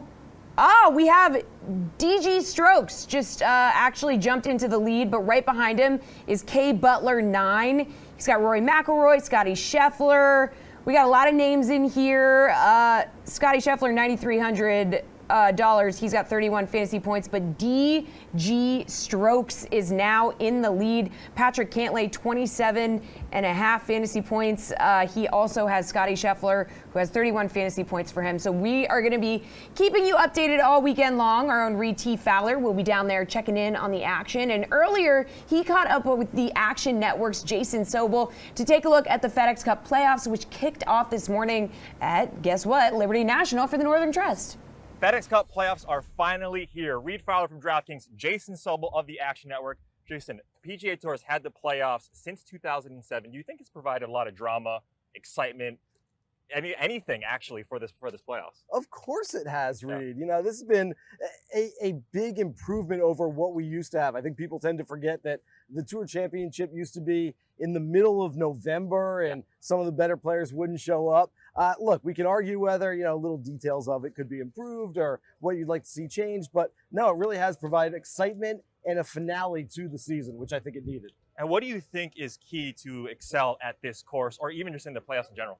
Really ball striking on this course here at Liberty National and playoffs in general. I'm looking at guys who aren't exhausted this time of year. We called it a quote unquote super season that we've seen. We're in week 48 of 50 on the PGA Tour this season. As we've seen the last two Sundays, guys are tired and that mental exhaustion is playing a part in these final rounds. I'm looking for guys that maybe have a little more in the tank than some others. Speaking of that, anyone coming into form that can make this stretch coming into the playoffs or early September and win this thing? It's really hard to go against Jon Rahm. I call him the Occam's razor play. Essentially, the simplest solution is sometimes the best solution as well. But if you're looking a little deeper, Scotty Scheffler, young player who's yet to win. He's probably really hungry right now to get out there and get that first win. He was second at East Lake, just counting the overall stroke total for 72 holes last year. If he gets to East Lake, I can see him playing really well again. Jason Sobel, Reed Fowler. Good luck, guys. Final block of the show, and we're spending it with our second MLB panel of the day. RotoWire's Paul Bruno and Eric Halterman. Fellas, time to lay down your favorite bets in the following categories on today's very small MLB slate. So first base is a run line or money line bet that you're targeting. Paul, where are we going?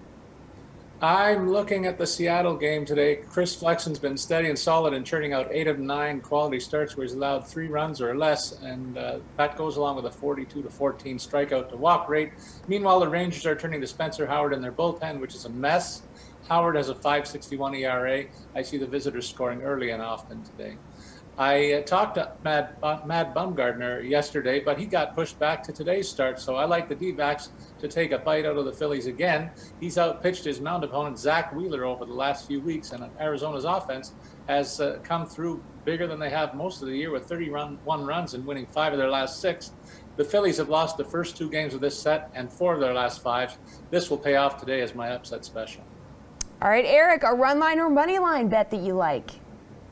Yeah, kind of an interesting day. A lot of big favorites that I don't see a lot of value in. But I do like among the earlier games, the Angels at minus 115 over the Tigers. The two offenses have been similar for most of the year. Angels have been worse since the break with Mike Trout still not back, Anthony Rendon still not back.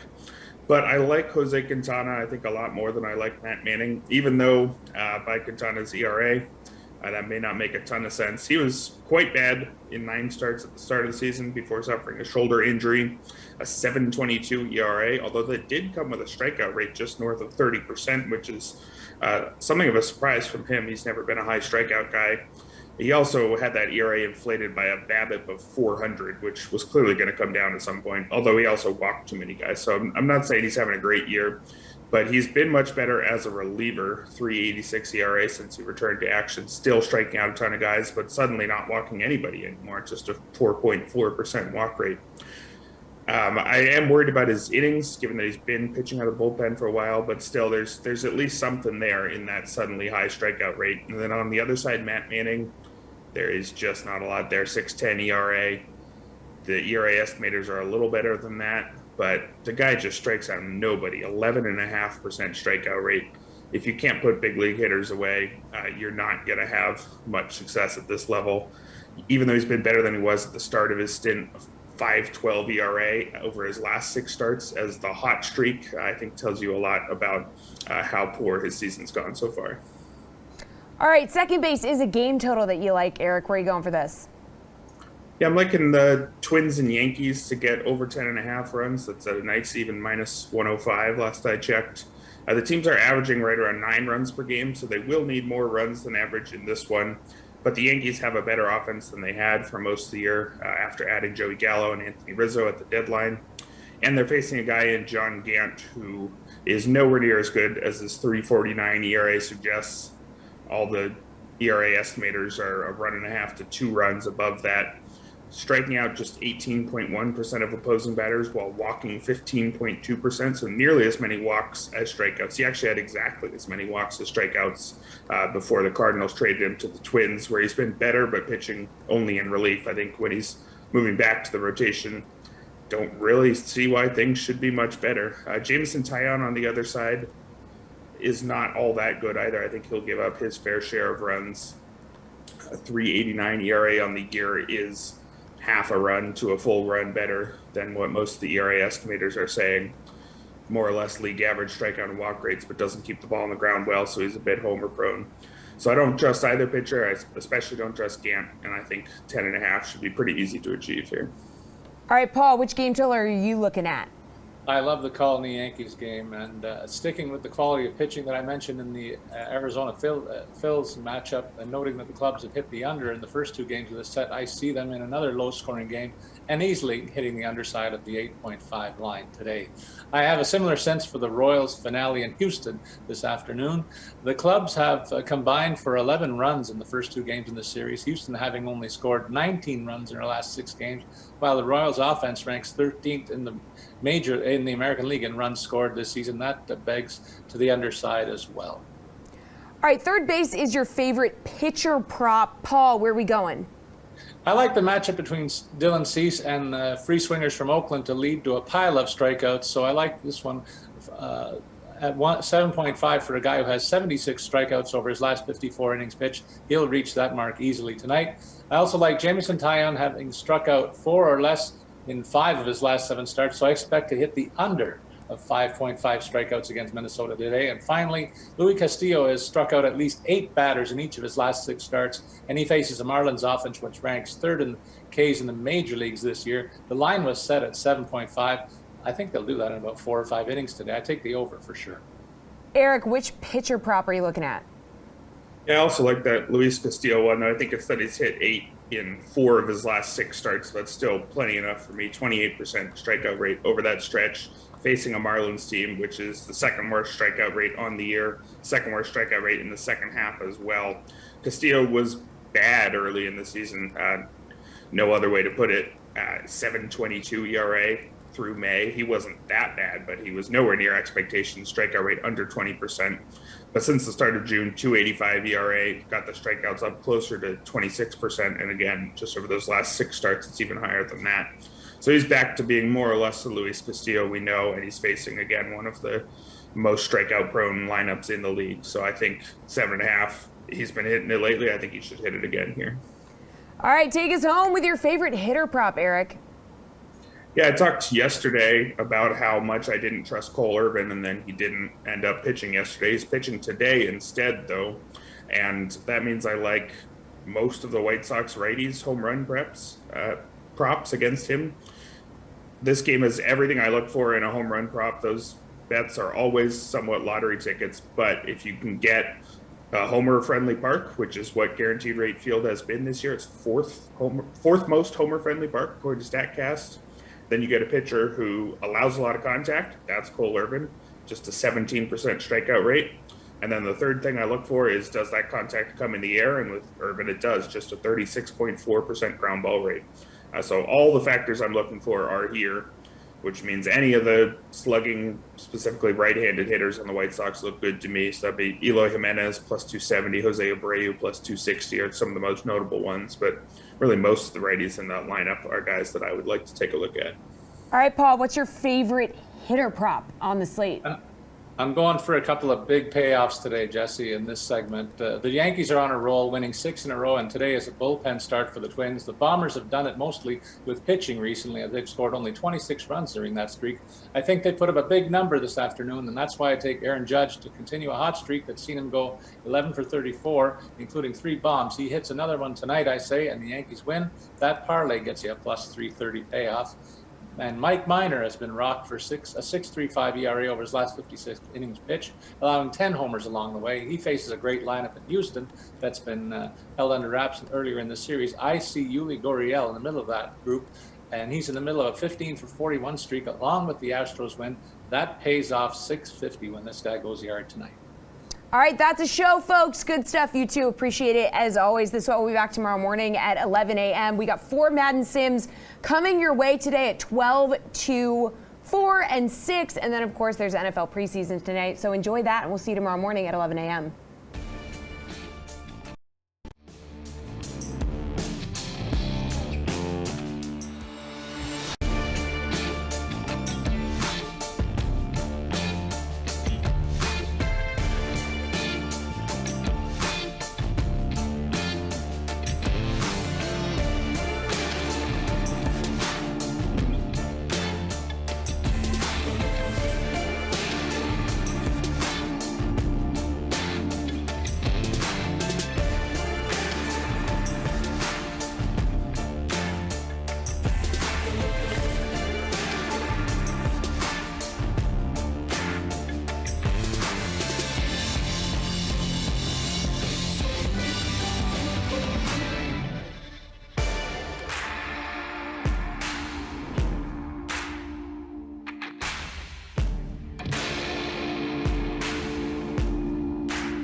Hey, what's going on, everybody? Kenny Ducey and Christian DeAndre just talking about wallets, like men do. Talk. We will have a great sim for everybody once we It's a Panthers sim. Are able to. I think it'll be okay. I think it'll be good. Carl Lawson Memorial, of course. That is my contest that I made, I think, seconds after you made your contest. But because yours has our names in it, it appears it's more popular. So what'd you do with your lineup here? I know, look, these teams aren't good, but I kind of like the players that we have to choose from. I mean, there was some definite, there's some interesting pricing in this one. Like Duke Johnson going off dirt cheap. Got to feel like he's going to be a pretty popular punt play. He and Randall Cobb, you could have both of them for 5,400 combined. So that saves up enough money at the very least to make sure you got CMC and Deshaun in your lineup. That's what I did, at least. I got Duke in there, but I captained Brandon Cooks. I did this last time I had a Texans game. It didn't pay off for me. I don't know why I keep doing it, but bought the dip on him. He's only 7,200 in the play. It's pretty affordable today. He's in the top spot. Watson, McCaffrey, Will Fuller, the fifth, Darren Fells, and Duke. Kenny Ducey, how about you? What does your lineup look like? I went with Brandon Cooks in my captain spot. Deshaun Watson, DJ Moore, the superstar X Factor, Ian Thomas, David Johnson, rather, and Kenny Stills. Hoping for a little goal line magic from David Johnson, so that'd be nice. We got the kickoff away, ready to go with this sim. Kenny Stills is a wild one. He was expensive, but he's been showing up at least a little bit lately. His price went way. He's very hit or miss, mostly miss, but I'm just sending it with Kenny Stills. I had money left over to spend. It wasn't obviously that much money, and I went with Kenny Stills. Good completion there. Sorry, we got people lurking around the house here because we're getting some work done. They're figuring out where all the pipes and electrical grounded lines are and whatnot. So getting some of that sweet spray paint on the lawn. Spray paint on the lawn. Yeah, gotta tell us where the sewer connects and yeah, that's right. Power lines are. That is what happens. Watson in the gun, 3rd and inches, completion over the middle. That's a nice one. I think that went to Will Fuller, if I'm not mistaken. It is indeed. I'm liking the battle red uniforms for the Texans. You don't get to see them too often, but probably one of their better looks. I mean, this is a team that typically has some pretty gross uniforms, not one of the better sartorial teams out there, but the red, I don't know, this one works for me. I feel like they need to go alternate helmet though, get a straight red helmet, go old school Falcons. Oh no, big completion ends. Oh dear, what a juke move. So it looks like that was Cooks on the reception. It would have been about a 30-yard gain. Instead, he puts it on the turf. And now the Panthers take over. Teddy time in Houston. Said no one. Teddy time. Heck does that even mean? Whatever your heart wants to. Wow. Whatever big completion right away to Curtis Samuel. What was I about to do? I was going to look up the fantasy rankings. See if I can't imagine Teddy Ducey. I don't think you want to do that. Look at fantasy rankings. Yeah. Well, I mean, it's fantasy time to talk. I've been looking at I've been looking hard at the ADP. Yeah. Not really rankings. I'm using the consensus rankings. So we got what is 112 experts that Fantasy Pros put together, and they're all saying that man in the backfield there, Christian McCaffrey, should be your number one guy. I've been reading that a lot. I don't know how much to trust him, although in a Matt Rule offense, you can imagine he will get used a lot. Just there's enough passing potential there that hasn't been there maybe when McCaffrey was such a stud, back in 2019, that it does worry me a little bit about his usage.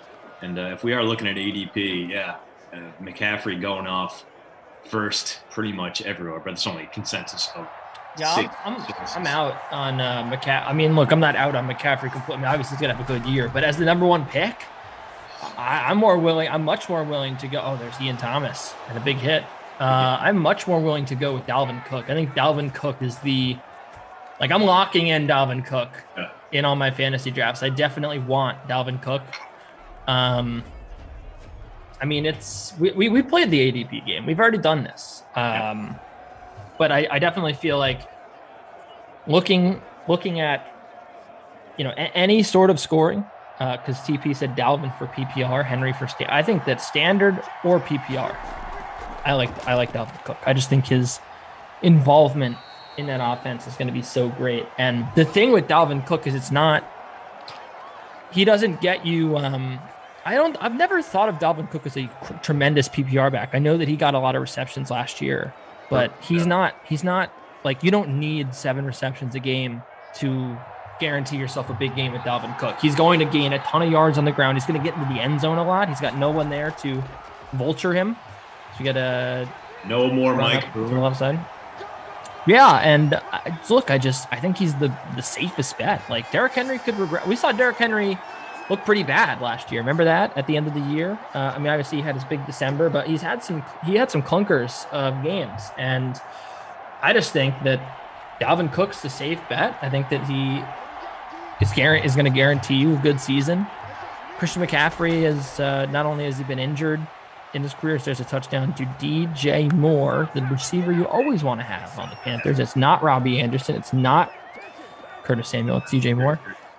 Yeah, I mean, I have questions about McCaffrey with a new quarterback and his health as well. And I think that Derrick Henry, like I said, same sort of deal. Also now, fewer weapons in the passing game. I wonder if it's going to be a little easier to sell out for the run. I don't know. I mean, look, these are all going to be good guys, obviously. But when you're deciding about the number 1 pick, I think the Vikings offense is good. I think that I think they're going to have a good season, the Vikings. So that's like the main reason I like Dalvin Cook. And then Alvin Kamara. Let's talk about him at number 4. Yeah. I thought we've talked about this, but maybe not. I mean, how in the world are you supposed to get interested in Alvin Kamara as the 4th running back off the board? You just have no idea what the hell the situation is going to be. If it's Drew Brees in that backfield, hell yeah, you are. Of course. No one is debating that. Yeah. Yeah, but now we saw Taysom Hill basically ignored him in the passing game. That's where he brings a ton of value. He's never had a 1,000-yard rushing season because that's not really his game. He's an effective and efficient runner, but yeah, you want him to come out there and get you about 1,600 total yards because he plays such a role in the passing game. We don't know what that passing game is going to look like. But in terms of, staying on the field, getting out there, being consistent, I do appreciate that. Like having a guy you can pretty much rely on to get 15 to 20 touches per game in some respect. Right. Yeah, we literally have no idea what it's going to look like. Truth. All indications are it's going to look bad if it's going to go one way or another.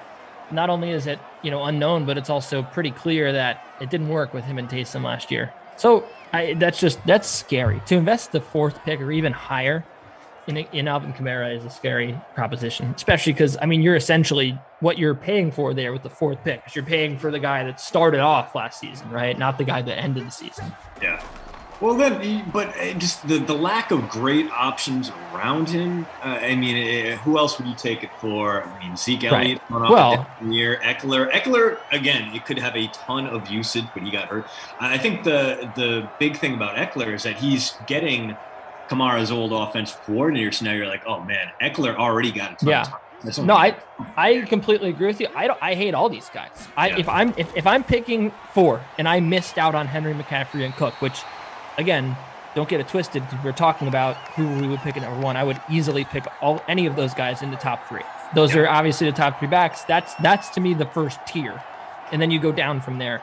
I'm fading this entire Kamara, Elliott, Barkley tier. Nick Chubb is interesting also, but for me, you always have Kareem Hunt in the back of your mind. Yeah. It's tough. I know that they've both gone for 1,000. They've shown they can do it, but still, you always have to think about that.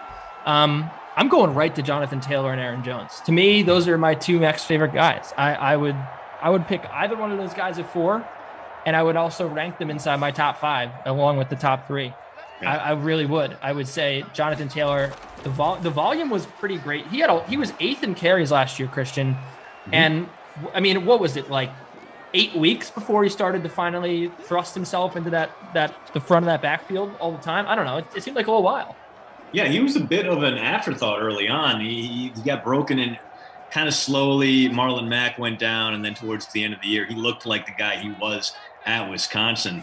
He had that first 2 games where he was averaging under 4 per carry, and he had some clunkers in there for sure. But yeah, dude finished off the season strong against good teams and bad teams alike, which is something you couldn't really say about Derrick Henry. Derrick Henry had some great games down the stretch, but we put him up against a playoff team like the Packers, like the Ravens in the playoffs. He struggled. Taylor's out there and he's putting up 2 touchdowns and 74 yards against the Steelers and their great defense. He's putting up 253 against the Jaguars and their hopeless defense. So a lot of nice wiggle room. I agree with you there. I like Taylor a lot. He's more of the upside pick than the kind of the established steady pick, but this is a Colts team that's going to have to open things up on the ground. They have a great blocking attack, and no matter who the quarterback is there, they're going to need a lot of run support because we don't know if Carson Wentz is A, going to be healthy, or B, still sucks. So why not rely on that incredible platoon, even if Nyheim Hines, Marlon Mack cut into his share of playing time, he's still going to get a lot of looks. I also love Hines this year. I think both those guys can coexist, but yeah, Taylor is my clear favorite. I would say TP asking about Ezekiel Elliott, where you put him. Do you have him near the back end of the top 10 or even just the back end of that second tier with Saquon Barkley, or is he closer to the top 3? I'm of the opinion that, again, I guess we're sort of doing pseudo rankings right now because I said those guys would be in my top 5, but I would say Ezekiel Elliott would be like number 6 for me. And I know he's number 6 right now in the ADP. Which I think is pretty accurate. So I would put him there. I think he's going to have a good season, but I just don't like it. Like he's not. I think that he's got a much lower floor than some of these other guys. I'm worried about the workload and coming off a down season. Again, like you, I like Taylor and Aaron Jones a little bit more than Zeke and Saquon, 2 guys with bigger questions to answer this year. Established pass for sure, but big questions coming off of injury, coming off a little bit of wear and tear. So, yeah, I think I would put both those guys around 6, 7, especially just because this is the kind of year you want to go running backs first because there's so much depth at wide out. You want to make sure you get a decent, reliable tight end, sure, but there's some good sleeper picks there. But running back, getting a week in, week out performer is going to be a lot tougher in the backfield than it is when it comes to wideout. So I can still see a world where absolutely Zeke and Saquon Barkley are going top 6, top 7, even though you don't really know what to expect from them this year. As we're through 1 quarter here in Sim Houston. The Texans look bad, Kenny Ducey, which is bad for my Texan stack. Deshaun, 66 through the air. Big chunk of those yards going to Brandon Cooks, who promptly fumbled. McCaffrey, nothing doing on the ground. 3 for 9 for him. Let's talk about Denniston Oliver Moore Jr. for a second, because he's the guy you got to own right now. Yeah. He's got the touchdown catch for the 1 catch for 2 yards. You mentioned some of the other guys. Will Fuller with the 27 yards. Did not know his name was Denniston. Did you? I did not. No, I assumed his was like just named DJ, like DJ Tanner. Although she was Donna Joe Tanner, so maybe I thought he was Donna Joe Moore. I guess I never really thought about it that closely. When I get confused, my mind defaults to Full House, and therefore I'm often having to tell myself to cut it out. Oh, I feel bad having done that. I shouldn't have. I'm on screen too. People saw that. Oh. Brandon Cooks has a catch for 18 yards, but of course he fumbled. Yeah. So that was big. But yeah, Denniston, man. Big spread attack here. No one really standing out. I mean, like you said, DJ Moore is the guy to have, but he only has 1 catch, 2 yards. So both teams kind of underperforming so far in this one. 2 bad teams, 2 teams that will likely be towards the bottom of the NFL standings, although the Panthers do have some potential. If that defense can make the leap with the young pieces they have in tow, it would be a huge deal. Went out, got J.C. Horn. Went out, got Terrace Marshall to fill in for Dirty Curtis Samuel as the wide receiver 3 is. Get a little Ian Thomas action there, 2 for 29 for him. I don't see this Carolina team threatening for a playoff spot, especially in a division with not some pretty good teams. I think the Saints might be garbage, and we kind of know the Falcons will be. So maybe the Panthers rise all the way up to second in the NFC South, but I can't see them winning more than 7 games. Kenny, what do you think? I think maybe they win 6. I like Sam Darnold, obviously. I just don't know about this. I think they're still a year or 2 away. I feel like, obviously we're watching the sim now from the 2021 roster. There's gonna be no Curtis Samuel. I just have I don't really understand who they have on their roster. Yeah. Who is on this team besides the big names, Christian McCaffrey and now Sam Darnold, Robbie Anderson had a great year, and DJ Moore. But I don't understand who is giving you confidence that this team's going to win games, and that's where I land on them. I feel like they have a lot. They still have a lot of work to do. The defense didn't really get a whole lot better. They did draft Asante Samuel Jr., right? No, they got J.C. Horn. So they got the different NFL other corner. Son. So Joe Horn's son instead of Asante. We couldn't come down. Did he come down to match? No, he did not. Cam Irving is a nice offensive line piece. And Denzel Perryman, on defense is decent. We mentioned J.C. Horn. But I don't know, man. One of their biggest acquisitions was Frankie Louvu, who's going to be a reserve linebacker for them, former Jet. I don't know. It's weird. I feel like they've spent the last 2 years rebuilding, and what have they even built? That's where I'm at right now. I like Rule's head coach. I like the. Me too. I like Rule. I wanted Rule on the Jets. I like Matt Rule. Yeah. I think they're doing a good job kicking the tires on some low-cost, high-upside guy. Maybe Hassan Reddick can carry the momentum of last year's breakthrough with the Cardinals over. But, the secondary is probably fine. They could use a little more safety help, but Jeremy Chin looks like the real thing. If J.C. Horn can live up to his draft status, he'll be great. They got decent depth back there. But, yeah, like you said, the blocking is questionable. I'm not a Pat Elflein guy, and Irvin starting at left tackle is a concern for me because he's been kind of a backup swing guy most of his career. Right. It does seem like it's, if Sam Darnold can get the ball out quickly, he's got guys who could make him better, make him look like the Sam Darnold we were all promised. But it's going to be tough. It's going to be real tough. I want to look. We are NFL experts, of course. I get my picks out all week, every week in the NFL season. But as someone who is a little more plugged in to the rosters, I'm at a loss here. Oh my gosh, what a juke there. Look, we're looking at the team. But what have they been doing over the last 2 years? I know that they had a guy in Curtis Samuel who they liked, but I just don't understand what they've been doing for the last couple of years under Matt Rule. Where is the roster building? What are they doing?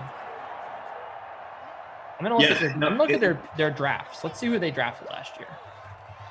And I think a lot of this comes down to having new ownership and people not really knowing what the direction of the franchise was going to be. David Tepper comes in. First of all, never trust anyone who gives money to Carnegie Mellon. It's a terrible place that deserves none of your cash, even if you are an alum, like some of us here on this broadcast stream. Terrible, terrible place. I hate it very much. And Tepper is a bit of a lunatic. He's a hedge fund weirdo. He's uber competitive. So I think there's a lot of weird direction coming down from the top that is negatively affecting the roster building. But yeah, drop in the draft status for us because it's been a little bit disjointed. Well, so let's look at this. Okay, so the Jaguars, or not the Jaguars, the Panthers went all defense last year in the draft. All defense. They drafted seven defensive players. They had 2 second-round picks. So they went Derek Brown with their first pick. They went Gross Matos, who actually is a name that rings a bell, who had a decent rookie season. He's an edge rusher. They went him second round with Jeremy Chin, Troy Pride Jr. at corner, Kenny Robinson, the safety, Bravion Roy, another interior lineman. But, all that said, Carolina was 24th in defensive DVOA. Yep. Really bad season, 23rd against the pass. So I mean, obviously these guys are young and your rookies are not always going to be the quick fix, but they didn't do a whole lot over the offseason to add to the defense. Last year, their draft picks didn't really make an immediate impact. They drafted all defense. Like, you would think with an entire defensive draft that you would figure something out. Like, one guy would hit. I know, again, I'm saying Gross Matos was okay, but looking back at this draft, the fact that they went corner in the first round, they went again with a defensive player, shows you that they weren't quite that happy. And then again, drafting another corner and another interior lineman shows you that they weren't quite that happy with their rookies. And Terrence Marshall is a nice pick, and obviously they needed someone to believe in after they lost Curtis Samuel. But I just feel like they've just been a little lost with their drafts over the last couple of years, and maybe some misses and not enough hits. Yeah, they kind of they tend to take a shotgun approach, and I do think Brian Burns can eventually be the guy in all caps. But I like them getting a little bit of help by bringing in Reddick, who can do a little bit of pass rushing from the outside. But yeah, just in general, kind of a weirdly pieced together roster that will win some games it probably shouldn't, and lose some games it probably shouldn't at the same time. As we get our first Texans touchdown of the game, it is tight end Darren Fells tying this game up. Fells, pretty inexpensive, $5,600 in the flex, and he's pushing my team all the way up into the top 30 of our free roll, Kenny.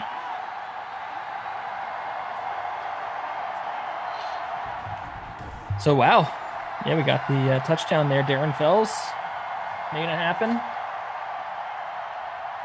Sorry, I had to excuse myself for a second. No worries. I didn't know. I was actually curious to hear what you were saying about the Panthers. But. No, we actually got a question from Blue Apples about how we feel about Raheem Mostert. I'm assuming that's from a fantasy standpoint.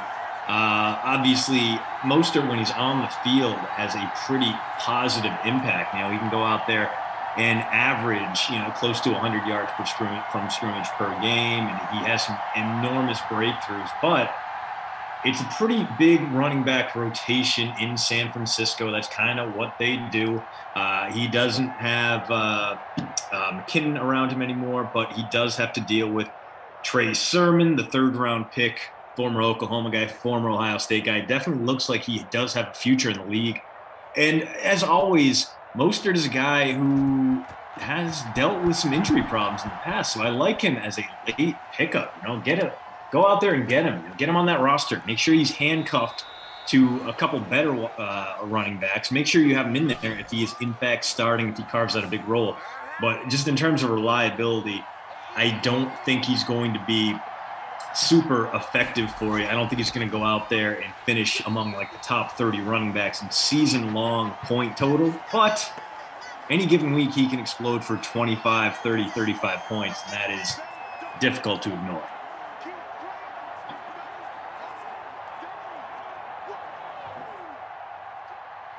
Who's going to be the biggest, and I'm not talking about from a fantasy perspective, who's going to be the biggest first-year hit from this year's draft? Looking at all the options, of course, so many quarterbacks.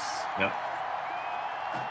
Jamar Chase, Jalen Waddle. You have Sewell, who I think a lot of people were excited about. I know that it's probably hard for him to be a hit, considering that team's going to stink.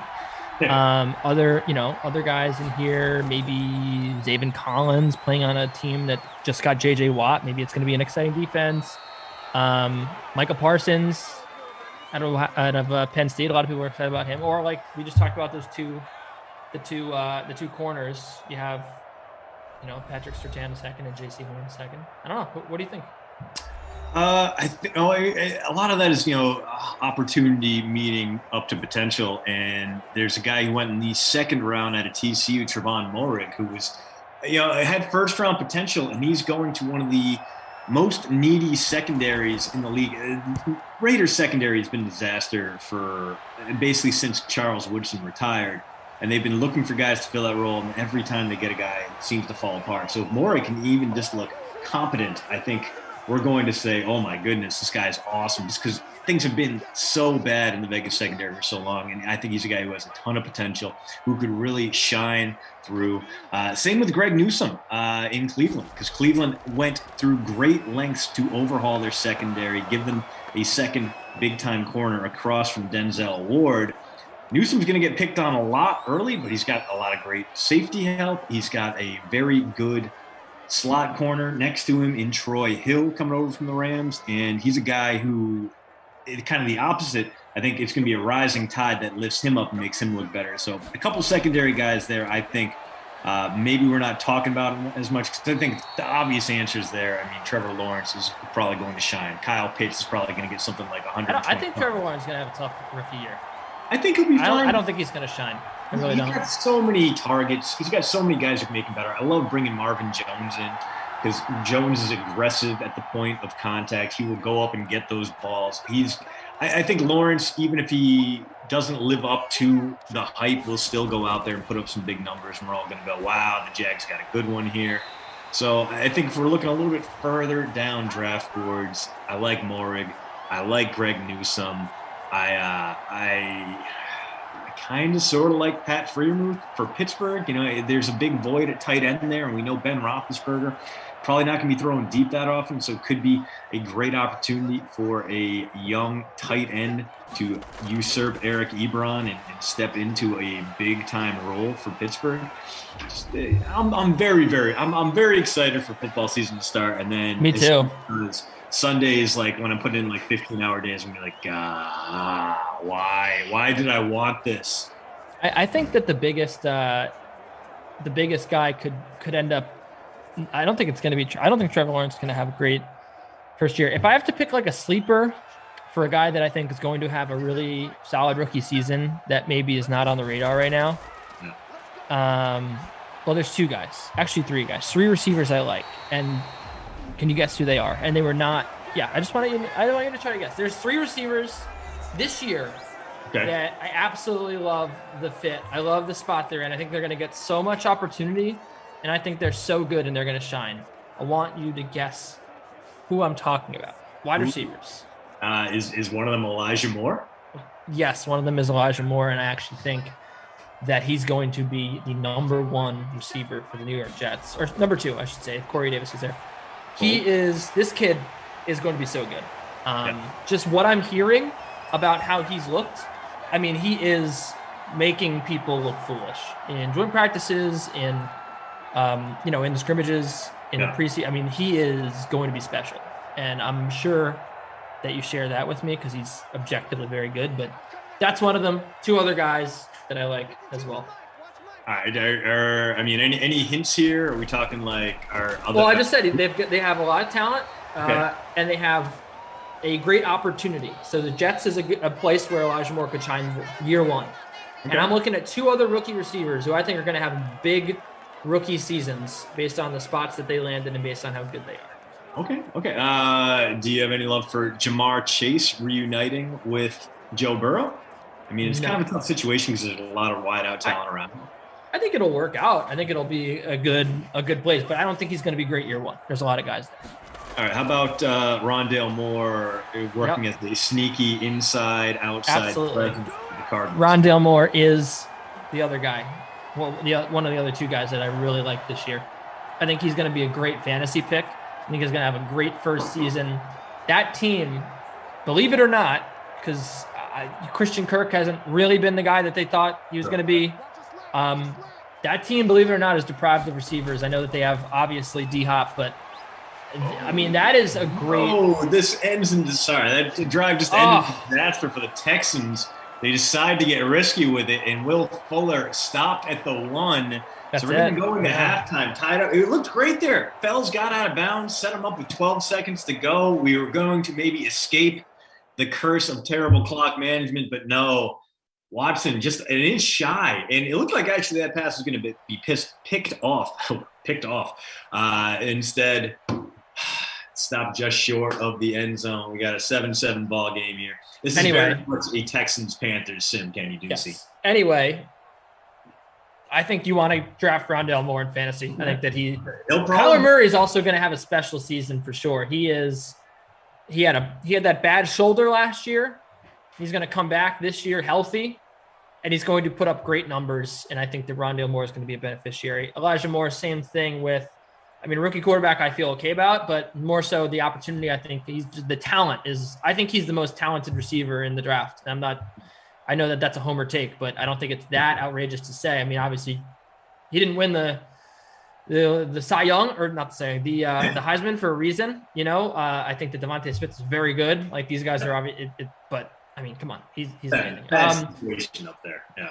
Yeah, he could. I don't understand why people say, like, AJ Schultz on the Sweat said that the Jets have no one catching the football, which couldn't be further from the truth. They have a lot of receivers there. They just revamped that entire receiving core.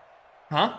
They just revamped their entire receiving core. Yeah, and I think it's pretty cool. I think that Keelan Cole is good, and there's a lot of guys that are could emerge as pretty serious threats. And Corey Davis, I think it's really good. I loved Corey Davis last year. I think he's legitimately good. Anyway, who's the third guy that you think that I'm looking at for a good season? All right, let's take a look. We already talked a little bit about Terrace Marshall. I don't think you were that effusive about him. Probably not Josh Palmer. You know what? I'm gonna throw a wild card out there. Is Diami Brown in Washington catching passes from Fitz? No, and I hate Fitz. It's not quite that bold. Okay. I think that Rashad Bateman. Okay. Rashad Bateman is a guy. I wanted the Jets to take him badly at 34, and also I wanted him to go to the Jets in some capacity. I think the Jets ended up trading for 34, but they had another pick before that. I wanted him on the Jets. I think he's really good. Yeah. And again, you want to talk about a team that has absolutely no receivers.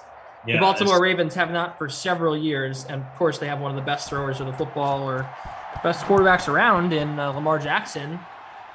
That could be a good spot for another breakout rookie season. I'd written him off due to all the injuries he's dealt with through camp, and nagging injuries in the groin strain that's going to keep him out, it looks like, to begin the season. But yeah, I love Rashad Bateman as well. Guy absolutely shined for the Golden Gophers of Minnesota.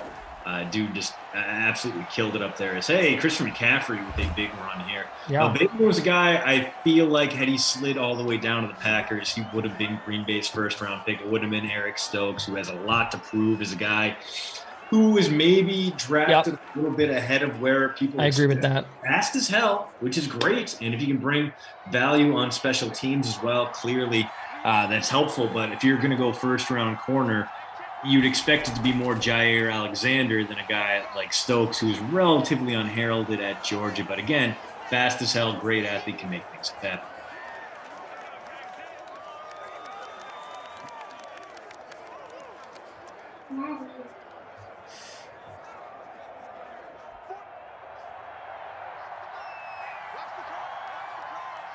All right, well,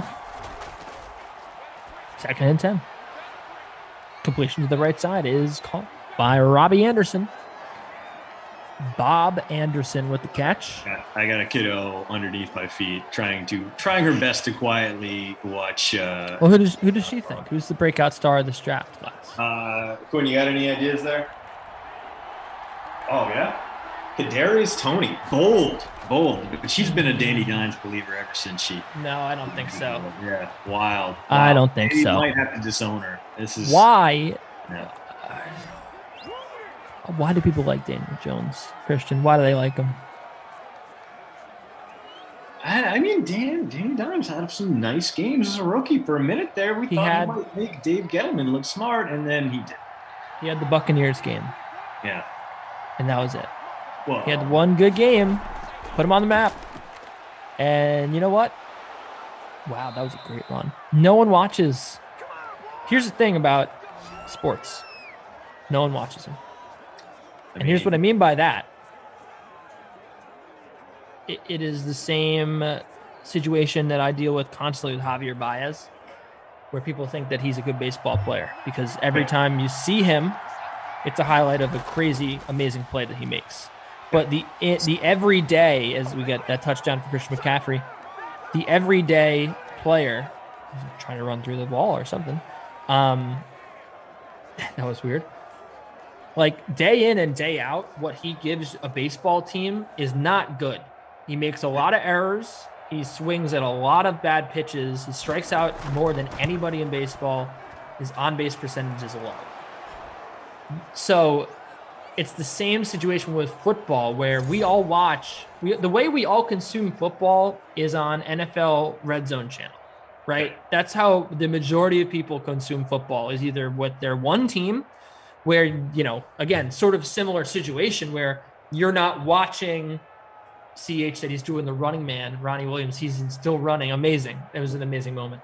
You're not watching the full game, right? So, you see a highlight of Derrick Henry going for an 80-yard run. Like, oh, that's cool. But like, you might not see his whole game and see what he's doing right and see what he's doing wrong. Like, no one knows anything of Daniel Jones except for the few good throws that he makes in a season. And that's like the larger point about sports, where it's like, I'll get an alert for, Kevin Durant, huge dunk on Bleacher Report. And then like I check the score, the Nets are down 20. Yeah. It's this false perception of this is a good player, or this is a good team, or this team is winning. Like, it doesn't matter really if you win. It just matters if you produce enough highlights. So that is where I feel about Daniel Jones, where I feel like people don't watch the Giants, every week. And I've watched a lot of Giants football because they have it on in New York. You don't see and I hate watch. I watch for flaws, but you don't see his entire season. You see just the good throws, and he does make some good throws. I'm not saying he doesn't. He makes some good throws, but mixed in is a ton of turnovers, and a ton of bad reads, and a ton of sacks. And I just feel like when you're evaluating a quarterback, especially as we've all, everyone's hammered home with me, they're such an important player, such an important position. I feel like there's a lot more to Daniel Jones than just his quote unquote dimes. Yeah, and to that point, he had those 3 great games as a rookie, 352, 5 touchdowns against Washington, 322, 4 touchdowns against the Lions, 308, 4 touchdowns against the Jets.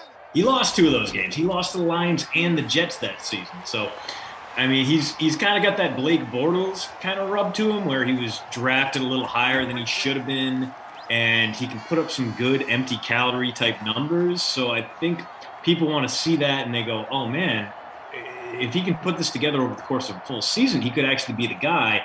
But I think people who actually watch him consistently realize that, oh no, this guy doesn't protect the ball. His pocket awareness is bleak.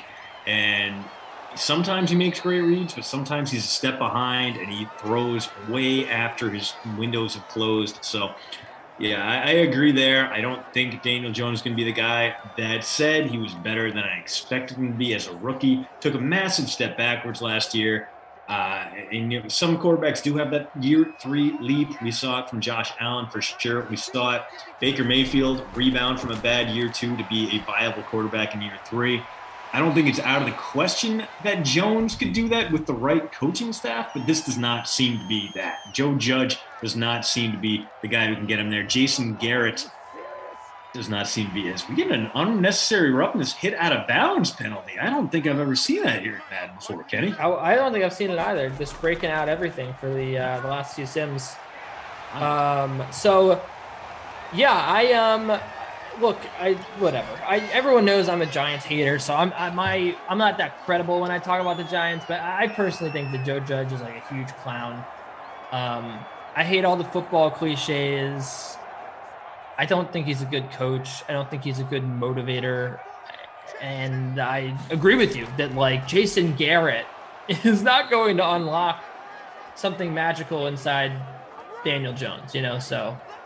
Yeah, I think everyone that, and they want to go like, oh man, he helped Tony Romo get there, and it's like different situations, very different situations. And I appreciate what Gettleman did this year, trying to upgrade as much as he could around that offense, because he knows if this doesn't work out this year, he's donezo until another team decides to hire a retread GM with very little success as their new guy, which I didn't think would happen, but I also didn't think that we would see the Giants pull them out there. So we get a little Jordan Akins on that one. So we've had Akins show up. We've got Kenny Stills show up. A good depth chart diver kind of day for these Texans who are trying to come back from a 3rd quarter deficit at their home field at Energy Stadium, Houston.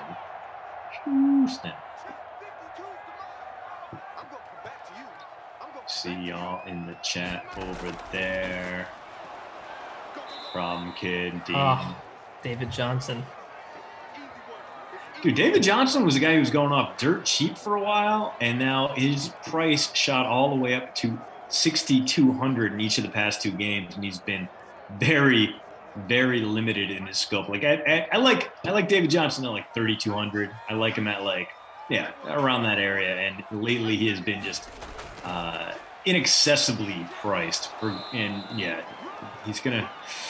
He stopped just short there. So 3rd and goal coming up. Are they going to spam him again, or maybe we're going to get a little Cullen Gillespie, a little fullback dive action from the 1? That would be the ultimate vulture here. Gillespie, former Texas A&M guy. He's in there. They're coming out in the power eye. Hooks to the bottom of the screen, too, if we want to throw it. It's a fullback. That's it. He's in. Got him. Gillespie, the vulture tutty into the end zone. And look at that. 1.4 fantasy points per game, $1.2 thousand to roster, and that's his first rushing touchdown since Sim 158. So you got like a 1 in 25 shot at him scoring a touchdown for you, and he just paid off in a big way. Absolute scenes right now. So the PAT. You know what we don't ever talk about anymore, Christian? What's that? While we got a quarter and 45 seconds to kill. We never talk about the PATs anymore. It's true. That was the hottest discussion for about 2 years, was PATs were too easy. You know, oh, look at what happened when we moved back to PAT. Now it's, by the way, Jared pointing out, that is the 4th vulture touchdown that we've had across 2 sims today. I had 2 with Emerson. It was unbelievable. Actually, it was 3 because we had one from whoever the backup running back for the Jaguars is. Forget who it was. And then Armstead, maybe? Armstead, yep. And then we had 2 from who were they playing? Jordan Howard? Wow. Yeah, we had 2 from Jordan Howard. That's right. That was crazy, man. Anyway. I got the 4 p.m. sim coming up next. I'm going to make sure I roster every terrible running back I can find now. Anyway, no one talks about the PATs. And I do think that as you, it does make it more difficult. And I think it's significantly curbed the ease of the PAT. But look, I don't know. I think I kind of want him to move it back, for being completely honest here. I want him to move it back. You think 33 isn't far enough? Okay. No. Sorry. Move it back to the 2 yards. All right. Move it back to the 2. Yeah, I want to see that again.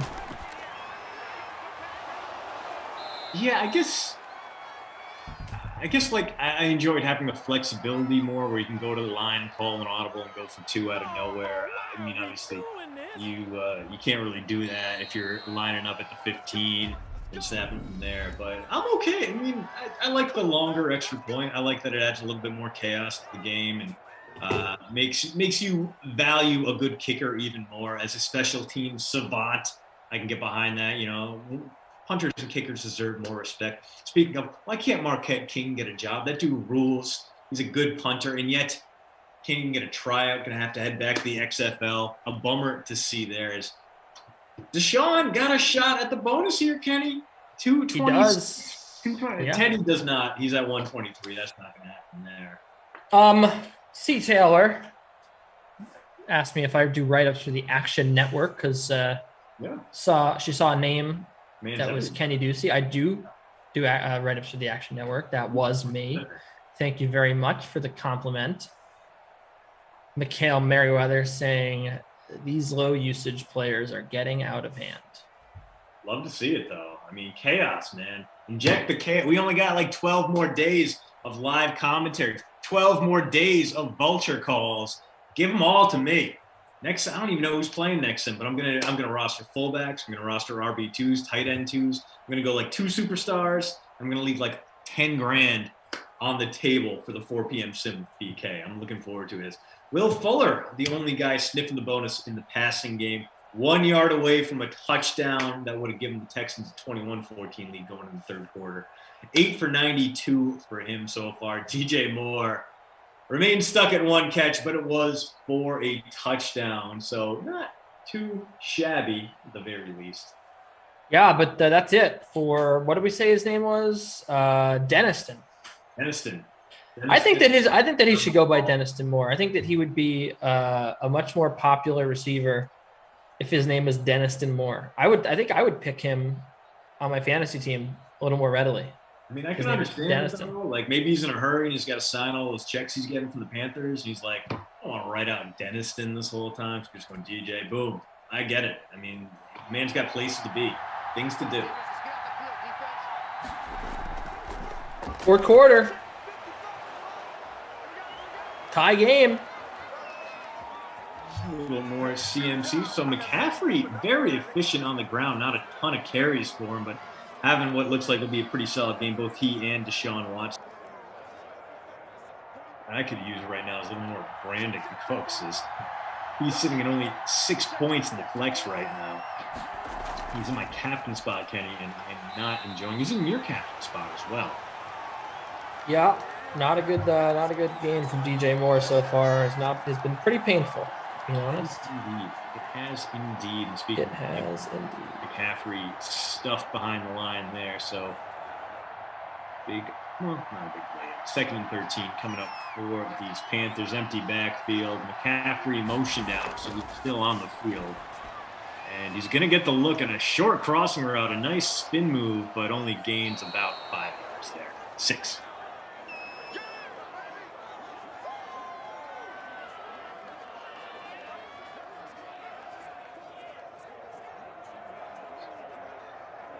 TP pointing out that we need to grab some sound bites we can just insert randomly into the non-announced Madden games coming up in September. That way you can still hear vulture calls from Rossi or me losing my mind every time the fullback. Just a pre-recorded Kenny rant. Exactly. Anytime the Jets play, just you breathlessly just telling us all about how they're going to win 10 games. I don't know about anymore without Carl Lawson. Oh, man. Just an absolutely brutal day for your Jets. Terrible. I'm having an awful day, Christian.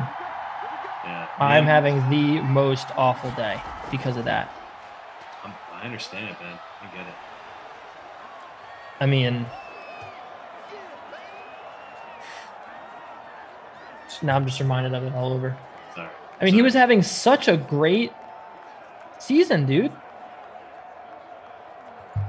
Yeah, he looked like he was recharged, re-energized. Carl Lawson, just such an unheralded guy after kind of having to churn his way through the terrible, terrible, terrible Bengals teams. And now, tragically, it seems like he's going to be lost for the season, which is a real. But yeah, it's not good. As I said, I asked my Jets guy about it. He said, seems really bad.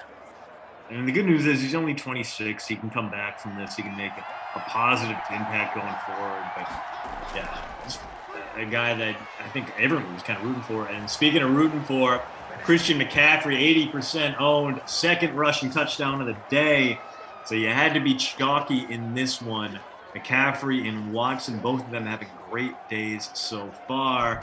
My punt play, Duke Johnson, 6 rushing yards total. Not as good for him. But, hey, Texans about to get the ball here. Maybe all that changes.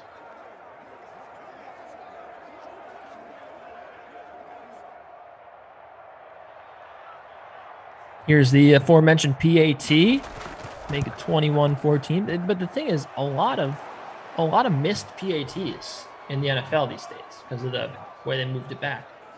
So, yeah, I'm okay with that. Because then what do you have to do to make up for the missed PAT? That means more 2-point conversions or the most exciting plays in the game. And basically, at a 4th and 2. You make it or you don't. There's no middle ground there. It's either success or failure. So I'm all for whatever gets us closer to more 2-point conversion. In fact, I want to break fantasy rosters out there by just instituting college football overtime in the NFL. I want to see like a 7 overtime game where all of a sudden you have guys putting up like 75 fantasy points. Yeah, I mean, look, I think that there would be, because of the popularity of fantasy football, I think there would be a legitimate conversation about that. Like, I don't think that they would end up counting overtime stats if that were the case. But I think that for just in general, the enjoyment of games, I do think that we should have college football overtime. I think it'd be really cool. I think that there's way too many instances of, here's one. What about this, Christian? What about this rule? Okay, actually, I've never thought about this before. Will Fuller bonus, by the way. This is a brand new idea. I want to know. I want to know what the chat thinks as well. What our production staff thinks as well. I just ideated this, just so everyone knows. For overtime, new NFL overtime rules. This is what I'm proposing. You have to score a touchdown to win. No field goals whatsoever. You can keep the same rule with the team gets a chance to retaliate if you want. Like, you have to score a touchdown. But I think we should eliminate all field goals from overtime. I think that the kicking the game winning, I think that eliminates the fun. I think there would be a little more fun and a little more challenging if we had to get in the end zone, because like a team gets the ball, they don't score, other team gets the ball, they move the ball forward 20 yards, kick a field goal, they win the game. I think that you should have to punch it into the end zone. And it would be great for people who love to play fantasy football. You'd continue to get the yards, and more so, it would like I said, it would open up so many possibilities. You'd have teams going for goal line stands, like 4th and goal from the 1. Team stops it, they're back in, they're back up. Whereas if you get to the 1-yard line, you make a game-saving tackle, they still just end up kicking it, 25-yard field goal and win the game. I think it'd be really cool. What do you think about that? No, I like the idea. I'm into it. It's kind of sort of what the NFL instituted when, like, if you score first, it's got to be a touchdown or the game goes on. Right. Exactly. Extend it to you only have to score. You can only score touchdowns. Yeah, I'm into it. I don't understand why they don't have that rule, to be honest. I think that's like the easiest thing ever to implement, and I think everyone would sign off on it. Kicker's got a great lobbying union. Anthony thinks that it would risk more injuries that way. What do you mean? By playing an extra few plays like that? No. I mean, honestly, if the NFL cared about injuries, they wouldn't have brought in a 17th game. They pay lip service. Exactly. Injuries, but yeah. The 17th game is way more dangerous to the players than making them score a touchdown in overtime, which a lot of the teams do anyway. I don't understand that at all. Now, the one thing is... we got... broken free for the touchdown. Missed it. Brandon Cooks with the score. So Will Fuller came down with a catch that was clearly not a catch. It got challenged, not overturned, which was wild, but kept the drive alive, and Cooks and Johnson finishing off that drive. A great turn of events for my lineup, which currently ranks sixth among the 78 of you who showed up for the Christian and Kenny. These teams suck free roll. But good news, you get Panthers wideouts because they're going to have a little under 3 minutes and 3 timeouts to regain the lead here. Overtime very much on the table.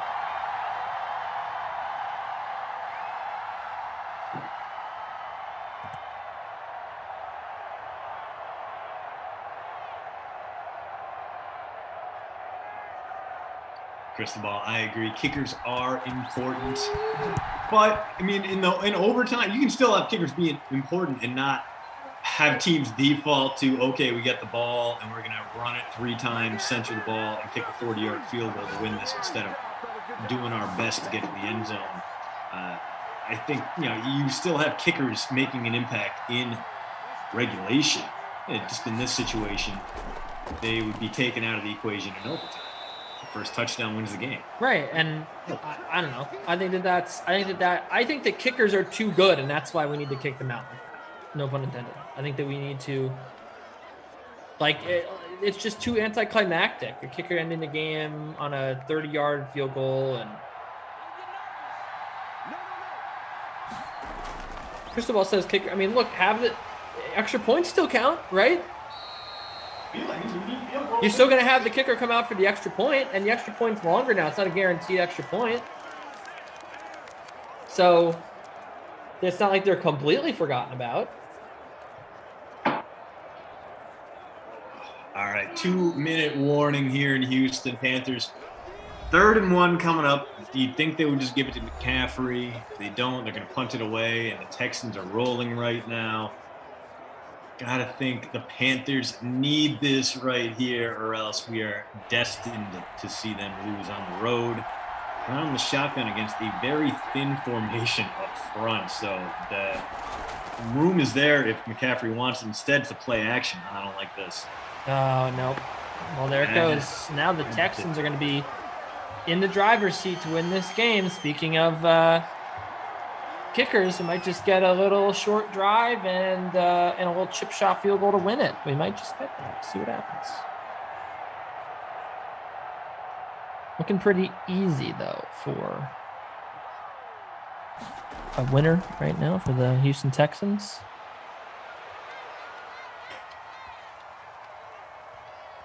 Yeah, once again, we get the punt return glitch there. So now the Texans got to go 95 yards for a touchdown. What do you mean? What glitch? Yeah, where the punt returner decides, takes one look at the ball and runs in the opposite direction. Yeah, well, I mean, he thought it was going to the end zone. Oh no! Oh, that was so close to being a safety. Johnson. So close to my mic overmodulated. Yeah, so clock is ticking, and a bad start to this one for the Texans. Overtime looking more and more likely as David Johnson. Ugh. All right, see if we could get a safety, and I mean, a safety basically wins the game in this scenario. Decent right? Up there. So 3rd and manageable coming up. David Johnson, 20 yards is pretty much it for him today. The running game in Houston, the backfield, has not been very effective. 3rd and 6 coming up. Panthers seem content to let the clock run on this one. The Texans obviously facing a 3rd down. We want to be careful about their clock management, not give Carolina enough time to come back, but also create some space for them to get into field goal range. Duke Johnson. Right. Duke got it. And what a run. And the juke move. Guy out to the 26. Take that timeout. You got a shot here. They're not going to take the timeout. 40 seconds and counting. They're playing for overtime, and this is massively frustrating. You have a fresh. We'll see, though. Hey, you mentioned the three timeouts. It's still a possibility. A big gain here, and the Texans might as well use. They might just very well use their timeouts. Let's see what happens. 1st and 10, 19 seconds and counting. Deshaun Watson still not snapping the ball. 16, 15. Snap the ball. 13, 12. The play clock is running. Down to 8 on the play clock. Oh, my goodness. Okay, well, let's just stop getting excited. They have to snap the ball. This is going to be great when they complete like a 1,000,000-yard pass. See, this is all right. Nope. So, well, all right. Duke Johnson owners go crazy. Cool, man. Cool. A lot of fun. Nice work. Right to overtime. Yeah. Cool. Bruce Kelly said, "Ducey, in overtime, the kicker would be null and void if first touchdown wins." That's exact. I'm not saying to do that. I'm saying that you implement the same rules with the other team gets a chance to respond. Just like if you have a field goal, the other team gets a chance to respond with a field goal or a touchdown. Score a touchdown. Bert said the last pass right there just got the bonus for Deshaun Watson. Very interesting. If you have a touchdown, you can answer with your own touchdown. And then you keep going until some team doesn't. It's almost like college football overtime, but you're not putting the ball on the 30-yard line. All right. Well, the good news is Texans get the ball back, so I guess no harm done. Although that was just an immensely stupid drive. I don't understand what. They had 3 timeouts. Team on his back, and then, all right. Well, you know what? Let's get that Brandon Cook 75-yard touchdown pass right now, so we can go home happy, Kenny. Jason said the spam. David Johnson again. Picks up a few.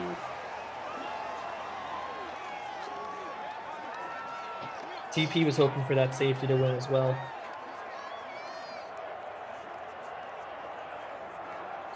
Noah Moon wants that Brandon Cooks long touchdown. Let's see if he gets it. Noah Moon. Do it for Noah Moon, baby. Never a good sign when I find myself agreeing with Noah Moon and the Texans just the dumbest play calling imaginable. Just going to spam David Johnson. Just going to keep running their troops into the kill box until the kill box hit their limit. There's a tremendous Futurama reference. I'm going to pat myself on the back for that one. There's Zap Brannigan for you. And that's about what I can chalk the Texans play calling up to. Bill O'Brien is basically Zach Brannigan. Is that Will Fuller there, or is it Randall Cobb? It is Cobb, it looks like. So Cobb quietly having a very solid game. 11.8 for him. Kenny, he went off pretty inexpensively today. Yeah, you know what? I always roster him too, and I didn't roster him this time. I went Duke Johnson over Randall Cobb, and I'm paying for it now, although Duke has been useful as well. David to the 50. Noah Moon, what is Bill O'Brien doing? Agreed, Noah. I agree. I totally agree. Yeah. All right. Single back in the backfield, probably David Johnson. Another hand up to him, sure. Why not? He got the first down at the very least, but still barely giving you more than 2.5 yards per carry. It's been grim for DJ, much like his entire career has been post-2016, which is very sad to see. Love it whenever an FCS guy can go out there and absolutely shine on the next level. Northern Iowa for David Johnson. Illinois State for James Robinson. Anytime you can get those overlooked guys out on the field, I love it. And we're gonna grind David Johnson to a nub, I guess. And you know what? He's picking up yards, so I can't even complain. It's working. Bill O'Brien just hitting the Ask Corso button over and over and over again. Corso. Whatever. Yep. Not quite. Come on, Bill. Come on, Bill. Come on, Bill. Oh, turn up field. In spite of Bill. Oh, but he didn't get the first down, Christian. It's going to be 3rd and 2. You know what? Just as importantly, though, Kenny, he didn't fumble. So credit where it's due with the slide. Better safe than sorry. Texans still got a shot here. How about a touchdown to win the game? Coming out in a variant of the babysitter Billy formation here. And David Johnson going to pick it up and then some near the red zone. So Dave. They got it. Having a respectable game, if not a good one.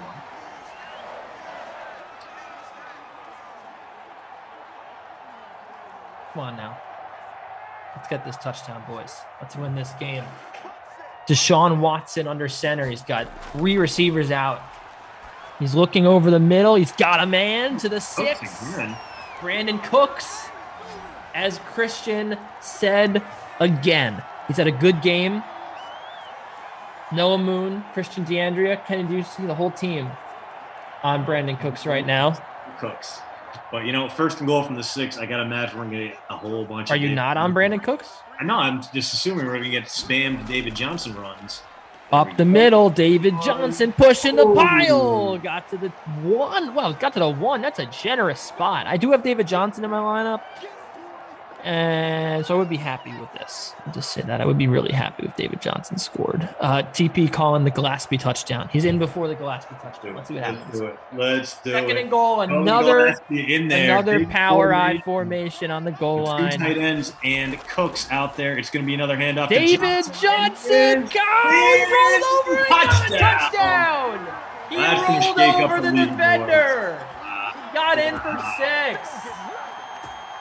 So the Panthers could not stop David Johnson in the extra frame. That is the difference maker. J.J. Watt celebrating. Could be the last time we see J.J. in a Texans uniform here in Simland. And he goes off a winner. David Johnson giving Matt Rule something to be bummed about and giving us a reason to duck out of this one. I mean, I was all the way up to second in our free roll, Kenny. I needed that Brandon Cooks tutty. Instead, we got DJ. It's probably going to knock me down the leaderboard a few pegs, but hey, let's go ahead and name some players of the game. Will Fuller had a pretty good one, 23.7, hit the bonus, had a 9 catches. Only thing he didn't have was a receiving touch, but still going to be my postroute.substack.com player of the game, even though Deshaun hit the bonus, even though Christian McCaffrey had a pretty dang good game with 2 touchdowns. Will Fuller, former Texan, current Miami Dolphin, you are my postroute.substack.com player of the game. And, man, who are we going to babysitter Billy on this one? Because a lot of guys were pretty decent. Even David Johnson eventually lived up to his $6,200 salary, which is way too much for David Johnson most of the time. Today, you could have given Deshaun Watson the player of the game, by the way, but I guess he was super chalky. Teddy Bridgewater was pretty rough. Ian Thomas didn't really do too much. But Robbie Anderson, 44% owned in our free roll, 2 catches, 15 yards. You are the babysitter Billy, not my kid award winner for this one. All right, DeAndrea's do not roster. Coming up next, we got Ross Tucker, 4 p.m. sim. Christian's back with BK for that one. Packers Washington football team. The slate is at 5. I'm going to be joining Adam Kaufman when we're talking about all the sports really. Tennis is going to make its way into that, and then 6 p.m. Giants Broncos. Tommy, Frozen Fruit Juice, and the Terraland are going to be on the call there. We have a lot of people to thank. There we go. Bert on the back end doing it in ops with Jared, and then we got Eamon as well with TP, the host of this Zoom call, and our wonderful staff behind the scenes. We appreciate all the hard work they do. We appreciate you coming back each and every day for the Sims. And until next week, for Christian, I'm Kenny. Enjoy some Ross Tucker coming up right now on the DK Dream Stream. So long. It's the Ross Tucker Football Podcast. Oh, yeah, it is. But it's not just any Ross Tucker Football Podcast. It is a teaching tutorial Thursday presented by DraftKings with Professor Greg Cosell. I have been waiting all week for this. Could barely even sleep last night. I need to know what Greg thought first glance of the rookie quarterbacks. They all look pretty good to me, but I don't go back and watch the coaching tape like the great Greg Cosell does. We'll get to Greg momentarily.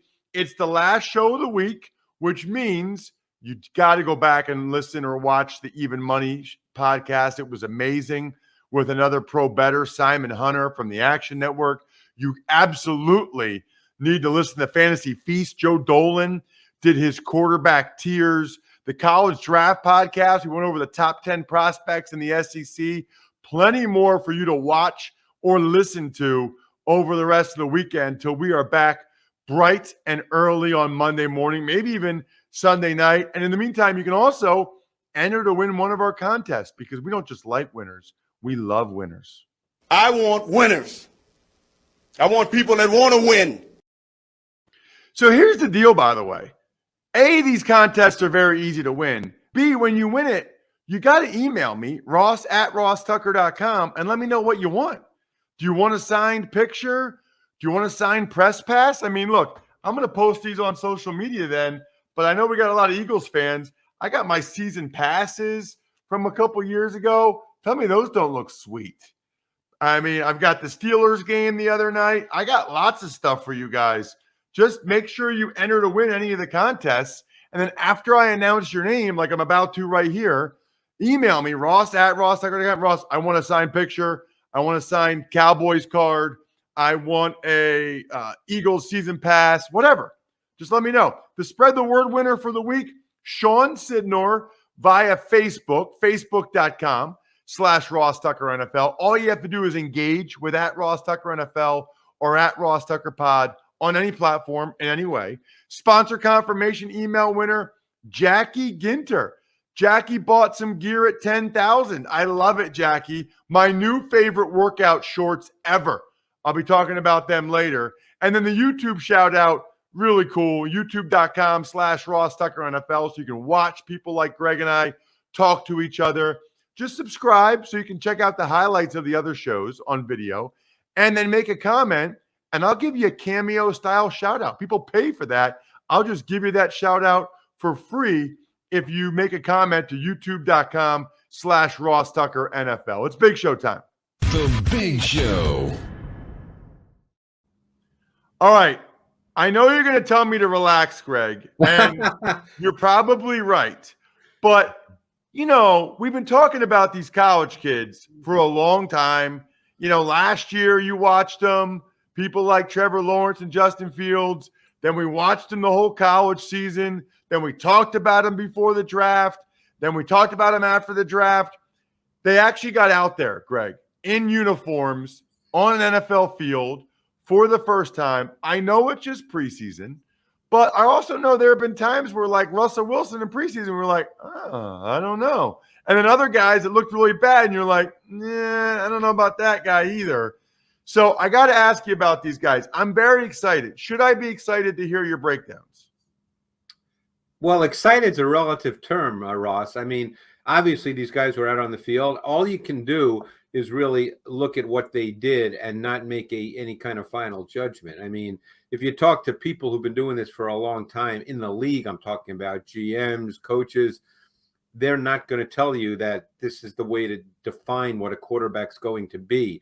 And it's easy to do that, and we're so excited to see them play, but you got to be a little careful about that. So yeah, we can. I'll tell you what I saw. I watched every snap of all the guys, and I literally broke down every play of each guy. Awesome. Well, let's start. I'm doing the Eagles-Patriots game tonight. Yep. It'll be on NFL Network. I am really excited about it. I went to the joint practices this week, and I'll be curious to see, by the way, just how much they play their guys and what they show after a couple of days of joint practices. You never know. So let's start with Mac Jones. To my eye, Greg, at the joint practices, I thought he looked more comfortable, to be honest with you, than Cam. I mean, he certainly gets rid of the ball faster than Cam does. Cam was holding on to it a lot. What did you see from Mac Jones of the Patriots his first time out?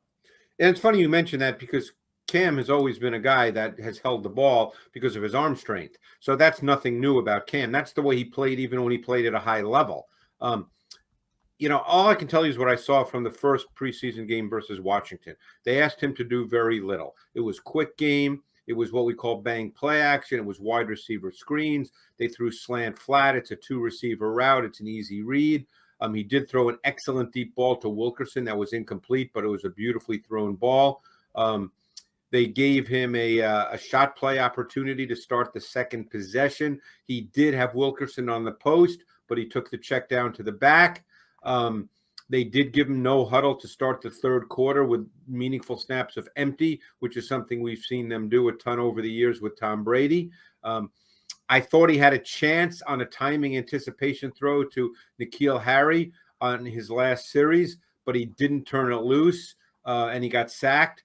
That would have been higher level quarterbacking, but it was there. I thought overall he showed the ability to function effectively within the structure of the pass game. He's going to have to see things a little quicker and play a little faster mentally. And by the way, everything I just said is not a surprise. Right. That sounds like a lot of rookie quarterbacks. Exactly.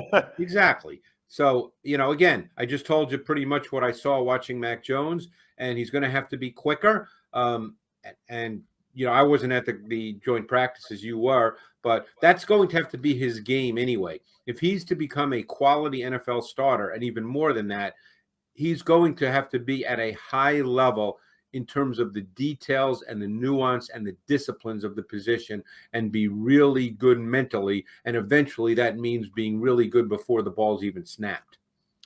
All right. Why don't we just stay in the division? Now, I didn't get a chance to watch the Jets game, but I saw a few Zach Wilson highlights.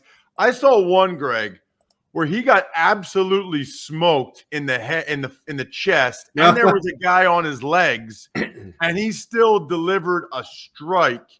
But I don't go back and watch the coaching tape like you do. What did you see from Zach Wilson? Well, I think this is a good offense for him. It's really the Shanahan 49ers offense with a lot of play action, boot. He's very comfortable with play action boot. He's an easy thrower on the move. That will be a feature of the Jets passing game. You saw he only had 9 throws. You saw what you saw in college. He has light, quick feet on his drop and his set. He's got a live, loose arm with an easy delivery, good velocity. You could see his easy movement and overall athleticism. So, again, he looked, for the most part, like he did in college. A lot of throws. The one throw people were talking about, I believe it was on 3rd down, was when he hit Cole for 16 yards. It was a 3-man route concept to the field, the wide side of the field. And the design of the 3-man combination presented the open window to Cole on the dig, and it was really well executed. He threw it with timing, and he threw it with precise ball location. Awesome. Love it. All right. What about, let's get to some of these other guys.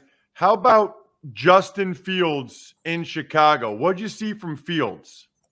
Yeah, the thing that I think, again, that got people excited about Fields, in his first game, is that he looked comfortable. He looked poised. He played with patience. He played with vision. He threw with some pace and touch when it was demanded. He showed some subtle pocket movement, maintaining his downfield focus.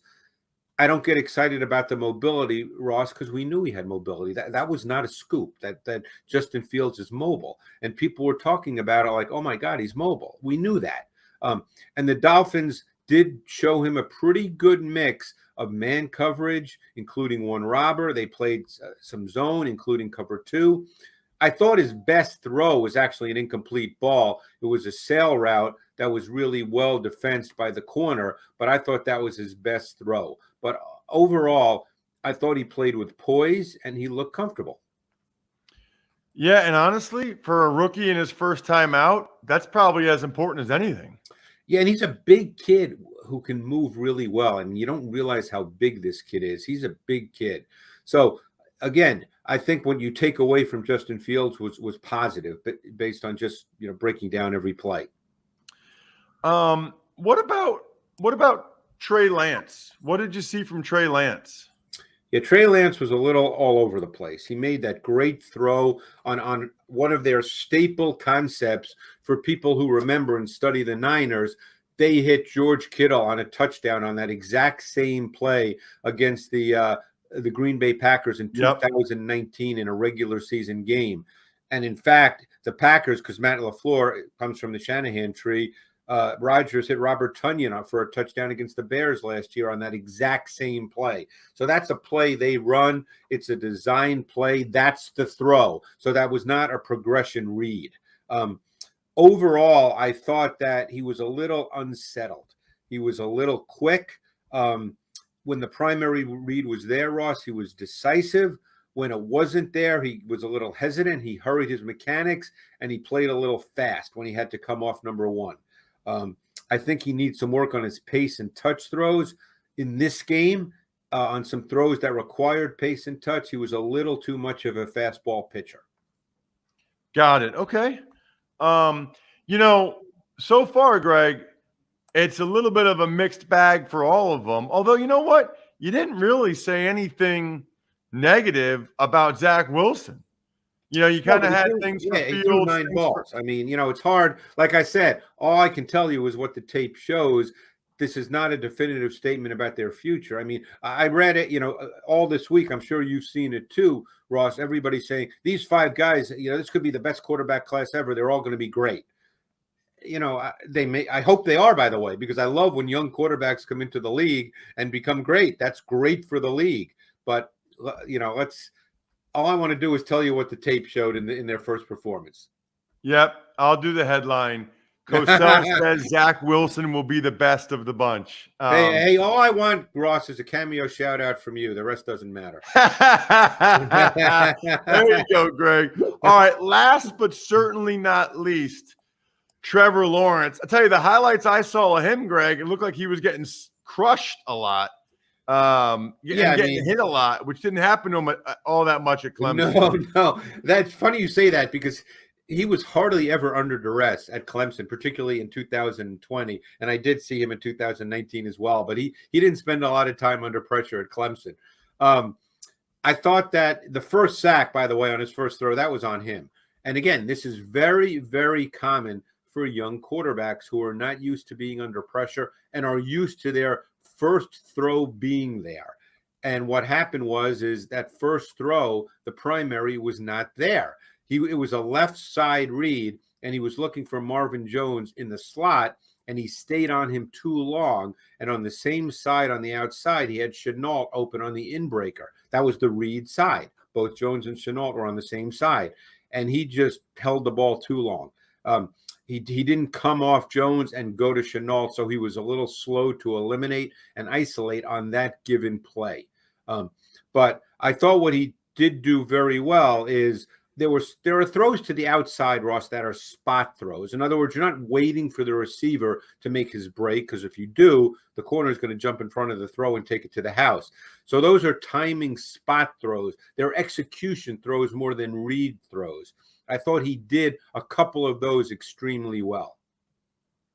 Awesome. You know, I got to ask you this, Greg, because he just got released again, and that's Josh Rosen. Yeah. And I know you don't get any video of Niners training camp to know why he was released. Yeah. And frankly, you probably haven't really watched him other than when he had those starts for, was it the Dolphins that one year he was Well, starting? no, he had a number of starts for the Cardinals. A couple. Right, but then the next year he started some games instead of Fitzpatrick in Miami. Yeah. They let him start a few games, and they were trying to figure out whether. I guess my question is, why do you think it really hasn't happened for him, Greg? Like, what does the tape show that maybe Josh Rosen's missing that could be a lesson for all of us as evaluators moving forward? Because it certainly seemed like there were a lot of people that really liked Josh Rosen coming out. I did too. I'll be the first to admit it. I thought he threw the ball well. I thought he was mechanically sound. What I remember, because obviously I haven't looked at that recently, Ross, is it seemed to me, and I think back to when he had those, 4, 5, 6 starts with the Cardinals, I believe, the year before Murray got there. I think someone like Josh Rosen, the way he plays, because he's a pocket player, needed to be really, really good with the timing and rhythm in the pass game. And I thought he could do that because that's the style of quarterback he would have to be. And if I can remember correctly, I thought there were times he was just a little slow with that. And if you're slow as a pure pocket quarterback with those kinds of things, then you're going to have a hard time in this league. So again, that's just what I seem to remember. But he's running out of chances, and there's no one who's going to bring him in now and say you're competing for a starting job. So it's possible we've seen the last of Josh Rosen. You know, it's funny that you say slow, with the timing of the offense. When I watch him, Greg, it just, everything he did looked kind of slow. I agree. Getting back from center. Yeah. And it's weird because everybody says, he's a tennis guy. And they said, well, Drew Brees is a tennis guy. But even his pocket movement, he didn't move real well. No, it seemed that he was very deliberate in everything he did. And you're right about the pocket movement, because quarterbacks who are essentially pocket quarterbacks need to be able to move within the pocket, not run out of the pocket, but move within the pocket. And that's an essential trait for quarterbacks who are at their core pocket quarterbacks. So it did not, like I said, I doubt he'll get another chance at this point. I don't get into the personal stuff and whether people like him or dislike him. All that stuff was talked about when he came out. You know me, I don't get into that. But, just talk about what you saw on the field. I think you're right. He was just too deliberate with everything he did. One other guy I wanted to ask you about today is Jamal Adams. Jamal Adams signs this huge deal with the Seattle Seahawks, highest paid safety ever. He wanted to be more. He said, maybe I'm a linebacker. They figured it out. That's not the point. The point is, Greg, I can't remember a whole lot of other safeties like him. I know that Polamalu did a bunch of stuff. I know that Ed Reed was all over the place. And in some way, Jamal Adams reminds me of Bob Sanders at times. But I can't remember, Greg, a safety blitzing as much as he does, getting as much pressure as he does. Yeah. I mean, I guess my question for you is, what makes Jamal Adams such a special player? Well, I think he's a certain kind of player, Ross. I think with Jamal Adams, you have to play a certain way on defense. Jamal Adams is a box player. He's a blitzer. And by the way, the statistics for the Seahawks defense when Jamal Adams blitzed last year were atrocious. They got lit up when he blitzed. So Jamal Adams is a certain kind of player. He's not Ed Reed. He's not Troy Polamalu. You need to play him close to the line of scrimmage. He's an aggressive downhill player. Like I said, they blitzed him a ton, but they were not successful in their pass defense when he blitzed. So you end up being somewhat limited in what you can do defensively because Adams is a box player. Diggs will be their post safety. They'll have to play a ton of single high. So their defense will become somewhat predictable, which is fine if you have great players. The Legion of Boom was predictable too. They played cover 3, but they had great players. They had 2 safeties who were phenomenal. They had, at the time, the best post safety in the game in Earl Thomas and arguably the best box safety in the game in Cam Chancellor, who was 235 pounds. So Adams is really good at what he does, but he does certain things really well and other things you can't really ask him to do. Check this man out on social media at Greg Cosell. We'll get a little bit bigger sample size. Week 2 of the preseason starts tonight. Check out your boy, that'd be me, on NFL Network tonight, unless you're around locally to check it out. Really looking forward to it and can't wait to see what we see from these guys next week, Greg. All right, Ross, thanks so much. Looking forward to it. Absolutely. You know what I'm looking forward to? I'm looking forward to taking some of you guys down. Taking you down in season-long fantasy football. I play in one season-long fantasy league, and it's against you. If you go to fantrax.com/Ross and sign up for a free account and send it to me, then you've got a great chance because I'm going to start to announce the winners on the Fantasy Feast podcast next week of the season-long traditional league. You know how much I love customization. Look, we're all like this now, right? We want what we want when we want it. Have as many dudes as you want in your league. You want an 8-team league? You want a 16-team league? They got it. You want no defense and no kickers because it's not fun to pick or draft them like me? You got it. And you want to sign Devontae Adams jersey? You might get that. Even better. This is what's crazy. If you bring your friends and your other leagues from wherever you were doing your league over to fantrax.com/Ross, you will get over it because you will get a free trip, weekend getaway to watch your favorite team play, and you'll get $6,000 in spending money. So what is that? $500 a guy. You go somewhere, go to a game, totally free, totally customizable, totally awesome, only at fantrax.com/Ross. That's fantrax.com/Ross. Tux Takes. All right, let's start today, Ross, with that big contract that Jamal Adams got in Seattle. 4 years, $70 million, $38 million of it guaranteed, making him the highest paid safety in the National Football League. Very interesting, Bri, in the context of what Greg just said. You know, he makes your defense very predictable because he's always going to be in the box. Diggs always deep. You can't rotate a whole lot of coverages. They didn't do well when he blitzed last year. I don't know. I mean, he makes a bunch of plays in the run game, and he gets several sacks and hits on the quarterback, but I don't know. The way Greg broke it down didn't sound to me like he was worth all that money. Obviously, the Seahawks think he is, but maybe part of that's because they traded so much to get him. Tux Takes. Meanwhile, first round of cuts this week happened in the league. Some of the notables include Lions long snapper Don Mulback, and as you and Greg already talked about, Niners quarterback Josh Rosen. So for Josh Rosen, yeah, I mean, I don't think he'll get signed again. I mean, if Kyle Shanahan is picking Nate Sudfeld over you to be the third quarterback. It's not a very good look, right? I mean, it's not a good look for Josh Rosen, especially with how well respected Kyle Shanahan is. So something to keep in mind. I don't know that any other team will. I mean, maybe he'll get one more shot next offseason, but a lot of teams have said, nah, we're okay. We'll move on from this guy. A lot of teams don't seem to be that enamored with him.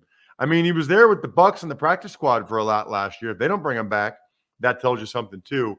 As for Mulbach, 17 years, 260 games. I know he's quote unquote just a long snapper, and those guys don't have as many snaps a game as other positions do. But he's still taking contact, and he's still putting himself in harm's way, and he's still teeing it up for 260 games. That's very impressive. Tux takes. On the injury front, Bears rookie tackle Tevin Jenkins, back surgery. Eagles tight end Tyree Jackson, fractured back. And Deshaun Watson, evidently not injured, but he is being investigated by the FBI. Tevin Jenkins' back surgery is a total disaster for the Bears. I mean, they cut their starting left tackle, Charles Leno, who was under contract, very affordable. He's a solid player. As soon as they draft a guy with a bad back, a rookie right tackle, they're going to move him to left, and they're going to cut Charles Leno. I mean, what is Ryan Pace doing? What is he doing? Now you have to sign Jason Peters to try to save the day? Brutal. As for Tyree Jackson, very disappointed by this, Brian. I was at the Eagles walkthrough yesterday, and I kept looking around. I didn't see Tyree Jackson. I'm like, where is he? Because he made a couple catches that first preseason game. He's had a good camp. I'm excited about him and his future. And then I found out later, fractured back, out for, I guess they're saying 8 to 10 weeks. Total bummer for me for these next couple preseason games. And I think for the Eagles for this season, he was showing some flashes. And as for Deshaun Watson, you know, the coach said he's not injured, but I still think they want to put him on IR to just maintain his rights, but not have him on the field this year. I mean, just an absolute disaster in every way. And it sounds like, you know, now he's being investigated by the FBI, but also I think the FBI is investigating potential extortion attempts to try to get money from him. Again, just a total mess. Tux takes. All right, lastly, there is a game tonight. You will be there. It's the only game tonight. Patriots at the Eagles on the NFL Network. You pumped? I am pumped. But first, I'm pumped about these new shorts from 10,000. 7-inch interval short with the liner. Highest quality, best fitting, most comfortable training shorts I've worn. Now listen, I have worn these now to lift. I've worn them on the stepper. I've worn them to ride my bike. I've worn them for yoga. They have different shorts that specialize in different activities, but I found the one I have so far I can wear for all of them.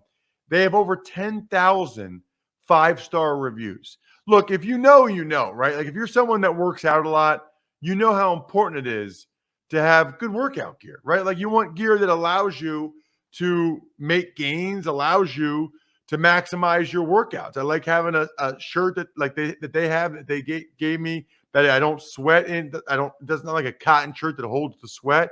And I like movement. I like freedom of movement. 10,000 is offering our listeners, that's you guys, 15% off your purchase. Just go to 10,000.cc. Now listen to that. It's 10,000.cc and enter code Ross Tucker to receive 15% off your purchase. That is 10,000.cc and enter code Ross Tucker. As for the game tonight, Bri, look, it's the only game on. So I think obviously if you live in the Philadelphia area, it's on NBC 10 or one of the various affiliates, right? If you live anywhere else, it's on NFL Network and you can get it other than Boston because you'll get the Patriots feed up there. but I'm so pumped. Number one, I love doing games. Number two, growing up an Eagles fan, I love doing Eagles games. Number three, it's cool to be on NFL Network. It's cool that a lot of people are going to be able to get a chance to see what I bring to the table live tonight and get a chance to see the work that I put in, right? Like you always want bigger opportunities and to show what you can do. And I'm looking forward to showing a lot of people what I can do. Remember, by the way, if you're watching me, take a screenshot of it, of me on the TV, and I will I'll try to retweet it during the game if you tag me and I see it. I would love to do that. I would also love to give shout outs to our great I Think We're Done Here members of patreon.com/RT Media. First and foremost, steakhousesports.com. What an awesome idea. Chris came on the Even Money podcast recently. Chris Aronchek. Check it out. Steakhousesports.com. Pizza Boy Brewing, my fave around here in Central PA. Sporticulture, Vision Comics with an X, and HumanHeadNYC.com. Game day. Get excited. And we will be back, like I said, either Sunday night, bright and early Monday morning. We're getting closer and closer. I think we're done here. Thanks for listening to the Ross Tucker Football Podcast. Make sure to also subscribe to the Fantasy Feast, Even Money, Business of Sports, and College Draft. All available at Apple Podcasts, rosstucker.com, or wherever podcasts can be found. A lot of times on the show, I mentioned DraftKings. Here's what you need to know. You got to be 21 or older, New Jersey, Indiana, or Pennsylvania only. New customers only. Restrictions apply. See DraftKings.com/sportsbook for details. Gambling problem, call 1-800-GAMBLER, or in Indiana, 1-800-9-WITH-IT. By the way, if what I was talking about included a deposit bonus, doesn't always, sometimes it does. Deposit bonus requires 25 times playthrough, and deposit bonuses are paid out in site credit.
too.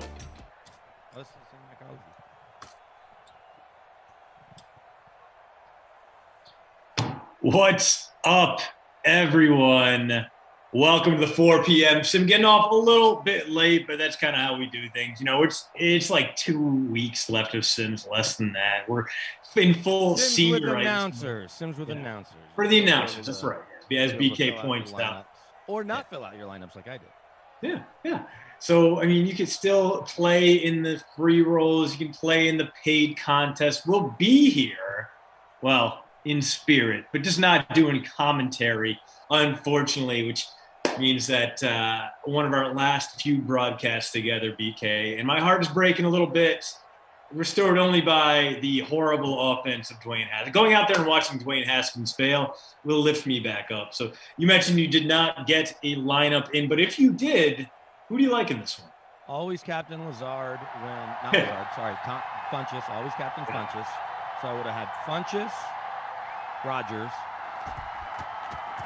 Why am I drawing a blank on the running back for Washington? Aaron Jones? Washington. Oh, for McKissick?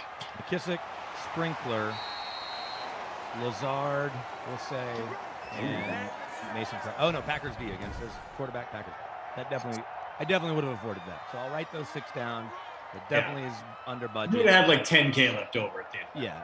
Instead of Lazard, I'd maybe almost go Adams or Jones. Yeah. Give me one. We'll go Jones.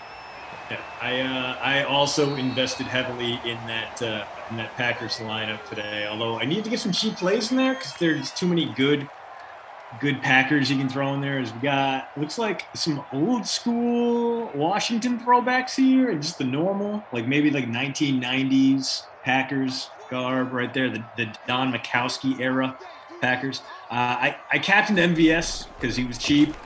That means I also got Aaron Rodgers, Devontae Adams, and Aaron Jones in the lineup. And then like I could find a way to get Funchess in there, but I couldn't find a way to do that and get a punt play I liked in there. So I went with Steven Sims and Dontrell Inman because I had to have some Washington football teamers in the lineup. Stupid rules.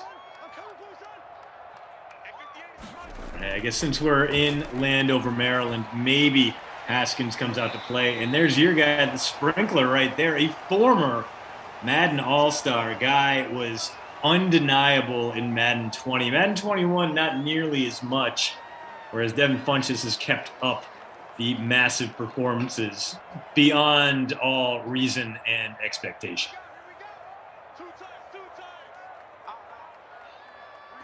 See you guys over there in the chat. Heavy Kevy, Fool, Care Bear, A+, you guys are still around Miami. Good to see y'all in YouTube. J.E., Fred, LT, Sean. What's up, y'all? How y'all doing? Devon, how you been? Hopefully you guys are good. Hopefully we'll get maybe not a better game, but at least a less stupid game than the one we had before this, because the Texans basically had a chance to win in regulation, decided, you know what? No, we're just going to wait till overtime and see if that goes our way. You know, that really frustrating thing Madden does where it just ignores its timeouts and is like, you know what? We're just going to roll with this. That's what happened. We got one of those. Yeah, that can be really frustrating when the timeouts are ignored or mishandled. So I downloaded Madden 22 last night. My buddy Dustin at EA hooked me up with the code. Oh, yeah? Night kind of got away from me, and download takes a little bit. Yeah. And then this morning I had to roll out early with the 14-year-old to school, and then be at Broncos practice, run around, and now I'm here. I'm actually at a friend's basement because it's close to his school where I started helping coach the freshman football team. So I haven't had a chance to play tonight. When I get home, I'm going to finally check out. I get the chance to check out Madden 22, so I'm excited to see all the innovations for the game, I guess, or adjustments, changes, or fun new stuff. I'm stoked to check it out.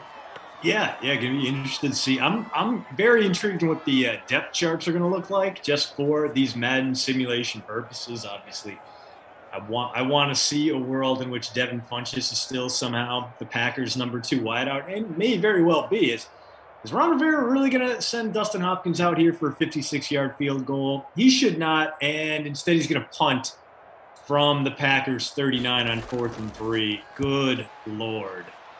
I know they did one roster update already, right? Because Yeah. they put the game out, and obviously if you're downloading the digital version, I don't know if that's the same version you get from the disc, but there's already an updated roster available based on current depth charts. And yeah, I think Deshaun Watson is currently listed as third or fourth string, and then if he goes on the commissioner's exempt list, they'll kind of take him. Yeah, for third or fourth string at quarterback or safety, where they had him taking those scout team reps. I think both. He's probably listed as both.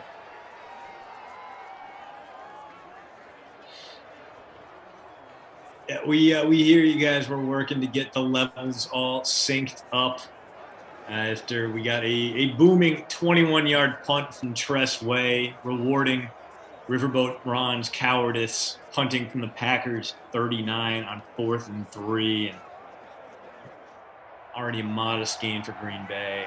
The Packers, of course, your favorites in the NFC North. BK, do you see any team in the division that can really step up to the challenge that Packers with Aaron Rodgers back in the lineup are going to throw out there? Or do you think the Packers run away with this one just like they did in 2020?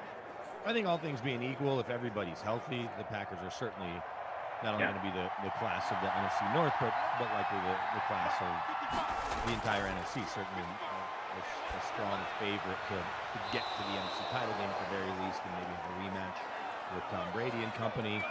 And oh, I didn't realize how low my mic was. Sorry, guys. Oh, there we go. There we go. I owe everybody how about that? Is that a lot better? Yes, significant. Okay. Apologies. So as I was saying, I think you'll see the Packers right at the front of the line, as they should be, but injuries we know can certainly change everything. So if everything's being equal, absolutely you have to look at the Packers as a heavy favorite in their division and to get back to the NFC title game or be right there at least into the second weekend of the playoffs. And so the only team that I think could even challenge them is the Bears. I just can't get on board with the Vikings, and I know it sounds silly, and I'm not trying to make this political, but Kirk Cousins, neither he nor Kellen Mond getting vaccinated when you're the leader of the team, and Lamar Jackson may run, but he didn't test positive, Mond did. But unless Kirk Cousins can operate in a bubble, if he happens to test positive, then you're losing your quarterback for 2 games. Yep. And he's not Aaron Rodgers, right? He's not Patrick Mahomes. He's not that dynamic. He's solid, but he's not great. And then I don't love all the Vikings pieces. I like a couple of their pieces. I certainly like their wideouts. We'll see how Jefferson is when he's healthy and how long it takes him to get fully healthy. And we'll see, Thielen's obviously really darn good, and Dalvin Cook's in that conversation for best running back in football. I like some of their pieces on defense, but they are getting older in spots. So Vikes are out. The Bears with Andy Dalton, I don't like at all. Maybe they win 8, 9, 10 games, but that's not challenging the Packers. Right. The Justin Fields experiment will be interesting, and we'll see where he gets to. But his talent certainly intrigues me. I don't know if they're better this year, but if anyone we're going to challenge, I think it's the Bears, and the Lions will be challenging the Texans for worst team in football. Yeah, that's correct. So I wouldn't bet on it, but maybe Fields comes in and lights the world on fire, and with Robinson back and their defense, we'll see. I don't know if they have enough offense, so even if Fields is really good. Yeah, the depth in that receiving core is a problem. I have made no mere mention of my love for Allen Robinson. I think he's the most underrated receiver in the game. This guy who's a typical Pro Bowler. He's so much better than just Pro Bowl status, and he's just languished under bad quarterbacks. So for his sake, I hope Justin Fields can be the guy. But I don't see the Bears being a big particular threat, although I do think they can be a playoff team. And the Vikings, that defense, has a lot of questions to answer. And Kirk Cousins occasionally has some great games, but I think even if he stays on the field for all 17 games, which to your point, I don't think he's going to. And the backup situation in Minnesota is regrettable right now. I mean, Mond might be the guy in the future, but what he's shown in the preseason so far is that he's not up to the task this year. It's a big strike to Scary Terry. After the Packers went for it on 4th and 6, failed to get it, the Washington football team down right about where they abandoned their last drive in Packer territory. But The Vikings defense gives me concern. The secondary is still bad. Jeff Gladney failed to pan out in the worst possible way after being released after domestic abuse charges brought against him. So you need a secondary to compete against Aaron Rodgers, and the Vikings clearly don't have that, even with Harrison Smith locking things down from the safety spot. So yes, I'm on the same route here, where it feels like the Packers probably run away with this division clinch going into like week 15 or something like that. Let me ask you what the conversation is around Jordan Love and the future of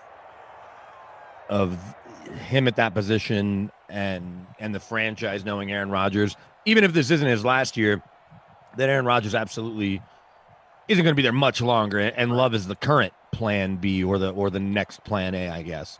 Yeah. Where is all of that? I didn't watch the first preseason game. I know he's getting all the snaps. So how is everybody there in Packers Nation? Is it Packers Nation? They call it something else. Yeah, sure. I mean, Sure. Cheeseheads, the Dairyland, whatever. You just know. Yeah. No, I know there's lots of things we can call it, but I didn't know. Steelers Nation, Raiders Nation, everybody else kind of just uses Nation. The Broncos are big on Broncos country, and that's their marketing approach. But in general, everyone there that cheers for the Packers, that lives around you, your neighbors, your friends, how are they handling and navigating the Jordan Love experiment there for now? A good question, because no one really knew what to expect from Love, only the fact that we were getting very little out of practice reports from him last season. And then he was getting out snapped by Tim Boyle. Tim Boyle was the official number 2 on the depth chart, which is never a good sign. But the nice thing about it is that, we saw a little bit from him. And we didn't get to see him last preseason because there wasn't preseason, but in game 1, he looked like he could put things together. He did make some nice reads. He eventually put together a nice stat line. Obviously, things were not perfect, and it was an exhibition game. But I think everyone's feeling a little bit better than they were, having actually seen Love throw passes in a Packers uniform, which was a big, big missing piece, going into this offseason. And when Rodgers decided he didn't want to play for the team anymore, it's like, oh, crap, we have no idea what Jordan Love is capable of. Only that he did not hit the NFL on a high note. He had a worse year in 2019 at Utah State than he had in 2018.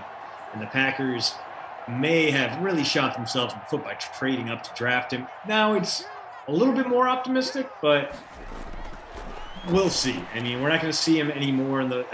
He's not going to take a ton of snaps. Oh, Haskins picked off here. This could be a big return. It is, but not all the way, as Darnell Savage takes it out to about midfield from the red zone. So a very Dwayne Haskins start to this one. And BK, your pick of the Packers D paying off right there. Yeah, I'm probably in fake first place now with that interception. Yeah. And if Rodgers hooks up Funchess here for a couple big plays, maybe a score, then I'll definitely be in fake first place. But if I think I'm close, if my guys are doing something, then we can add up the points here in a little while in the third quarter, maybe after 3. Yesterday I was a disaster. The one sim I did with Glash, I think I finished 116 out of 123. Right now, I am currently among the 29 of us who, in the crap, we forgot to make a free roll again. Free roll. Currently 10th, despite the 0 from MVS in the captain spot. So, could be worse, could be a lot better. And speaking of could be better, Aaron Rodgers is failing to find his range after that 4th and 6th incompletion. It was his first of the day. Staring down 3rd and long now. They are on the happy side of the field, but only just barely. Can't imagine they'd go for it on 4th and anything other than very short at this point. And it won't make a difference because Davante Adams gets free for about 18 yards. Excuse me. Is Davante Adams in the final year of his deal, or is he just looking for a new deal? Davante Adams, I believe, is got one more year after this, but let me look it up real quickly just to make sure. Go over the spot rack. No, this is in fact the final year of his deal. He's only due about $12.3 million this fall, which is clearly way less than he's actually worth. But they paid that money. It was a front-loaded contract, but he's only making about $14.5 million before then. And now, since the Cardinals and DeAndre Hopkins broke the market for wideouts so completely. It looks like it's really going to cost Green Bay to keep him around, and it might be an untenable number. It's just I don't envy Brian Gutekunst because he's got a lot of moving parts to consider here. His cap situation is a nightmare, and he's got to figure balance keeping Aaron Rodgers happy while with being fiscally responsible, and that's going to be tough to do. Yeah, especially if they're at a point where they think Rodgers is going to walk. They may just have to bite the bullet, let Adams walk too, and get the compensatory pick, get the third rounder when he signs a top dollar deal to go somewhere else, right? Congo kept saying he'll be a Raider with Ruggs and Waller. There he is, scoring easily there. Devontae Adams touchdown. So I wish I would have picked him instead of Aaron Jones in my fake lineup, but I went with Jones. So good to all the Adams owners there, especially in the captain spot. How many, I guess we'll find out shortly, how many people captained it? Ooh, that captain Devontae Adams, good call. Let's go ahead and open up the free roll numbers. Aaron Rodgers, your top owned guy at 69%. Nice. Devontae only about 55% owned in general. If we go over to the contest, Devontae almost 12% captain, so they're getting 1.5 times the points for that one.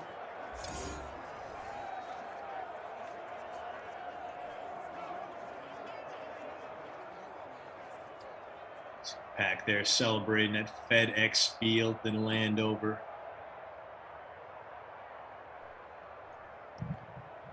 Who do the Pack play this week? This week they have. I know this one. I'm gonna look it up just to make sure. So I'll completely biff it. I know Pats play tonight.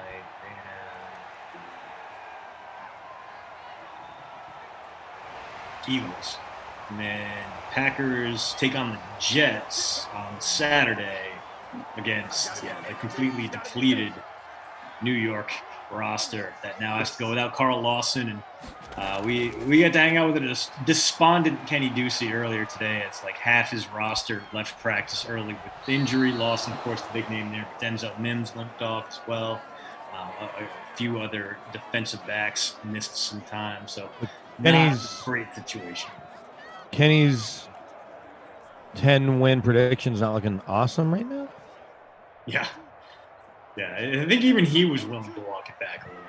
Yeah. To what, 9? Maybe. Yeah. Maybe if you put it at 8.5, he'd still take the over. He might. I wouldn't. I don't think I'd take it at 4.5. But I know that's where Detroit is. But let me ask you, did Emerson end up working with Kenny at any point today? Yeah, they were on together for the new. Yeah, because Emerson was texting me while I was at Broncos practice asking what my issue with Kenny was. I don't have an issue with Kenny. I thought it was amusing that he put me last in our power rankings for our preseason fantasy league when we haven't even drafted our teams. And then I think that was just a direct result of me picking on him so much about the tackle thing where he would start a franchise with a tackle over a quarterback. So I guess the chat can tell me if it was addressed at all, and if Kenny took exception to that notion, but I don't know if it even was touched on. Sure, and maybe Tom can tell us too because he's probably been here all day. Dean Murray did say in the YouTube chat, BK, I saw a recent Tim Patrick Q&A. I nearly died laughing. The look on his face when you basically called him slow. Well, Tim's a guy that I've obviously known since he's come into the league. He spent his first year on practice squad and he lived at Garrett Bull's house. Like he showed up at a couple different events and I just would talk to him, right? And then talking to people around the organization, they're like, he's a kid you got to keep an eye on. So I was kind of buying Tim Patrick stock early. Now I don't know what his next deal will look like. There's no way the Broncos can re-sign Cortland Sutton and bring Tim Patrick back.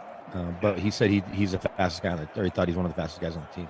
He's maybe 4th or 5th as a receiver, maybe 3rd. He's definitely behind Hamler, and he's behind Judy.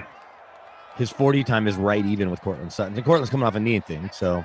But right. Trinity Benson is definitely faster than him. Deontay Spencer, if you count him, the kick returner is probably faster.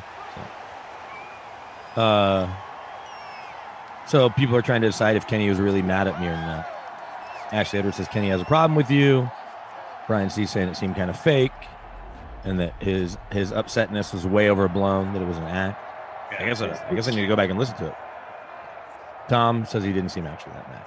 Yeah. This isn't a surprise. Like, it's one thing if I'm bagging on him behind his back and not not letting him know. When I've been on with him, I'm like, look, I asked everybody that no one agrees with you. He's like, that's fine. And then he was ripping on Justin Herbert, so I was defending Justin Herbert and the Chargers roster and the lack of starting O linemen. So we'll see. It's just easy to go back and forth. Yeah. We're not all going to agree, but I feel like I'm going to end up being right, and now I have no forum to take a victory lap really beyond Twitter. Well, no, we'll have the fantasy league together, in which case... No, I mean a public forum. Yeah, sure. Yeah, in which case, screenshot the message board every week, because there's going to be some, I'm assuming, some legendary Kenny rants when he loses a fantasy game to like Raheem Mostert 30-point day or something stupid. How quickly is he taking Zach Wilson? And does he think it's a keeper league? And that's why he's going to take it. If Kenny doesn't grab Zach Wilson, at least as a backup quarterback, I'm going to be immensely disappointed in him. That's when I will start believing that Kenny is not living the gimmick. The real question is, will any of us take Zach Wilson just to aggravate him? No, I would much rather have the fantasy spot available for a useful player. So I'm gonna say no. I feel like maybe Emerson just to taunt him, a cough might perhaps.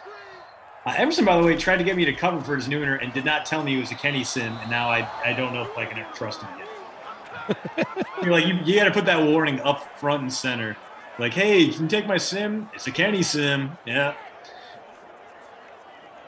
Tara Linwood says TP behind the scenes. No, Tara Linwood would take Zach Wilson's backup. She would take James Morgan, perhaps, as Washington going to punt this one away. Packers going to have about 2 minutes to pad their lead here in Landover. And Tressway, not a terrible punt.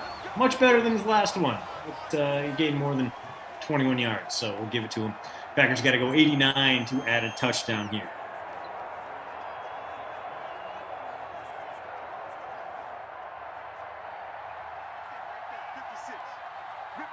I think the Packers can do it. If anybody can do it, it's Aaron Rodgers, right? And X Factor is lit. He's feeling it. And he's got, is that Funch right there? It is indeed. Who else? Funches has, he's not been unimpressive in practice. He's not really standing out, but he's not dragging so badly that things have been too bad. He did just get carted off at a recent practice. So, okay, never mind. I am just seeing that now. He had a very good practice not too long ago, and now it appears he may miss some time, start off the season on IR. Let's take a look.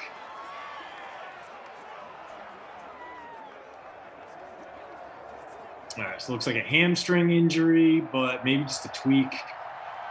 Grabbed his hamstring, tried to walk it off. Got carted off after that. But who was that? Funches. Oh, Funches. Because Funches, he's looked like a guy who can make the roster, whether or not he's going to crack the top three in that depth chart. And he gave him some cash back, which was nice. Yeah. Well, the nice thing, too, is that MVS has started to look like the guy in these practices as well, really catching some nice dimes downfield. It's always going to be a roller coaster with MVS because that dude, he's going to get open downfield, and Rodgers is going to put one right on his numbers. About every other game, he's going to drop one of those, and it's going to absolutely madden you from a fantasy standpoint, if not just a Packers standpoint. But so far, reports pretty solid on MVS. Maybe this is the year he makes the leap, or maybe he gets his playing time usurped by Randall Cobb. Who the hell knows? It's the Packers. Everything's a little bit chaotic right now. And then, do we have any more update on Mark Andrews? I have a hard time believing he collapses just to dehydration or whatever they said, cramping. Yeah, from what I heard, everything I heard was that he was fine. He got carted off, but should be just fine. And it's just serious cramping, which I can't imagine how bad the cramping has to be. But I'm glad they took care of it. Obviously, NFL has been going above and beyond trying to prevent another Corey Stringer type incident. So I'm glad they got to him. They got the fluids going. I'm sure they iced him. That Troy Apke, it is the safety blitz. Fast. Smokes Aaron Rodgers. So 2nd and long coming up definitely outside Mason Crosby's field goal range right now. Clock is ticking, about 40 seconds left in the half. One of my favorite awkward interactions was Deion Sanders at the combine when Apke was running his 40, and then he was running something else, or Deion watched him run his 40, watched him run across the field, and he's like, "Man, it's like you're fast." Like he was blown away that a white dude was that fast. It was blowing Prime Time's brain. Is Aaron going to get rid of this? Ooh, wow. Look at that throw. Big, yeah, that's a well-programmed Aaron Rodgers right there. Rolls out, throws across his body, and it's an absolute laser on the numbers to MVS. He doesn't need preseason. Yeah, nah, he's fine. All right, no timeouts left. So Packers cannot get stopped in bounds here. Ball at the 12. 1st and 10. You got to figure they're going to take 1, maybe 2 cracks at it before bringing out Mason Crosby, if need be. Nothing short of the end zone, unless it's directly to the sideline. Oh, boy. Funch. Yeah, Rodgers, furious that his wideout couldn't be bothered to just take a step out of bounds and at least roll that way. It's going to do it for the first half here in Washington. The football team, I mean, lucky to only be down 7 right now. Dwayne Haskins has an interception. Aaron Rodgers is slinging it after a rough beginning. 153 and a touchdown for him. Why didn't they kick a field goal there? They ran out of time? They ran out of time. Yeah. So they used their last timeout on the MBS catch. Right. The ball at the 12. There's only 16 seconds left. So I was like, all right, I'm going to throw it once, maybe twice. Devon Carlisle says, anyone keep up with the BK name drop? Deion didn't tell me that. He told the NFL Network that. So I'm just reiterating a time Deion Sanders was a broadcaster amused at Troy Apke. But anyway, if you want to count that as a name drop, great. Speaking of name drops. Look at that. The post route. I get it emailed every day. Every day I get it emailed. Yeah. You guys want to keep up with us after we're done with Sim commentary, you can read all about our NFL takes. Last 2 have been preseason trade ideas from overreacting from 1 week of exhibition games. You can read all about all 8 of the deals that we drew up, including a potential Kirk Cousins replacement for when he eventually gets contact traced out of the lineup. That's over at postroutes.substack.com. As we're taking a look through. MVS on pace for the bonus after that big deep catch downfield, 254 for him. And it's not a lot going on in the sim. I was expecting a lot more Packers offense. Washington got a little help from the clock there, got a little help from the Packers kind of imploding on 4th down. But Washington, very uninspired start to their game here against well, not the NFC champions, but the NFC regular season champions from the year prior.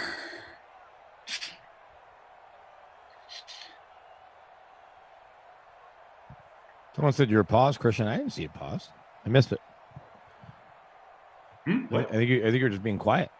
Oh, yeah. I thought you were paused. I thought your internet was being wonky on you. Oh, no. Used to be all the time. No. I thought we were off cam, too. That's what I was like, yeah. Ryan C. asked if I got a new mic. No, but internet's good at my buddy Brett's house. Using the same mic I normally use. Now, it's not on a mic stand, so I'm having to hold it close to my mouth. Maybe sometimes I back away without realizing it. Yeah, you got the look of like an 80s, like Chris Collinsworth going. You get the big mic, furry cover. You don't see it that often in broadcasting these days. You either get the little mics, the orbitals or whatever they're called, parabolic. Yeah, well, I don't know. I guess if you cover a football practice, there's a lot of these. Or there are in a world where we're not all behind stanchions and ropes and all plugged into malt box.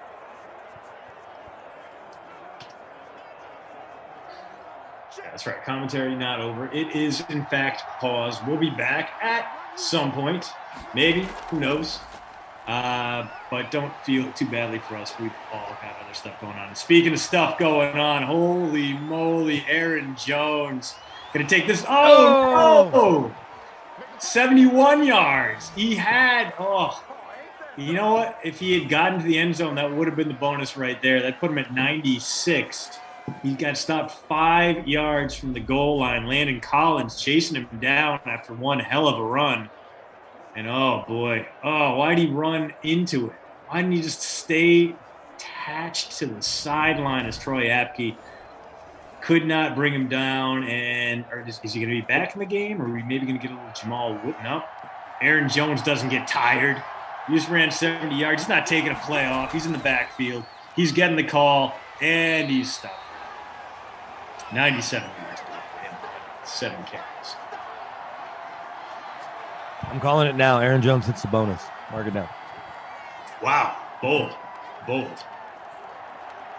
Thanks, Dom. Appreciate all of you who have subscribed to the post route. Your readership, your clicks, your likes, your comments, they mean a ton to us. Oh, so close. Here's the bonus, though. Your bold prediction came true, BK. 101 for Aaron Jones. How about that?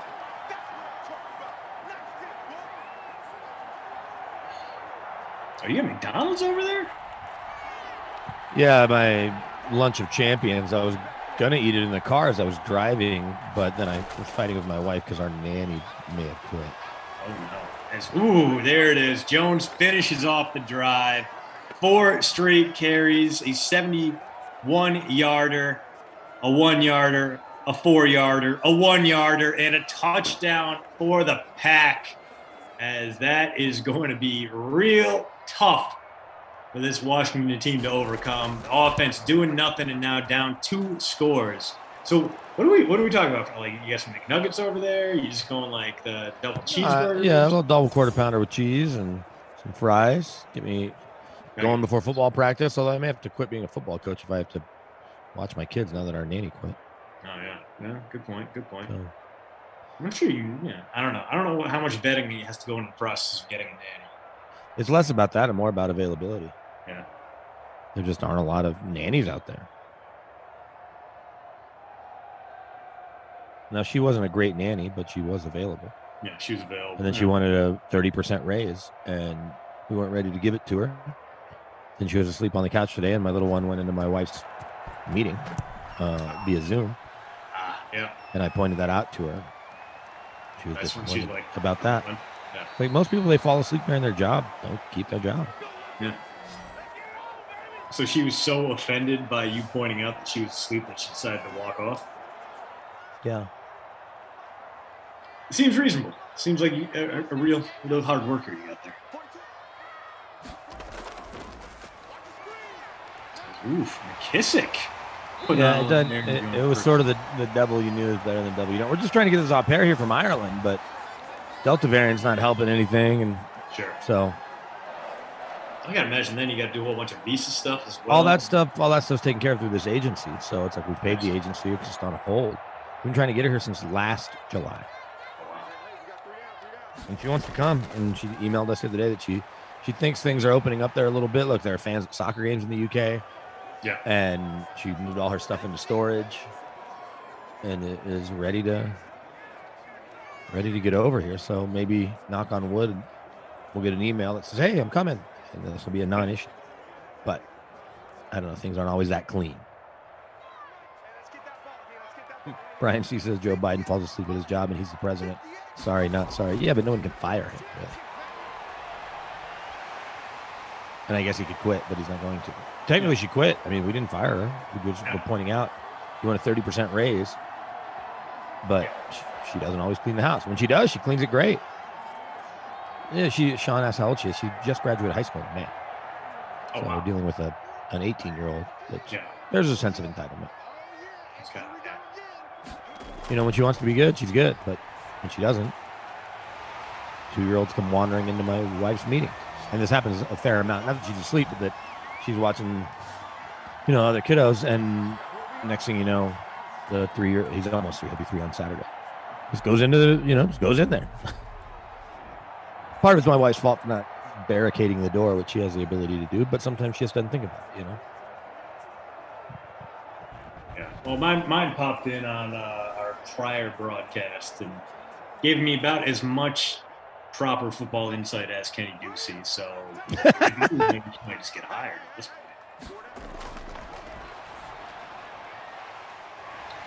Washington proving me wrong with a sustained drive here. Haskins hitting, well, mostly hitting McKissick, although we've seen a little Steven Sims on this drive as well. Pack defense on its heels here. Second and one coming up from the 11. This Washington team, really one team to beat in the NFC East, it would seem. The Eagles kind of taking the gap year while they pay off all the dead money on Carson Wentz's deal. The Giants, unless Danny Dimes makes a big leap, they're probably not going to be anyone's problem. The one big issue would be that Cowboys team with a healthy Dak Prescott. BK, who you got winning the NFC East, and how much of an impact do you think Ryan Fitzpatrick at age 38 can have on this Washington offense? Well, I don't know if he's going to have Pro Bowl numbers, but I think their defense is really good, and we saw that last year. So as long as he doesn't turn the ball over and they're able to run the ball, they'll certainly be formidable, and I really like Ron Rivera. And Dontrell Inman to the end zone. Look at that. Maybe we got us a game here. And then the Cowboys roster are certainly class of the division roster-wise. Defensively, we know that they have shortcomings, although a lot of it, I think, was square peg round hole thing with Mike Nolan between the complexity of it, and they had a lot of 4-3 personnel and ran to 3-4. So I think that's part of it as well. That's on Mike McCarthy, I think, to some degree. So I would pick the Cowboys to win. I get that I'm from Dallas. Dak's shoulder thing is certainly a concern. If Ben DiNucci's the quarterback all year, while he may be better than he was last year, he's absolutely not going to lead them to a division title, I wouldn't think, unless Zeke just goes nuts and that defense is way, way better. Yeah, no, I don't think Zeke is the kind of guy who is going to go nuts right now. Coming off that down season, let's say. I mean, here's a guy who was good enough to really earn that $90 million contract, and then kind of threw the don't pay running backs into our faces there. Only 979 yards last year. Career low in both yards per rush and yards per game. His yards per target were down, so he wasn't making as big an impact in the passing game by a long shot. And he's had a ton of mileage under his belt, despite only playing in the league 5 years. He's only 26 years old, but he's had more than 1,600 touches in the regular season alone. This is a guy whose odometer might be rolling over, and it's reason to be concerned there as we get a running back I'm a little bit more high on flashing on the board right now. Aaron Jones, 102 on the ground, 2 through the air, but you got to feel like real life Aaron Jones is going to be just fine. And much like the past few years with Jamal Williams, he's going to have a pretty useful understudy back to spell him as he breaks free for about 15 there in A.J. Dillon, the real quad father out there.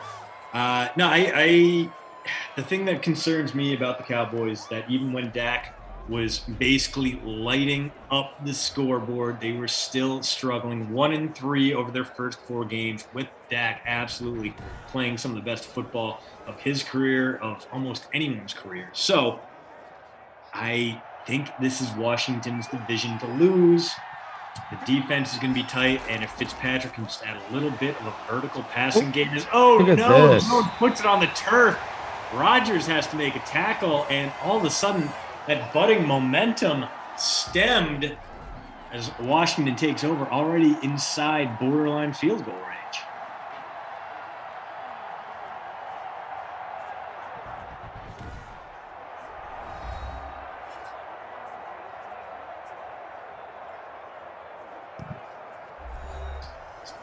Let's see what Washington can do here. Real quick, back to the Cowboys. I think the Dan Quinn addition is going to be really, really big for that defense. Yeah. And DeMarcus Lawrence is paid as one of the best pass rushers in football. Maybe a chance to play like it again. But we'll see. Yeah. No, Quinn, I feel like we're so distracted with this Falcons tenure and the way everything got pear-shaped on him there that we forget what a great coordinator he was with Seattle and the work that he put in. So maybe it's a personnel issue because there is not a ton of defensive talent, but I would love to see who is very nearly picked off is Dwayne Haskins, third and short coming up here. I would love to see it if he could somehow get Leighton Vander Esch back on track. Vander Esch looked like he had all the potential in the world as a rookie, and then injury after injury sapped him of his effectiveness. And maybe he's finally healthy and finally ready to build on that 2018 season, but I am skeptical at the very least. Big first down pickup there for Washington. I still feel like this is a Cowboys team that's going to have way too many games where Dak and company need to put up 30-plus just to give them a shot. I think you might be right. I've got a babysitter update. My wife has had, look, I wasn't supposed to handle stuff like this anyway, but then my wife sends me home to talk to her, and I was shooting straight with her. I was nice. I wasn't yelling. I wasn't mad. Just saying there's inconsistencies, and it makes us not want to just give her a raise because she wants a raise. And there's a lot of other issues just in terms of tardiness and skipping days and missing days and leaving early and all this stuff. But so I asked my wife what's going on. She said, I talked to her. She's still crying, but doing better. She wanted to quit, so why is she crying? Yeah. And then said she's going to think it over the rest of the day. So the quit power play seems to be working. Well, if we end up giving her the raise, what I would love to happen now, just because I'm aggravated, is us tell her we're giving her the raise after we know that the au pair's coming in 2 weeks, and then just fire her. We get ourselves a touchdown here. Haskins keeps it, crashes over the goal line, and just like that, Aaron Jones' fumble turns into 7 points for the football team. Got ourselves a ball game in Maryland here.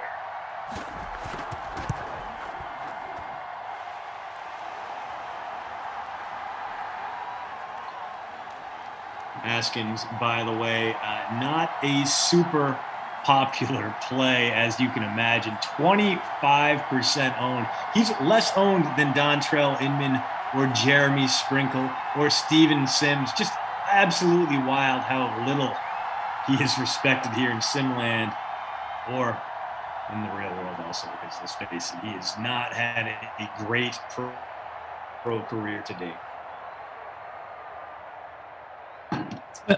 I'm looking at LeBron's tweet. I guess they did a post or a poll of who the best player in the NBA is, and LeBron got no votes from the executives and scouts. And so then he tweeted in all caps, "Thank you," as if I needed more gasoline emoji me, to gasoline me, #washed, and he put a crown emoji. All right. I think he's the best player at times, but he's been hurt, and we'll see if it works. Just funny. I love LeBron. He's my favorite player I've ever watched play. Yeah. So maybe I'm a little biased in calling him the best player in the league. I don't know. He's 36 years old, so there's that. But if next year you could have LeBron, Giannis, or Durant, just for the 1 year, who do you want? 1 year. Yep, we're just gonna go year to year because the age thing changes. But this isn't who is the player to draft right now. It's who's the best player in the league. So we'll say for next year because that's sort of the context. Yeah, and I saw Durant was only like a 97 in the latest iteration of NBA 2K, which is kind of wild to me personally because I'm a bit of a Milwaukee homer, and after seeing what he did in those finals, I might go Giannis, but part of me is like, gotta be Durant, right? I mean, the way he performed for the Nets after everyone else got hurt around him, a one-man wrecking crew. Basically, if there's one guy you want to have with the ball in his hands and a must-have possession late in the game, I think Durant is going to be the guy. And for me, that is the best guy out there, although Giannis proved that his defensive flexibility is otherworldly and it kind of swings on the other side of it. If you get one guy defensively to save your bacon at the end of a game, I think I'd want Giannis over anyone else. So tough call there. I don't think I would put LeBron. I don't think I would pick LeBron in any of those scenarios, although LeBron is still A, an all-time great, and B, like a very, very good option to have. Like, no disrespect to LeBron.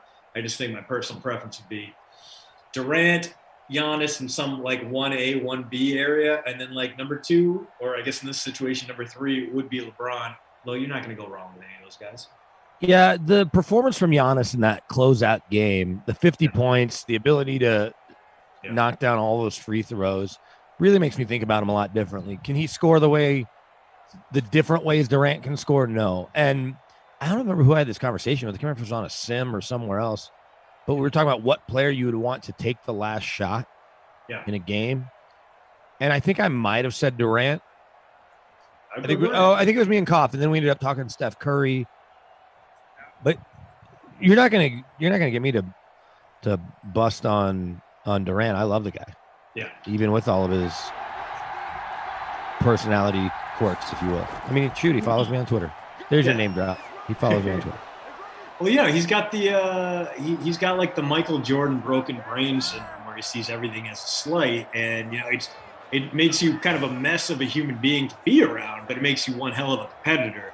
So yeah, like Durant is basically the epitome of and I took that personally meme, because we know he does that. He even tweets it out. He takes everything personally.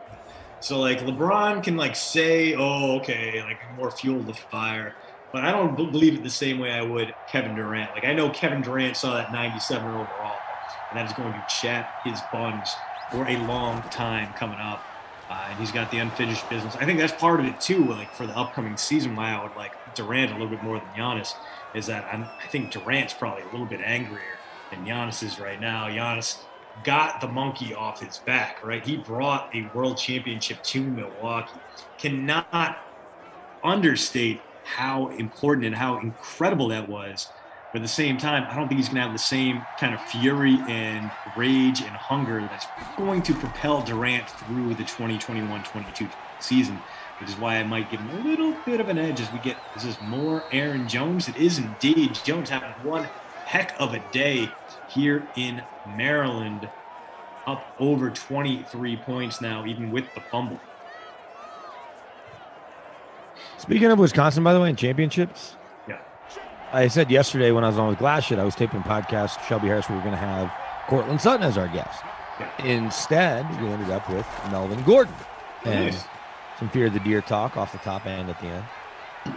And Osha's own. So, yeah, I got the Melvin Gordon jersey. It's not a Melvin Gordon jersey. It's it's technically the Wisconsin 25. Wisconsin 25, yeah. But yeah, I'm excited to bust it out and wear it down. I got a buddy who has incredible season tickets for Badgers. Sixth row, which is sixth row off the field. They keep the first 4 rows blocked off. Yeah, I know. Yeah, I'll tell you my Camp Randall story if you want to hear it. It involves no real celebrities, just a funny coincidence. Sure. So my cousin is getting married at Lake Geneva a few years back. I say a few years back. He's got an 11-year-old, so do the math.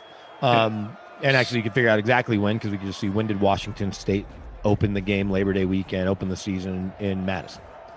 So my cousin and I'm like, oh, let's drive over to Madison. It's what, 2 hours from Lake Geneva, an hour 40 maybe, something like that? About 45.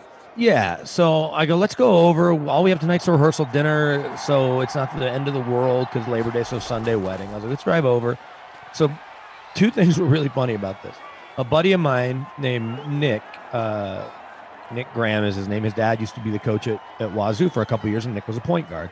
And then his dad got fired, and Nick finished out his school there. And I go, hey, do you know anybody at Washington State still that can get us tickets? He goes, oh, yeah, I'm really good friends with one of the football coaches. Yeah. So, okay, great. He asks for a pair of tickets for me. We get there. We miss all the tailgating, miss all the majesty of State Street. We drove around for a little before we got to the stadium because we got there about halfway through the first quarter. But I go up to Will Call. Tickets are there. Washington State tickets, no problem with the visiting players and coaches and family and all that. So we're walking, so you walk in kind of street level, right? And then it's a bowl down into the stadium. We're going down, down, down, clearly in the Washington State section, still mostly Wisconsin fans, of course, and they've even infiltrated the Washington State section. But we just keep going down, down, down, another sack for Washington. Man, Troy Apke's had a game. And then we get to literally the second row at the 50-yard line behind those 4 seats, so technically a 6th row. Yeah.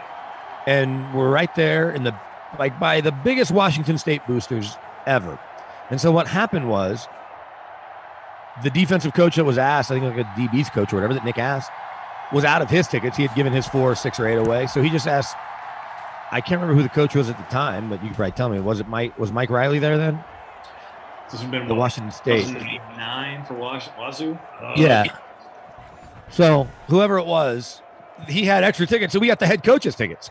Oh, no kidding. So that was fun in and of itself. And then, no lie, I'm sitting, and my cousin Brett, who went to George Washington in D.C., the lady sitting next to Brett was a huge Washington State booster. Whole family went to Washington State except her one son, who went to George Washington, who was suite mates for 2 years with my cousin Brett, who I was sitting with. So his suite mate, his freshman and sophomore year's mom, was sitting next to us. So we sit down, and he's like, "Oh, hey, Mrs. Johnson," whatever her name was. Like, what are the odds of that his suite mate from Washington State, or from George Washington in D.C., his mom, no, not Mike Leach, Darth Gators, way before Mike Leach. It was Doba. Mike Doba. Oh, okay. There you go. Bilbo. So, there you go. So then what year was that? 09, something like that? 07. 07. Okay. So 07. Yeah. It was, but that was a long way to say Camp Randall was awesome, and I had the best seats in the house. And then we had to leave early because we did still have to get back, we wanted to beat the rush and get back to not miss the whole rehearsal dinner. We still showed up like a half hour late, but no big deal. Apparently, you didn't miss too much because it was a bit of a beatdown. Yeah, big time beatdown. By 21. What was the score? 42-21. Well, and what was the score in the first quarter? Like, I think we walked in and it was already like 14-0. So Washington State was actually up 14-7. Oh, okay. Then maybe it was. Yeah. Yeah. But it got out of hand, and we're like, okay, we can definitely leave. And we left with like 6-8 minutes left in the fourth quarter to beat traffic. Yeah. No, I see. You actually didn't miss much tailgating because there's not like a lot of tailgate lots. It's all Camp Randall is basically in a residential area, so you have a bunch of stores and shops nearby that'll open up their lots, but mostly it's like bar tailgating and house parties. That's a big strike there from the Haskins, refusing to lose this game after the hold. But yeah, it's a lot of heavy frat activity. A lot it really depends on the experience you're looking for. But it's not like traditional tailgating, which I always thought was a little bit weird. There are a few spots where you can park and pop up a tent and have a few beers out there. For the most part, you're walking through people's backyards, or you're hanging out at the Big Ten pub or Bucky's or Buckingham or whatever. Anyway, here in the chat, let us know two things, two separate questions. Your favorite place to tailgate in college, your favorite college tailgate experience. Don't tell me the ones you've seen on TV, ones you've actually been to, and or the best one in the Big Ten, which is going to be a much smaller list. Like, I don't know, is it got to be Michigan or Ohio State? Is it Iowa? Is it Purdue? I'm sure it's not. Is it Bloomington, Indiana, or Illinois? Purdue is actually a pretty fun tailgate because it's a ton of open space. They just take mural fields to park right on them, and it's either cheap or free. Like, it was something stupid. Sure. When I lived in Indianapolis, we go to Purdue games a lot because the stadium reminds me a lot of Vandy. It's a smaller stadium, Ross age, so you don't really get a bad seat. The tailgate scene is a lot of fun. Like, I used to go down a lot to those games. It was always a good time. Yeah. Well, so I just don't know enough about Big Ten tailgate. I'm sure Penn State's pretty cool. Yeah. Happy Valley, good things. My favorite I've been to, and look, I've been to games at Texas and A&M. I've been everywhere in the Big 12.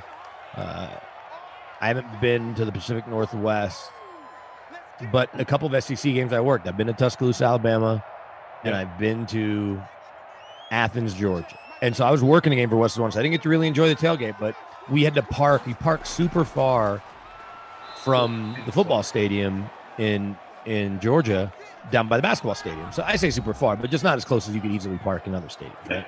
So you're walking up the hill, and I'm like, man, this tailgate scene is wild. And I don't think much of it. But so I put on Twitter, I said, I haven't been to the Grove or Death Valley at night, but I have a hard time believing any place is going to be better than what I'm seeing in Athens, Georgia. And it was a blackout game on a Saturday night.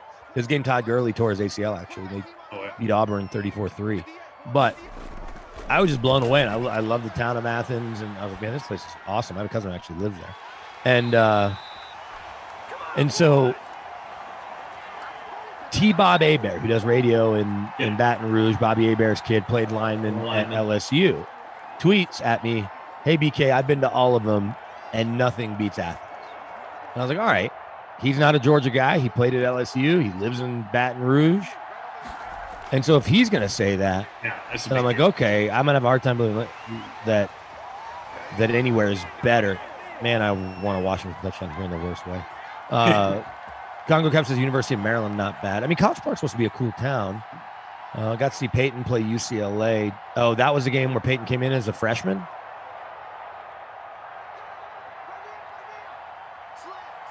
I think Peyton came in as a freshman after Todd Helton got hurt in that game, too. Both starters got hurt. Jerry, what's his name, that was the starter, and then Todd Helton. And Peyton came in 94, it looks like. Yeah, so Peyton comes into the game. Look at Peyton's numbers. He came in maybe in the second half. But the story, and Peyton likes to talk about this, is, wow, throw the slant up top. Jeez.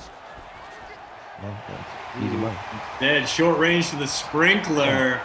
So instead of Sims capping off a great day, it is the tight end making this a 4-point lead and maybe, just maybe, delivering us from overtime, BK. Which is good, although I got a text from our freshman head coach, lightning delay. So practice was going to start in 19 minutes. It's going to start a few minutes after. So that's all right. Don't anybody struck by lightning. It doesn't end well, really, for the school, for the kid, the parents. Unless they get special powers like powder. Sure, right. Special powers changes things. But Peyton went in and was like, all right, guys, come on. You know, was all fired up. And one of the upperclassmen was like, hey, freshman, chill the F out. Let's go, buddy. This isn't a surprise. He quickly commanded that huddle, and we know the rest is history. He turned out to be a pretty good college quarterback and a pretty good NFL quarterback. Yeah, I guess he did okay. Well, it depends on the metric you're using. But if it's MVPs and yards and touchdowns and Super Bowls, sure. Then by that metric, he had a good career. And Hall of Fame jackets. I see Adam Kaufman in the chat. Can he hop on with us for a minute? I don't know. Hey, What's I'm up? here. No, I'm just gonna invoice it. Don't worry about it. So Christian wasn't privy to this yesterday. Prorated one minute of Madden sim work. Koff came in and was in the chat yesterday. So I started talking about one of the biggest disappointments about us going away from calling these games for a while is the fact that we're not going to get to wear our A-team shirts as much that Koff and I got and Tom got.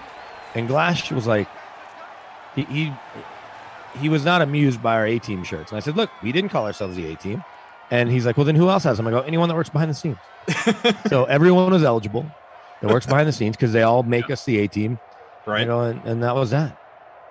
And Lash was not, it's true. I heard it. He was not happy. He was like, you and I can be the B team. Both our names start with B. Good. He seems very rejected by not being involved in T-shirts, is what I've learned. Yeah. After, Zach and I got one, Tara Lynn jumped in, you and I now, and I feel like I need to, spend the next 2 weeks just. All right, are you going to be quiet so BK and I can have it out here on the stream? What are we doing? Yeah, the people want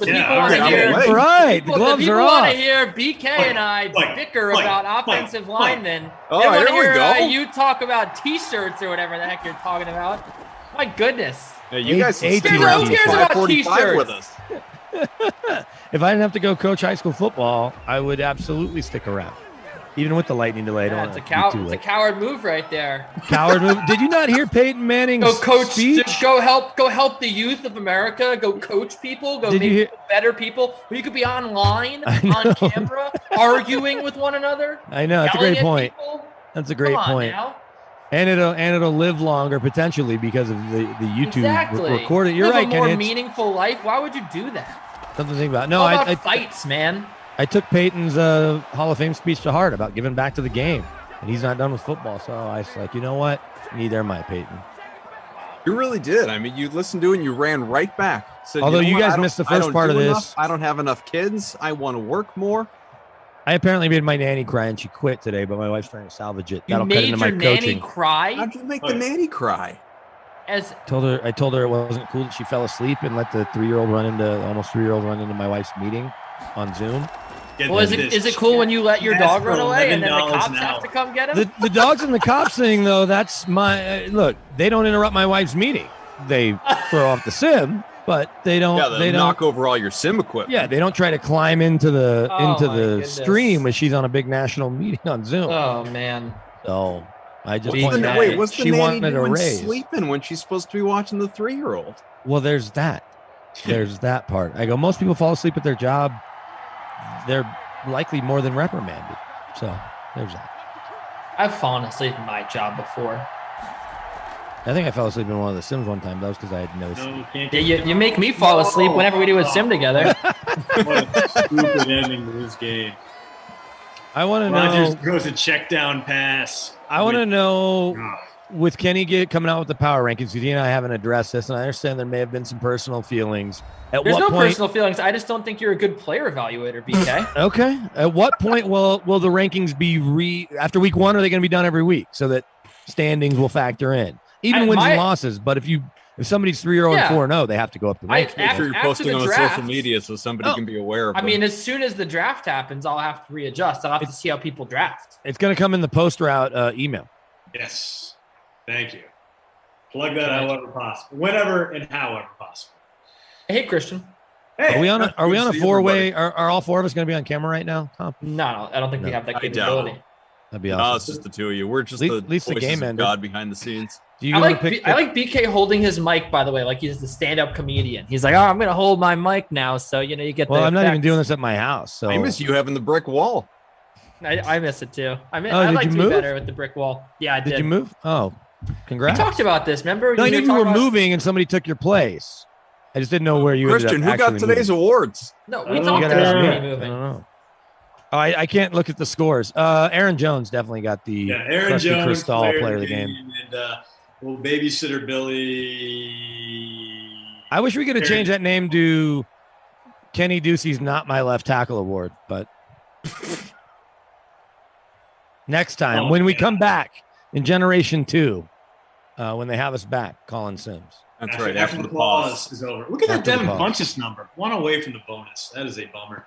Yeah, He was my fake Scary captain. Terry, only 7 points. Mercedes Lewis kind of stunk as well. Kissy Cakes had a bad day. You know what? McKissick. Let's do McKissick. You are the babysitter, Billy. Not my kid award Yep, today. absolutely. Good. JD McKissick. He was on my fake roster, so yeah. Yeah. All right. All right. Subscribe, like, follow, postroute.substack.com. I'll be back tomorrow. BK, when are you back? I think I'm back Sunday, and then I got to figure out a way, assuming that we have a nanny next week and between high school football, I got to get on a couple of these last Sims before we take our big pause, like Ross and Rachel. Yeah. I think they're still on break, unfortunately. Are they together in real life? Was that fake news? I think it was fake news. Still on a Schwimmer break. came out and denied it because Ross ruins everything. That's true. All right. Don't you make that face, Christian. You know. Kenny, it was great You know. talking to you. You Cough, too, great BK. talking to you. All love. Christian, Yeah. thanks for We're bad, enduring boys. this the last 2 minutes, All right. 5 minutes. Let's go on to whatever nonsense Cough and Kenny are about to talk about. We'll see you later. I'll be back tomorrow. Oh, by the way, we got to thank Tom and June and Jared, of course, and Eamon for keeping this thing on the tracks, sort of. Did they, though? Did they? All right. See you. Sucker went off the rails the second that I popped in. Kenny followed suit, and here we are. The slate turns out it started early. We're doing sports. That's what we do here on Thursdays. Thanks for being with us. Hopefully, you guys will keep sticking around. We hope you do. Eamon, our producer. I have to imagine that was the most seamless, smooth handoff between Sim and Show that you've ever encountered in your entire life. No, probably not. That's okay. Terrible. All right. I mean, look, you can stay. I'm not going to tell you to go. You're welcome to hang out, Christian. Yeah, I know. I was going to say the ops guys, they already took their pause. So that's kind of why you got the inmates running the asylum. All right, I'm going to go dodge a lightning and coach freshmen to be better football players. All right. Bye-bye. Bye. Love you. Kenny, how are you, man? I'm good. I'm ready to talk about the Cincinnati Masters. It's tennis. It should be good. That's what we're doing, right? What we're doing here. All sports. So tennis. You joke. I was telling our crew, I don't know if you were paying attention in the Slack channel, but I said that whatever. And I'm on a tennis high right now, man, because earlier today I watched Borg versus McEnroe. No, not the, infamous Wimbledon matches, in particular, that first one, but the movie, Andy the Samberg. Shia LaBeouf movie Mhm. from back in 2017. I had just never seen it, heard it was good, saw it was on Showtime, popped it on, and I enjoyed the heck out of it. If anyone has not watched Borg versus McEnroe, Was really good watch. Was that the comedy with what's his face? You thinking of Steve Carell? No, that was Battle of the Sexes. No, with Andy Samberg. No, Andy Samberg. No. I know what you're talking about. No, this was a serious movie. This was about the first Wimbledon matchup between Borg and McEnroe. They matched up a couple of times, but it was the first one that. Well, I won't give anything away in case anyone doesn't know the story and wants to go and watch. But it was, just really good acting, really good, writing. I know it was based on true events, obviously, but it was just a good movie. I enjoyed it. If you haven't seen it, you should check it out. Well, let's just talk for a second about the graphic that we just had up here. Okay, good. And I will watch that movie. I trust your movie recommendations, and I'm sure everyone here does. No doubt in my mind. Absolutely. I want to talk about how great this rundown is. Okay. First of all, the Mac. Look, it gets better as it goes on. I think the worst stuff's up top. Okay. Yeah. Because the Cam Newton versus Mac Jones, right? Preseason, I could not care any less about this. And I know that you know what? I think we should switch roles, and I should interview you about the Cam Jones versus Cam Newton versus Mac Jones battle against Mac Newton. Let's do Andy that. Dalton is delusional. Okay, we all know that he is like the third best quarterback on that roster. Yeah.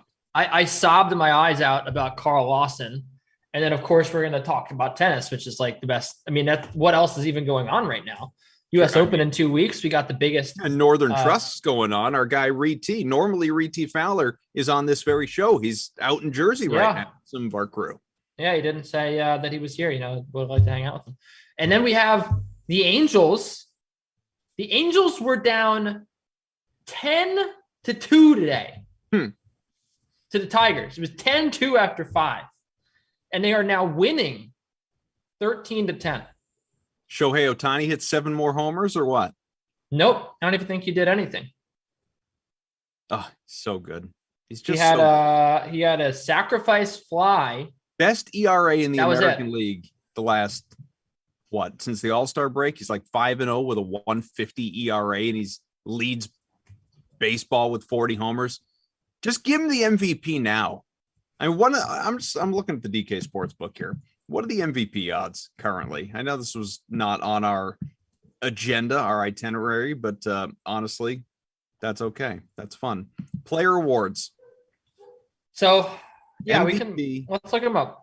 I'm looking them up. So American League, Shohei Ohtani is minus 1,600. Yeah, you can just have a little bet on that. Vladimir Guerrero plus 900. Obviously, Junior Rafael Devers at plus 6,000, along with Matt Olson, Marcus Semien. So you got a big drop off. So it is just a foregone conclusion. Shohei Ohtani is winning this award. Yeah, just go ahead and put $1,600 down, Koff, if you want to.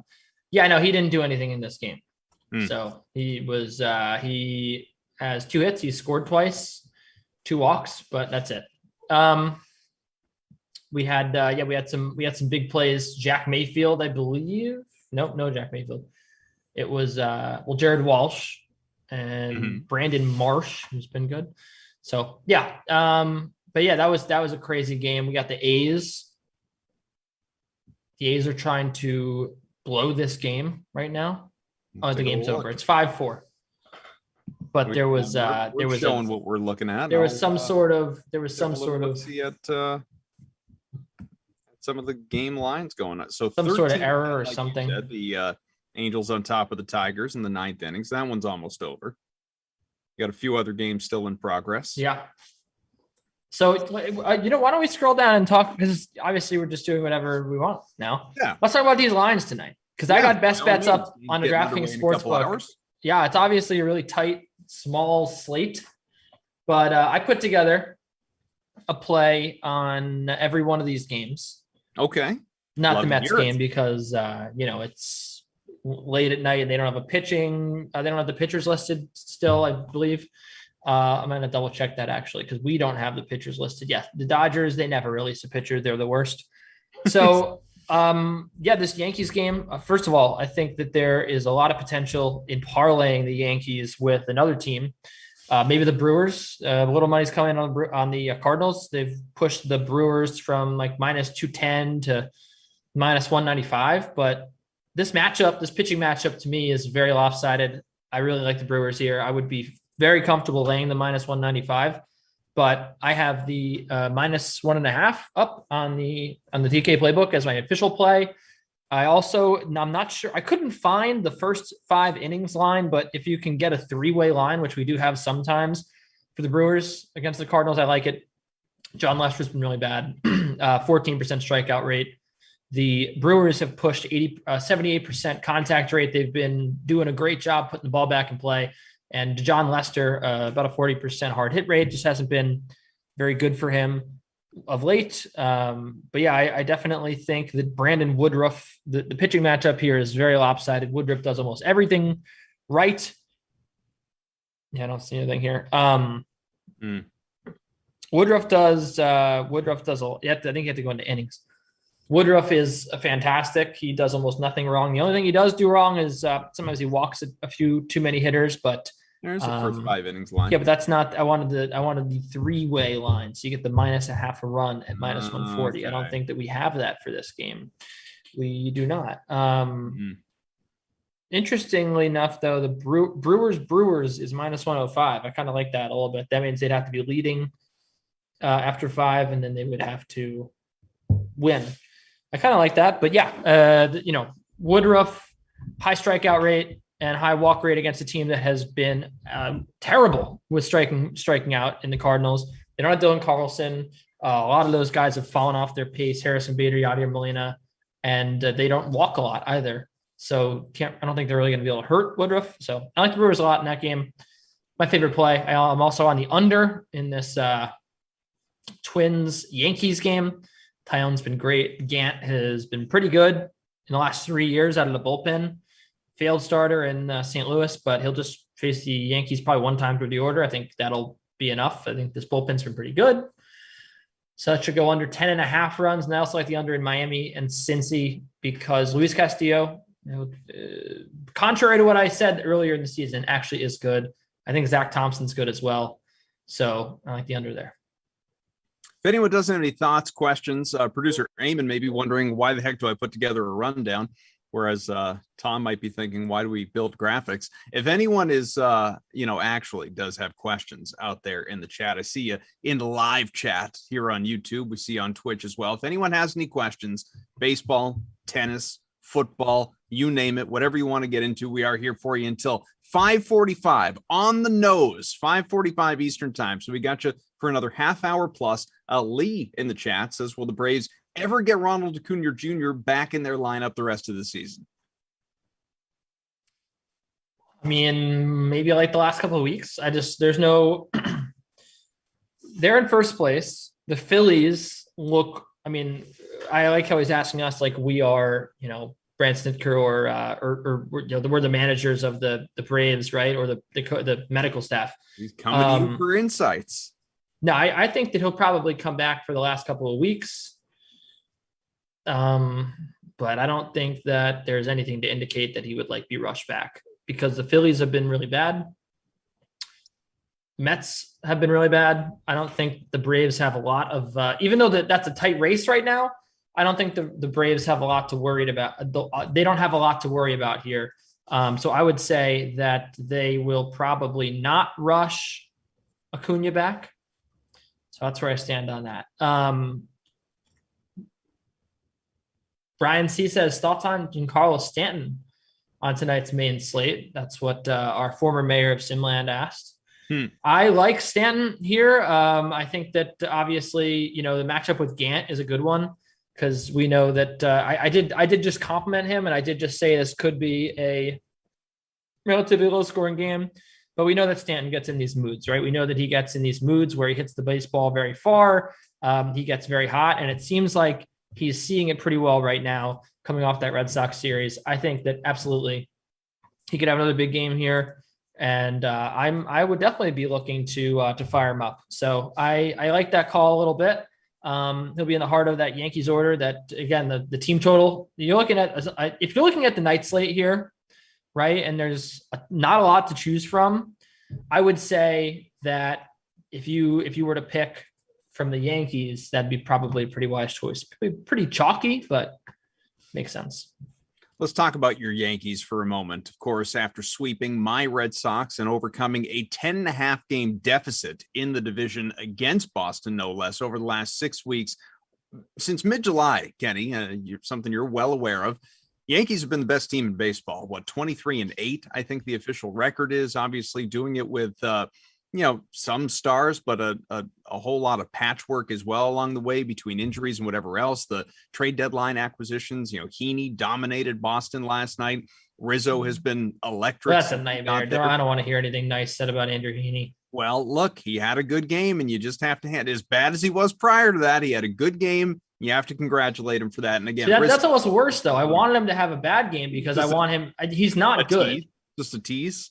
Well, no, he's not good. And if he has a couple good starts, take it good when you can get it. No, if he has a couple good starts, it's going to convince the Yankees to continue throwing him out there when they have much better starting rotation options. They could put Luis Gil, and Luis Gil was fantastic against the Red Sox. This guy is not allowed to run in 3 starts. He is not going to be able to start another game for the New York Yankees because they have a fully healthy staff now. Cole is back. They're going to get Herman back. They're going to get Corey Kluber back. There's going to be no room for Luis Gil. They're going to throw Domingo Herman and Andrew Heaney. Andrew Heaney, the second lefty. I mean, they really need to have 2 lefties. That's why they got Heaney. Doesn't make a whole lot of sense to me. They also have Nestor Cortez, who's been good. He's a lefty. I didn't understand the rationale for the Heaney move. And again, if he has a couple good starts, like if he has this start, then a bad start, then another good start, that's going to entice the Yankees front office to be like, well, we traded for this guy. He's starting to make some progress. Let's keep him in there. And then they're going to leave him, they're going to leave him in there for the rest of the season. He's going to have some bad starts. He's going to go to the postseason. He's going to start a game. He's going to get blown up. That's just what's going to happen. So I would rather have him continue to stink. And if he stinks for like 5 straight starts, then the Yankees will go, okay, this isn't working. We need to put a real starting pitcher in our rotation. So that's why I'm not happy that he had a good start. And I'm actively rooting against him because I know he's not a good pitcher. We have years of data to back this up that he's not a good pitcher. So that's where I'm at right there. Kenny, even in baseball, 6 weeks is a pretty good sample size, obviously. So is what we're seeing, Heaney notwithstanding and what you think of him, but this team in general, what we've seen the last month and a half, is this real? Is this sustainable? Are they a playoff team definitively in your mind? Is this where they should have been all along? Is Aaron Boone finally getting what was expected of them? Or is this kind of a flash in the pan and the Yanks are going to drop off? I mean, yeah, this is what we expected from the New York Yankees. They have a very talented roster. They have a high payroll, and yeah, I mean, obviously they're not over the luxury tax threshold, but they're very close. I think we did expect this from the Yankees, and it was fair to expect it. I also think that we're going to see this team make the playoffs. I think we're going to see this team do damage in the playoffs. When you talk about the pitching, the pitching for the Yankees is very legit. I think that you have a couple of trade deadline acquisitions and Anthony Rizzo and Joey Gallo that give a huge boost to this team. When you look at Joey Gallo, hitting left-handed in Yankee Stadium obviously helps. And then Anthony Rizzo brings that contact, that veteran presence, that his situational hitting. Yeah, I think this is a legitimate team. There was not a lot of reason to get excited about the Yankees, but I certainly see a lot of reason now. They just they've looked great. And look, the scary part should be for the rest of the American League that if you look at the numbers since the All-Star break, this has not been a very exciting offensive team. They're barely above average in that regard, but they've continued to win games. They don't even have Gio Urshela, Gleyber Torres right now. They played a long chunk of time without Anthony Rizzo. Once this team gets healthy, they could be even better than this offensively, which is a scary sight considering, they've gotten a lot out of their bullpen and they've really, figured out the rotation. They have a lot of good, young, talented arms that are young. So I think that this is a team that's going to do some damage. And that's why I love the futures on them. I love taking them to win the American League. Are they the team to beat in the American League, or is there no, still of course not. No, they're not. You respect more? No, they're not. Of course, they're not the team to beat the American League. Well, I mean, if right now they're the hottest team in baseball, if you believe that is sustainable, they could become that team. Who is the team to beat in the American League? The Astros. I mean, the Astros are definitely the best team in the American League. They've been the best team all year. I don't think there's anything debatable about that. They are the team to beat for sure. They're also, I believe, they have the best record in the American League. So no, there's not much question, not much argument there. I mean, if you can make an argument maybe for the White Sox, who've emerged with the second best record in the American League. The Astros are third. But I still think that the Houston Astros are the team to beat. The White Sox could get there. I mean, they have a great, talented team. But, I mean, in terms of, like, if you're doing power rankings for,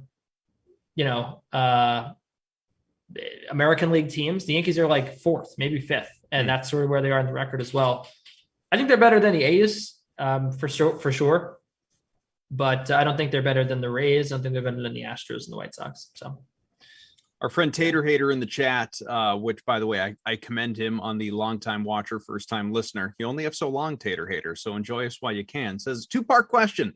Which pitchers should I go with tonight in the 4-game slate? And also, would either of you date a girl who eats tater tots, or is that too big of a turnoff? Tater Hater, we've been over this many times. I have nothing but respect for you and your name. I enjoy a tater tot. And I love tater tots. You know, if my bride likes tater tots, I'm in. I'm good with that. That's fine with me. It's not going to alienate me the way it will you. Yeah, big fan of tots. My girlfriend does eat tater tots. I do date someone who likes tater tots. See? So now there's no backing out now, Tater.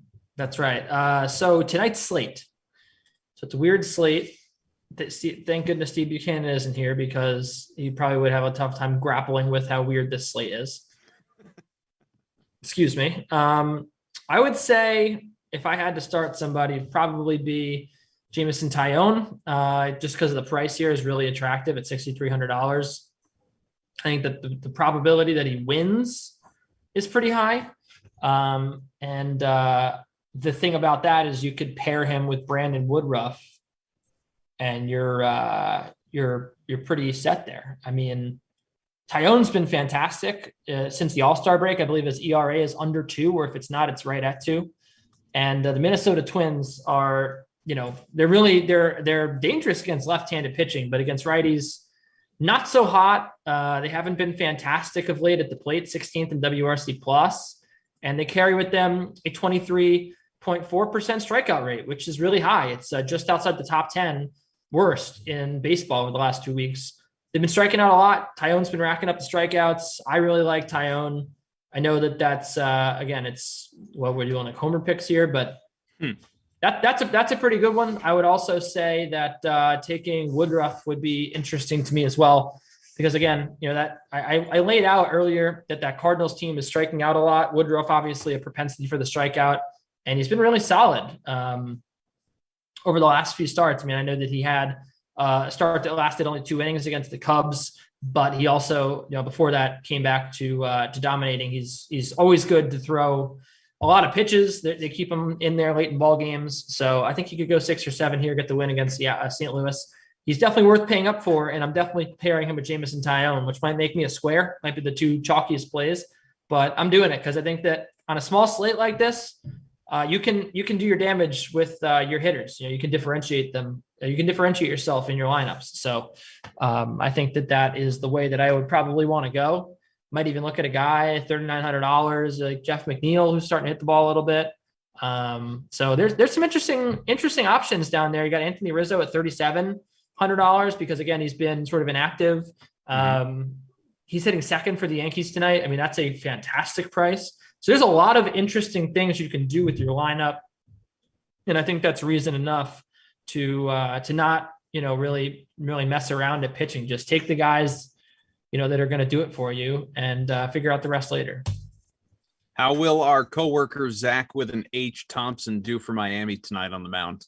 I think he's good. I mean, that's why I said I like the under in that Reds Marlins game. And when you look at the matchup here, the Reds don't have Jesse Winker, so that's going to be a little bit easier for Zach Thompson, CT. And I think that I'm ready to fire him up. I think that Zach Thompson is probably my third most favorite option, although I guess the Marlins are no longer starting Zach Thompson now that I say it. The Marlins were are not a moment ago. They are not anymore. I see. Is that why that must be why the game just jumped off of the DK Sportsbook here? Yep. Right. He is no longer starting this game. Trying to figure out who it is, but that was interesting. See, you come, you hang out with us, you get breaking news. Carl Lawson tore his Achilles. I didn't see that either. That was a half hour ago that was reported. Your guy. Zach Thompson. Yeah, I don't know who we got starting, but I'm trying to figure it out now. Tater Hater says he's going with your picks. Well, right, don't go cool. with that You under mentioned- anymore because apparently don't- Zach don't go Thompson's with no that longer. one. Nick Niedert's pitching, so I don't think that game's going to go under anymore.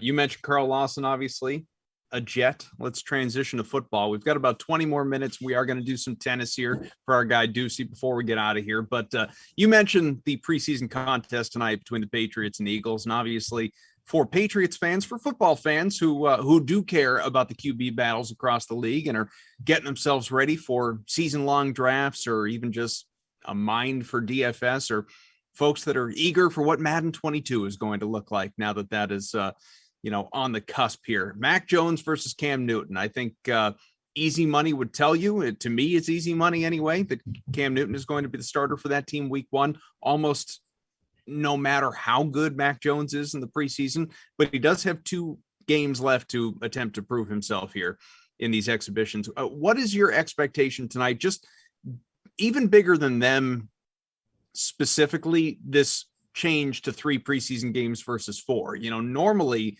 the 3rd game is the dress rehearsal game. The 4th game is where nobody plays. Well, now this is going to have to be managed differently here. And we are in, the middle game, preseason game number 2. What is this going to look like, Cam versus Mac, in terms of reps, do you think? I think that Mac will probably get a lot of reps again. We were talking about this on the Sweat this morning to see, who we really like and who is going to be the guy to lead this offense. I mean, I think that both of them will probably split time. I would say, I would probably say that there's a good chance that Mac Jones, plays a little bit more. I mean, this is going to be, just like the second or third preseason game, I should say, because this is the second. It's probably going to be a little bit like the third, where you get a little bit more out of the starters. Yeah, I think that, Mac Jones might play himself into the starting role. I would probably still think that even with a strong camp, as you said, probably Cam Newton going to be the guy. But I'm definitely interested in watching how this game unfolds, because I think that a lot of teams around the league aren't even, there's nothing doing with their starting quarterback competition. You're just looking at a bunch of teams that are starting like 3rd stringers, and it doesn't matter. The amount of teams that have real quarterback competitions like this is pretty slim, so it's fun. Yeah, I mean, it's less than a handful, right? I mean, obviously, the Bears situation, the Niners situation, this one, after that, I mean, trying to think, who else is there? The Broncos, Eagles, maybe. The Steelers are having a very active competition for backup quarterback, which could very well end up being starting quarterback because, Ben Roethlisberger gets hurt every year. Dom said hello to you, by the way. He didn't know you were back. So hey, Dom, I'm back for a minute. I'm back. I'm doing this, and then I'll be back again on Monday. It's a quick back. Quick back. Well, I like the Patriots to win that game quite a bit. -105. They were -1 early. Actually, I think they opened around -1.5 or -2. So the line's moved a lot. But I like the Patriots tonight. I think that they have more talent. I think we're talking about 2 good quarterbacks that are going to be going for the Patriots splitting time. And, Joe Flacco is going to be playing a lot, but I don't like Joe Flacco. And you also have Jalen Hurts as well, and really talented offenses. So for that reason, I like the over in this game. But the Patriots, I think Sony Michel's got a lot to prove tonight. N'Keal Harry as well has a lot to prove. I think that they are going to just want it a little bit more. You've got 2 quarterbacks who are going to be playing hard the whole game. Even Brian Hoyer as the 3rd stringer. I mean, he's an accomplished backup. So I think that you have a recipe for a good game here for the Patriots. I think they win. That game. The lines have been pretty sharp on the preseason, to be honest. Yeah. So I'm very inclined to trust what the odds are saying. I remember the sharp money came in on the Bears against the Dolphins over the weekend because the Bears had every member of their offensive line out. The Dolphins have this incredible pass rush, and the Bears just rolled over the Dolphins. And the Bears were 4-point favorites, and I think people were wondering why. And then that was why. So the sharp money hit the Dolphins, and it obviously didn't work out. So I think that this is another one where Vegas, I think, is right. I think the Patriots win. You get about 2 hours away from kickoff in that one. We were just talking about the fact that, I don't know. I mean, I assume Cam Newton's going to start this game, obviously. And then from there, what are his reps versus Mac Jones' reps? Will they be more evenly split than they were, that first game where, Cam had like 7 passes to Jones 19 or something like that. Wasn't even close. Is it going to be more evenly distributed tonight? I have no idea. And I say that talking about the quarterbacks to tell you that if I don't know what the quarterback situation is going to look like, I sure as heck don't know about the running back splits. We got Dean Murray in the chat asking about, who do you think is going to get more time tonight, J.J. Taylor or Ramondre Stevenson? Stevenson, obviously, who had the 2 touchdowns in the preseason opener, including the 91-yard score. So obviously rushed for the bonus for anyone out there that rostered him for DFS. But you brought up Sony Michel. James White's another one. Obviously, Damian Harris.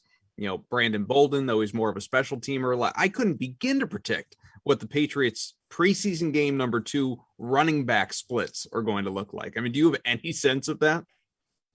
No, I don't think so. I think that we have, a limited amount to work with here. I would think that Sony Michel plays a lot, but again, there's a reason why we have these showdown contests and every single person's $7,600 because no one knows who's going to play. So I think that, maybe Sony Michel, maybe Damian Harris. I don't think Damian Harris is going to play quite as much.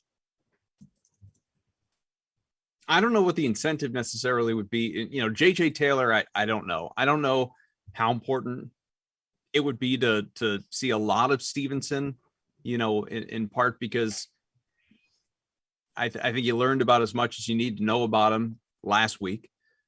With the performance that he had, he's probably going to get, some time in the 3rd preseason game because again, he's not, I think a 4th round pick, if I remember right, this past draft. He's not someone who's going to get considerable run during this season as a rookie, unless of course there's injuries, but he's there. Nothing in preseason that he does is going to change the fact that he is behind Michel and Harris on the depth chart. Him versus Taylor. Sure. I mean, that could evolve. And Bolden, again, more of a special teamer. So he's, and who knows, one of these guys might not even make the team. I mean, I would think that all those guys do that I just mentioned because Bill Belichick has a lot of value and obviously James White, and all those guys in the running back room. But it is to Kenny's point about the $7,600 a guy. It's to some degree a guessing game. No one knows for sure.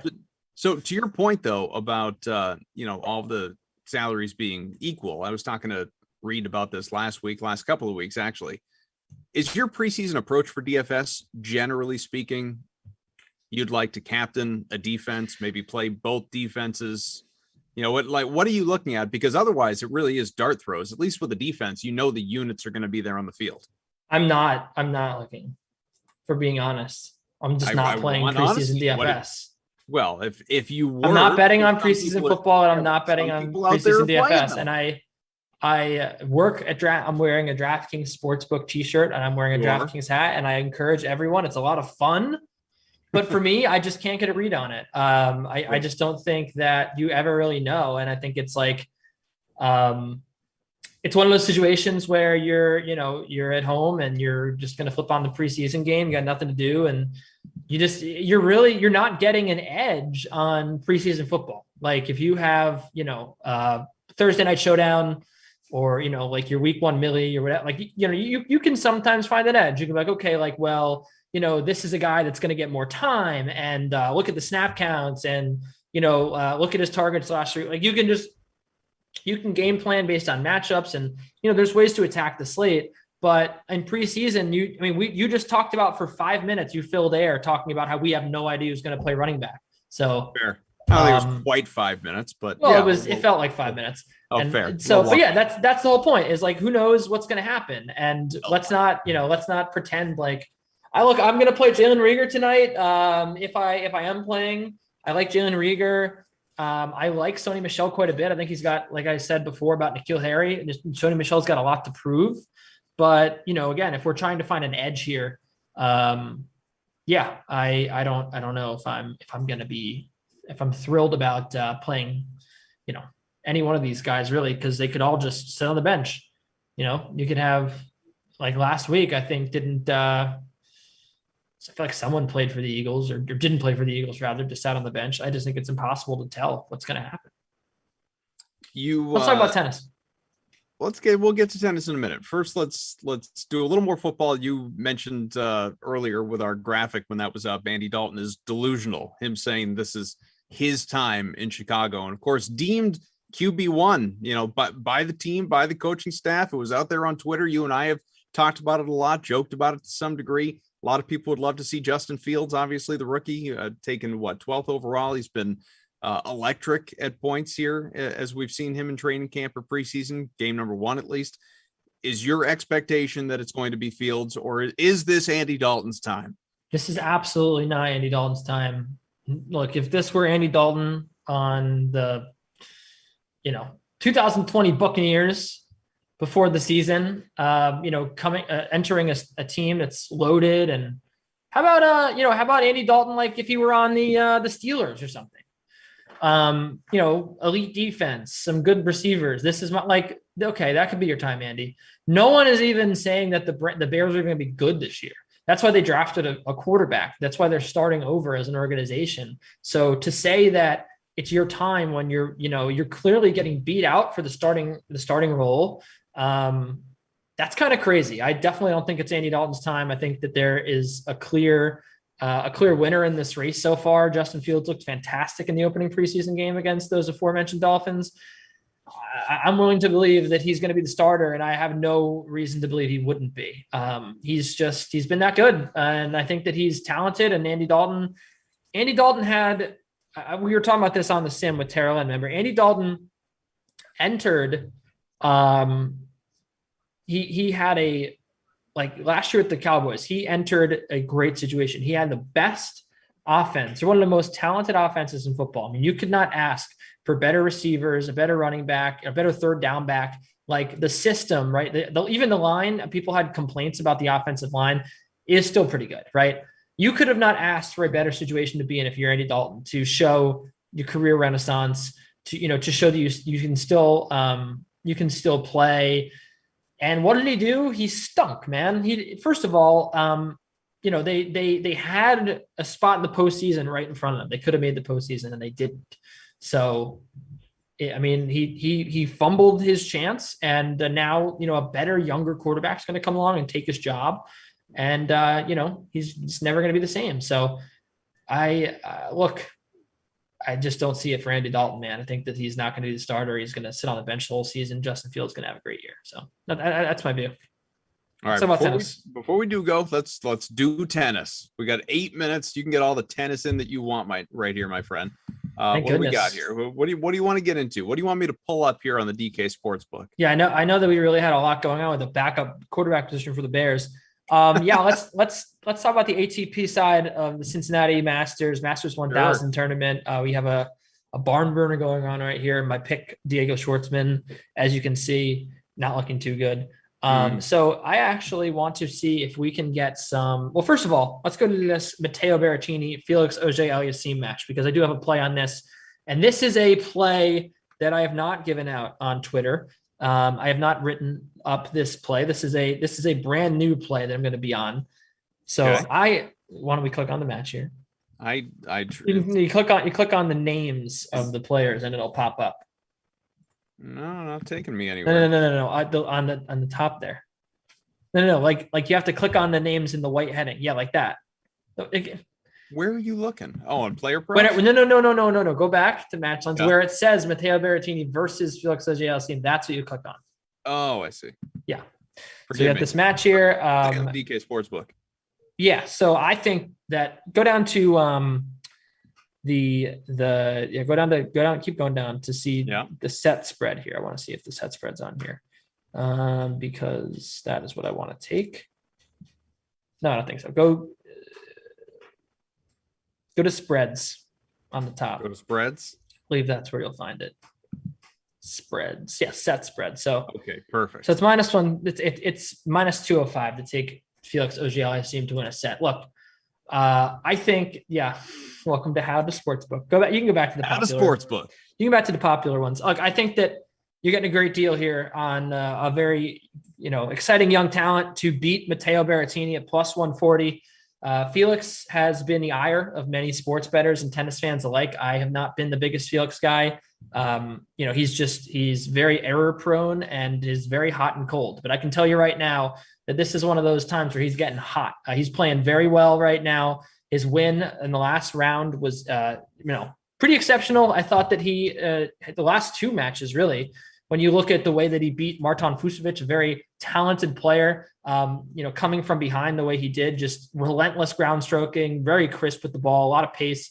That match, I definitely was very impressed. And then his win over Karen Khachanov, one of the most popular players right now on tour, who's just been killing it. He obviously, went to the silver medal match and lost in the Olympics. I think that there's a lot to like about the way this guy's been playing. And Matteo Berrettini dropping a set to Albert Ramos Vinolas, who is a clay specialist, a Spaniard, doesn't inspire a lot of confidence. So he has not been playing too well. I think that he has a huge and exciting game. We saw him at Wimbledon go to the final, and he's really great on that surface. He's dominant on grass, and so is Felix. He did, beat Felix 3-1 in the Wimbledon, but I do think that he's got a chance to get him back here. I know he's never beaten Matteo Berrettini in 2 meetings, but plus 140 is a pretty good price. He's really starting to round into form here under Tony Nadal. Been doing a lot of hard work. And I think that this is a good example of a time where, he's getting hot and Matteo Berrettini is not in form right now. He's trying to get in form in time for the US Open. But I think it's a little too late here. And I'm willing to think that Felix can run away and take this one. And I also like the over to 23.5. I know that's a lot of games, but I think this goes 3 sets. You can even look at over 2.5 sets if you want both players to win a set. I would like that. So yeah, I think this is going to be a good match between these two guys, and looking forward to it. What else jumps out at you? You got about 5 minutes to work with here, and as much tennis as you want to do from ATP Cincinnati. Yeah, why don't we go to the futures here? So we got, Oh boy, 2 break points for Casper Ruud. Let's go to player futures on, I think you probably have to go down to tennis. All right. How to sportsbook. No, you click tennis again. You can go to view all. There we go. Listen to this guy. Let's see if they have any ATP Cincy. Yeah, it just takes us back to where we were. Okay, go back to let's go to US Open futures. I want to talk about that right now. Good. Let's do that. I was looking at these US Open futures this morning on the men's side, and you can see, obviously Novak Djokovic, a deserving favorite, but there's a few guys here that I think now this is going to be a wide open tournament when you think about the fact that I know that people have talked about, the whole Federer dropping out thing. It's bad. TP saying he loves that we got that on air. Me too. I know that the Federer thing has been very discussed. It's been very covered. He was never going to win the US Open, for being real. He wasn't going to come close. He would maybe make it to the quarterfinals. Nadal, you see Nadal's odds right there, plus 1,300. You're thinking, oh boy, what's going on there? He has a big foot injury. He might not even play. If he does, he's going to be rusty. I mean, he's going to have not played in a month or so. He missed Wimbledon, of course. He played in Washington, D.C. He had to pull out because of the foot injury. He didn't, excuse me. He lost on one foot to Floyd Harris. This is a wide open field to me. Now, what I'm looking at here is I'm trying to look at form. And a guy like Milos Raonic was very in form last year at this event, one of my favorites, one of my favorite underdogs. I'm not a big fan of taking him there. Andre Rublev is out of form. I can't believe that you're getting the price that we're getting on both these guys, Alexander Zverev and Stefanos Tsitsipas. That is exactly where I would look here. I am not looking at Medvedev. He's had his chance to win the US Open. He's had his chance to win the Australian Open. He just seems to falter under pressure. Also, just not a very good price. He's been very upset prone in his career. Plus 400 is not the price I'm trying to pay, but I'm very pleasantly surprised at Zverev and Tsitsipas's price. Of course, Zverev did win the gold medal. We saw that happen in Tokyo just a couple weeks ago. Also went to the US Open final and lost to team in heartbreaking fashion. I like him. Tsitsipas as well. Very, very good form for the Greek. I think he's highly motivated to win this one. And if I have to go down and take a little bit of a stunner to win, I might be interested in taking Rublev. I know I did just say that he's not in good form, but those are really good odds on one of the best players in the world, Andre Rublev at plus 2,200. That's where I'm looking in the futures market right now. Not really too interested in anyone else. Not certainly not interested in Sebastian Corder at that price. Hurkacz maybe at plus 6,500 coming off the semifinal in Wimbledon. He's been pretty good. I think he's going to have a nice run at the U.S. Open, but I don't know about winning it. But I would say Hurkacz, Tsitsipas, and Zverev are the only guys really worth betting here. No value in Djokovic, no value in Medvedev. Well, we're going to about call it a show here, Kenny. But like I said, Borg versus McEnroe, I watched it earlier today. I really enjoyed it. So I ask you to take us out. Who do you believe is the greatest male tennis player of all time? I mean, who is going to end up being the greatest player of all time? Be Novak Djokovic. As much as I don't want to say it, I don't like him. I don't think anyone likes him. I love Federer. I'm a Federer stan. Djokovic by far is going to finish with, I would say 4 or 5 more slams than Federer, and he's going to go down and Nadal, frankly, too. And he's going to go down as the greatest of all time. I think going to break that record by a lot. All right, there you go. Well, Tom Carroll, Taryn Asak will take us through the final sim of this Dream Stream day, because remember, there are no sims opposite preseason football, and that's the Patriots and Eagles coming up tonight, 7:30 Eastern time. So you have one more sim that will lead you right into that, which is at 6 o'clock, about 15 minutes from now, the Giants and the Broncos. So that is what you have ahead. There are 3 sims tomorrow, and then preseason football, as well as the American Ultimate Disc League. Kenny and I, sadly, we will not be part of it, but we will rejoin you next week for sure. You are without us all weekend long. We hope you survive. Then, of course, the final week plus of sims, or at least commentator-led sims, here on the Dream Stream, and it'll be fun. You'll hear from a lot of us often. You can believe that. Looking forward to getting back. Tom and Tara Lynn, once again, about 15 minutes from now, Giants Broncos here on the Dream Stream. Thanks to Tom, thanks to Eamon, and of course, all of you for being with us here in the Sim Fam and beyond. Kenny, enjoy your evening, my friend.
I know we've talked a lot about me doing a solo sim and if I'd be capable.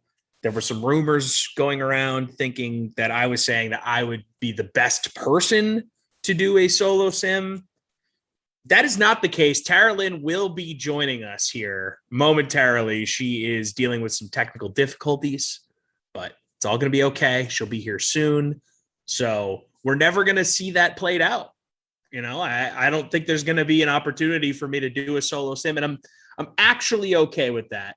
Given the fact that I did the 24 hours straight at the diner, I think I've done enough solo work for this year. I'm good. I don't need to do it anymore. But here we are, the Dream Stream. It's Madden. It is myself, and I will be with Tara Lynn shortly. My lineup is as follows. Captain, Cortland Sutton, Broncos DST, Saquon Barkley, Evan Ingram, Jerry Jeudy, and Sterling Shepard. Don't love the lineup. Got to be honest. I just, anytime I have the Giants, I don't really know what to do. I feel like I have to have Saquon in my lineup, but then he never pops off for me. Like, I've never had the big Saquon game. So, I don't know. I wanted to get Hamler in there, but I had so much money left over that I didn't feel like I had to pay down to, you know, have the Hamler. I was like, might as well go get some of these studs in quote, because Broncos are pretty bad in this version of Madden as well. We got Michael, Daniel, June, and Jim on the production squad here. So they'll be taking care of us on the fourth and final sim of the day. You guys have probably noticed that there is no early slate or late slate today. It was just one big 4-game slate. So if you're in the 7K paid contest, this game has a lot of implications for you, obviously. I'm sure lots of people have Saquon Barkley in their lineup. I'm not sure if you have too many Broncos in your lineup if you made the 4-game slate. But we got some nice uniforms here. Got the 80s looks for both of them. And breaking news, Tara Lynn's computer has turned on. She is here. Tara Lynn, I've been vamping for 3 minutes. I've run out of things to say. Honestly? Please save me. Honestly, I feel like you could have went the whole sim because why not, right? Why not? It's the last 2 weeks. Let Tom ramble. But yeah. I don't want to ramble. You don't want to ramble. That's why I'm here. I'm saving the day. Carolyn Azak, she's in the house for second to last week of the Sims. Here for the Giants and Denver. Two of my favorite teams. Kidding? I was gonna say, are you a Broncos fan? I didn't know that. Big Broncos gal. Love it. The computer was actually worrying me because Mercury is in retrograde. Now we're getting feedback. There's YouTube. There's the YouTube stream. YouTube? Yep. Good morning, TL. Good morning, Cal. No, I've been up since like 7. I had to go into the office. Now I'm here. Been all over the place today. During the monsoon, no less. Oh no, that's the worst. But there's nothing worse than living in a city when it's raining. Oh, let me tell you. It's awful. It was quite disgusting, but when I saw that we were on the schedule together, I even texted you and I was like, let's just be loopy like we were last time. This is the energy I need. Yes. And yeah, I'm just happy on a Thursday, on a thirsty Thursday. Get your Sprites out. Yes. Great that we're here together. Stay hydrated, people. Yeah. Got my water here. And honestly, this is kind of like a early sim for me. I'm always on the 8 and the 10. You are. During the week, so I'm going out for dinner after this. I don't know where. Morgan's picking, so that's exciting. Got a whole night ahead of me. I feel like this is the pregame right now. This is the pregame of just excitement and enthusiasm. Shout out to everybody in the chat. Maybe drop in there, what should Tom eat for dinner? Oh, I like this. Yeah. I like this. What should Tom eat for dinner? And shout out to Twitch. Shout out to everyone still watching these. We love you. We love you guys. And Patriots play tonight, preseason football. So Preseason football, 7:30. love that. So will Morgan be picking a place where you can watch the game? I have not broached that subject with her yet, but I will encourage her to go in that direction. Right. Because I like the Patriots. Yeah, we're big Patriots fans up in here. Yeah. Although, look, in St. Louis, they're not as motivated to put the Patriots on their televisions. I was going to say, I could see that maybe not flying so well. I think you might have to coerce a waitress, maybe just beg a hostess, or just go after a television yourself at the restaurant and just try to figure it out. Yeah, I could do that. Definitely would get kicked out, though, because you don't want to be that guy. Yeah, I mean, we're During getting March kicked Madness. out of the Sims. We can't get kicked out of a restaurant, too. What? That's Yeah, how we're I'm already involved getting in the thrown August? out of something I love. I don't want to get thrown out of a restaurant I love, too. Are you Jesus. kidding me? Jesus. During March Madness, her and I stopped somewhere to get a burger, and I know the name of the restaurant. I'm not going to bash it totally, because I do think that there are better versions of this chain around the country. This one in particular was really bad. Wow. Michael says like Red Roof Inn. No, I will. The Red Roof Inn that I went to in South Akron was so bad. I don't care about flaming it. It was terrible. Can you tell me what was the worst thing about it? We'll get into that, but the place where I tried to quarter on the Red Roof Inn. No, I could do a game. I did a game last night on it. It was horrible. The burger place we went to, it was during March Madness, and they just had up like a random channel that had no game on, and I was like, "Hey, can you guys get the basketball game on?" And I forget what the specific game was, but it was an almost upset that was happening. Okay. And the guy was like, "Oh yeah, sure," and then he just never did it. And he even pretended to do it at one point. He like walked up to the TV and was like, "I don't know how to change the channel," and then walked away. I'm like, "Dude, just give me the remote. I'll do it." Yeah.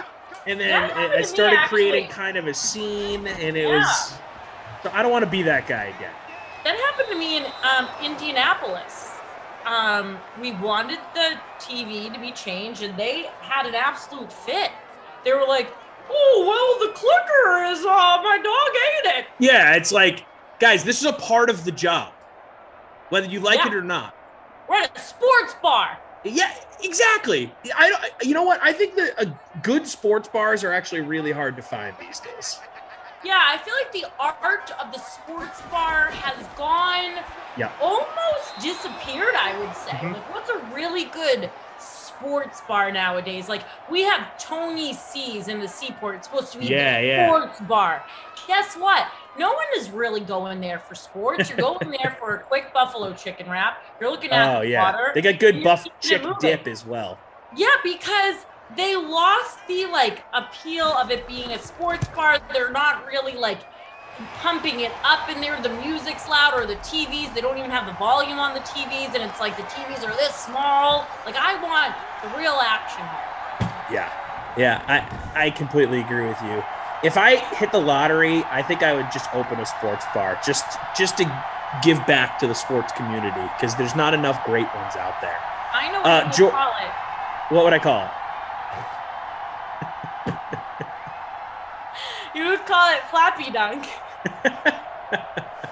You love Flappy Dunk. Flappy Dunk's fine. I'm Flappy down Dunk, for Flappy Dunk for tonight, for those that don't know, it is an addicting game on your phone. If you guys remember Flappy Bird from a few years ago, more than a few years ago at this point, it's basically just a knockoff of Flappy Bird. It's called Flappy Dunk. And I'm telling you, it's super addicting. Go download Flappy Dunk. Go play it while you watch these Sims. Jordan Lindenbaum said, Freeze Pops, how much time do you think the Pats starters will get tonight? Which backups will get the most snaps? Yeah. I got to be honest, Jordan. I don't put a lot of thought into stuff like that around preseason football. You know, I've seen multiple beat writers give multiple answers on that. I don't want to give you a prediction on that because I know there's people that have other interests, shall we say, as it comes to preseason football, and I don't want to give you bad info. So, I'm sorry. I'm abstaining from answering that. I like answers like that, Tommy, and let me tell you why. I don't like just be transparent with the people. I don't like when commentators get on here and they just want to appease the people and they're going to act like, oh yeah, I really jive for those preseason games. Like it really gets me going. I'm looking at the stats and like, guess what? We're not putting that much thought into the preseason game. We're waiting until week 1. Even then, I'm waiting for the teams to start building their chemistry a little bit more and see what they can produce on the field. Then I'll even get more into it on week 2. So thank God that you have me and Freeze Pops over here keeping it real. Team Flappy Dunk. You mean my future sports bar, Flappy Dunks. So what else has been going on? I mean, I really haven't been on The Sims. I've been producing and I've just been, crying. It's crazy. It's wild over here. You've already said your goodbyes to the people who keep coming. Are we going to have like an ultimate farewell sim? Do you know anything I don't know? Like, what are the people wanting in the chat as well? I've heard that the chat's been sad and they've just been so thankful for all of our personalities being able to shine through this pandemic for them. So, again, I'll just be honest. I haven't really seen any sort of specific requests for the final day, and I haven't heard of anything special that's planned. Other than that, there's probably going to be a bunch of 3-person booths that day because everyone's going to want to, be a part of that final day. I personally think that we should just have fun and do a lot of retrospective. Oh, Drew Lock, speaking of retrospective stuff that's, synonymous with these Sims, Drew Lock throwing an interception. That's up there. So that's my thought on it. Like, I think that LaMarcus should somehow acquire a saxophone. Yeah. We need a send-off on the sax at some point. We need 100%. Glash wearing an Andy Reid outfit. We need Koff to do a buy stream trash. We need Rossi to shave his head. We need Glash to shave an eyebrow off. Like, just all the callbacks. Yeah, I love that. I'll microwave some pasta. I think it'd be, and I want you to eat it on air. I want people to flip out one more time. No, it's too polarizing. I will not eat on air. I'll microwave it and put it back in my fridge. I can't even.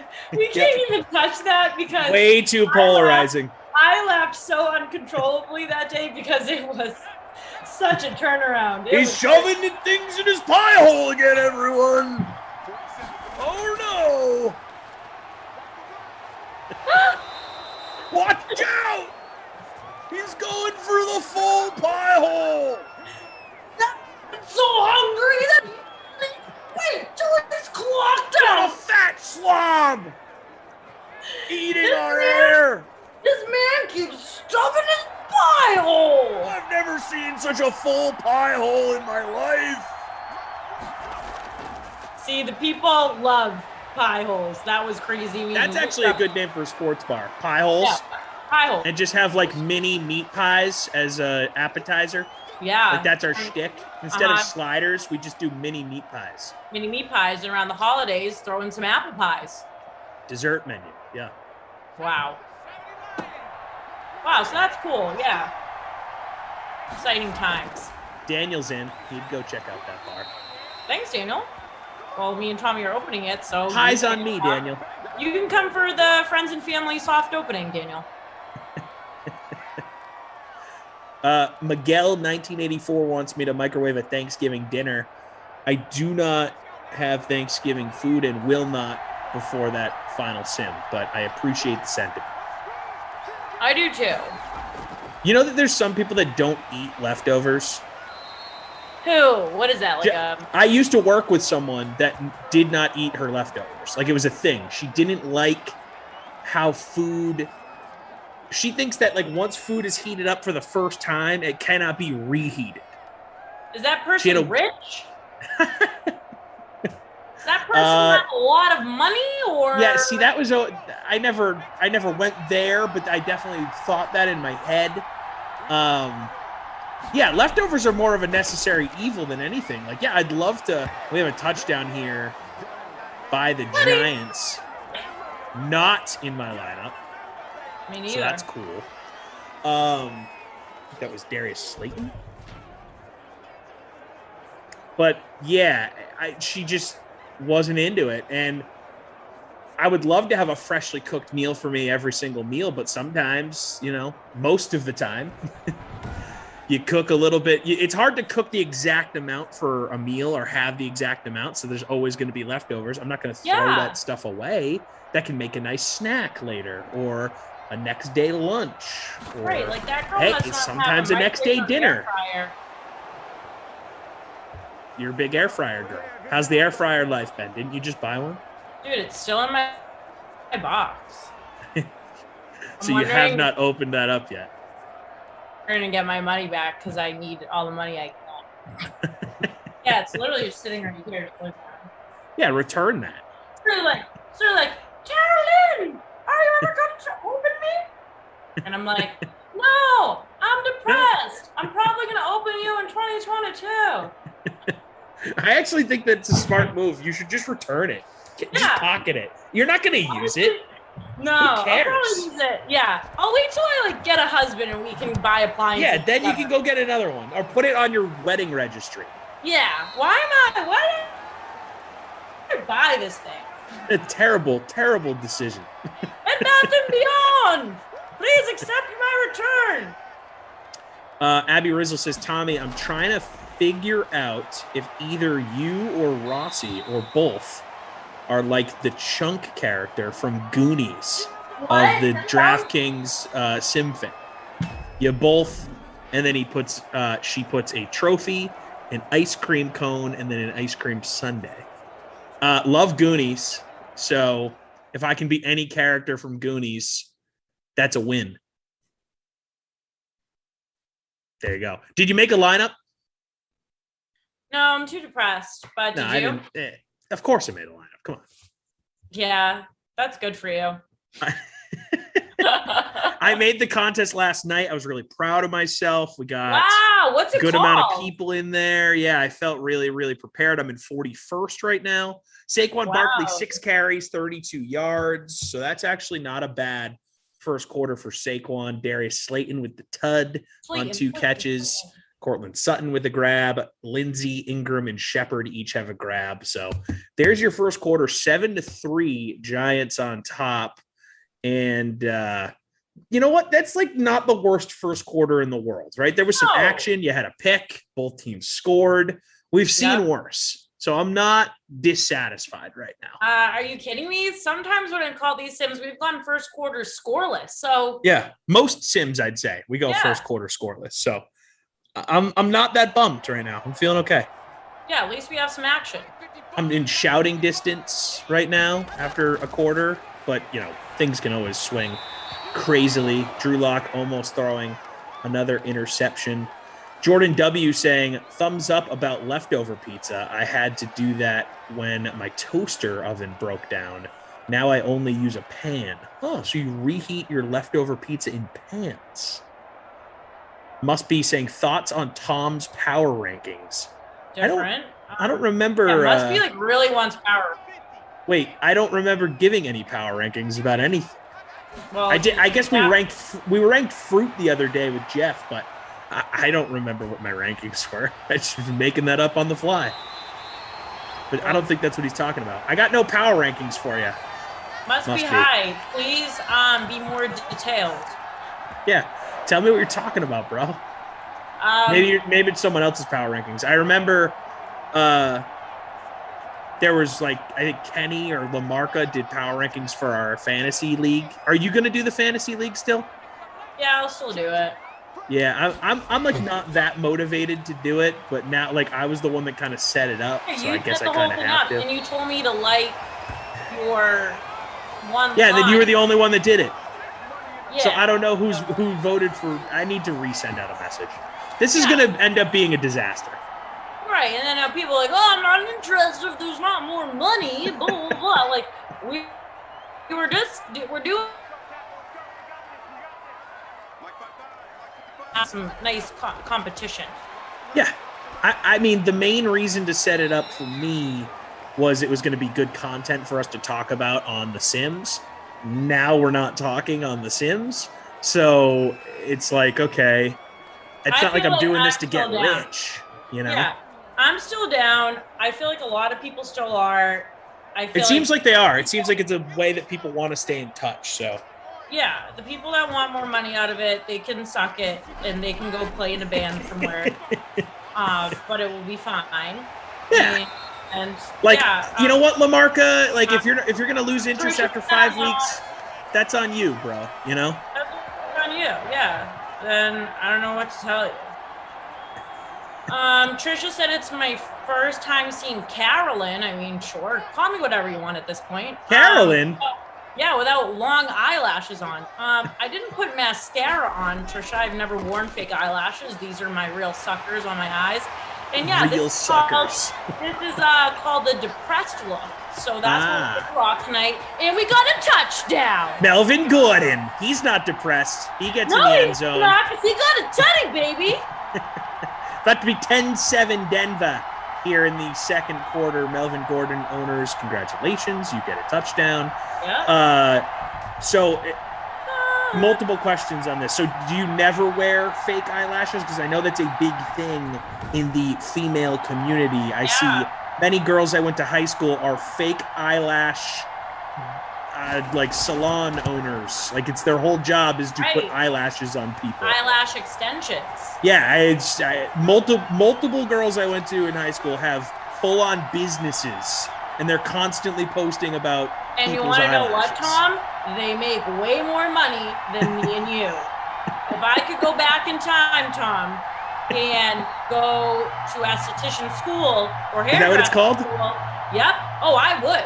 My friends that are hairdressers, it was like taboo back in the day when I was in high school, like being like, oh my God, like you gotta go to college and get a degree. Like, don't go to hairdressing school. They make bank. They can make their own schedules. They're traveling whenever they Work want. with celebs. Work with celebs. We thought that during the pandemic, their businesses were going to go downhill. Everybody still wanted to get their hair and eyelashes done.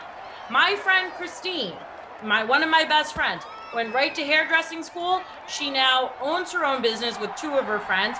The girl gets to vacation all of the time and make her own schedule. And guess what? Getting your hair done is very expensive. Same with eyelashes. True. So I take everything back. Trisha, if I could do it all again, I would be a lash tech and be doing everyone's hair. I think you'd be a good hairdresser because you're good at talking about like pretty much anything, and I feel like when you're cutting people's hair, someone beeped in agreement outside your apartment there. I feel like when you're cutting people's hair, you got to be good at conversation. Yeah, definitely. I think it's a very interesting. I always have said hairdressers are secret reporters because people just get all the information for them, and then they have to literally come up with follow-up questions for the entire hair appointment. So, not far off here. But besides trying to find my new career, what else is going on in your world? Are you excited for football season to get underway?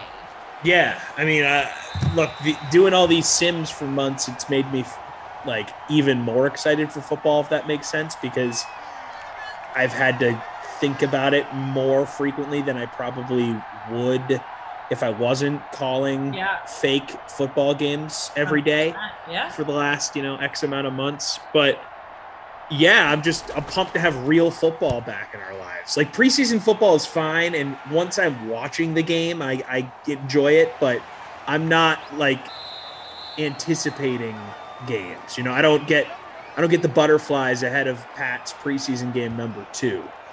But opening the first game and even opening night, I'll be stoked.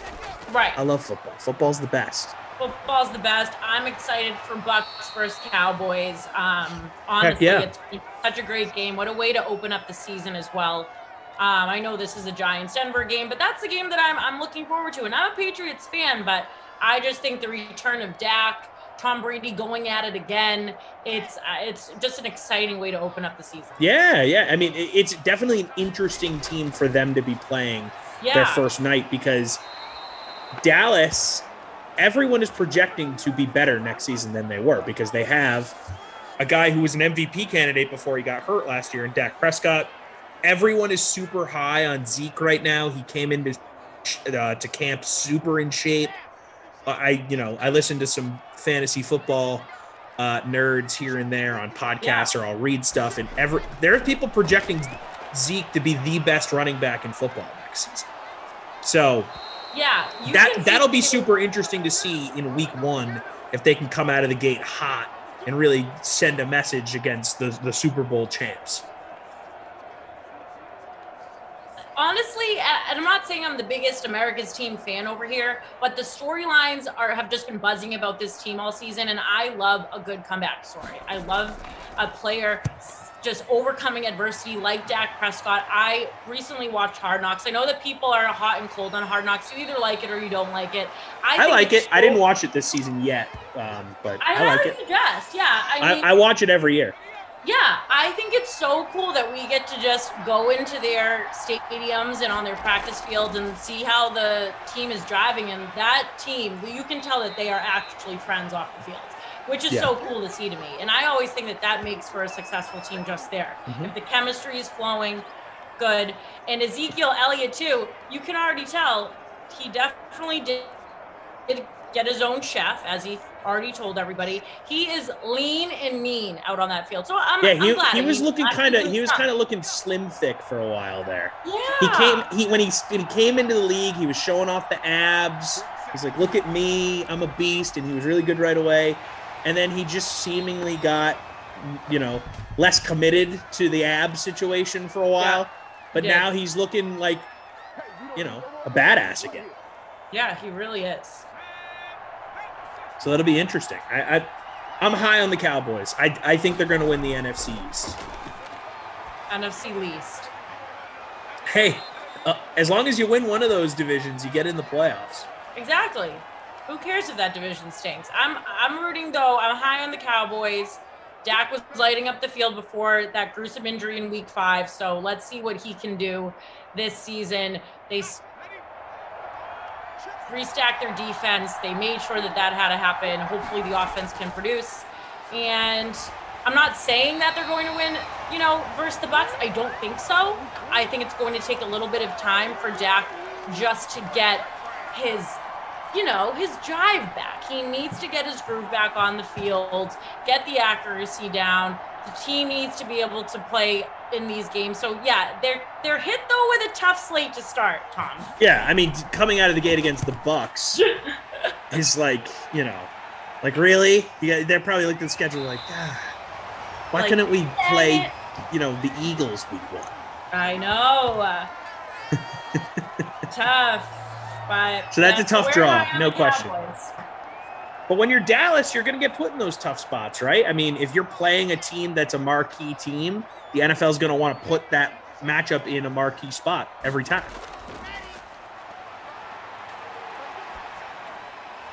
So I get it.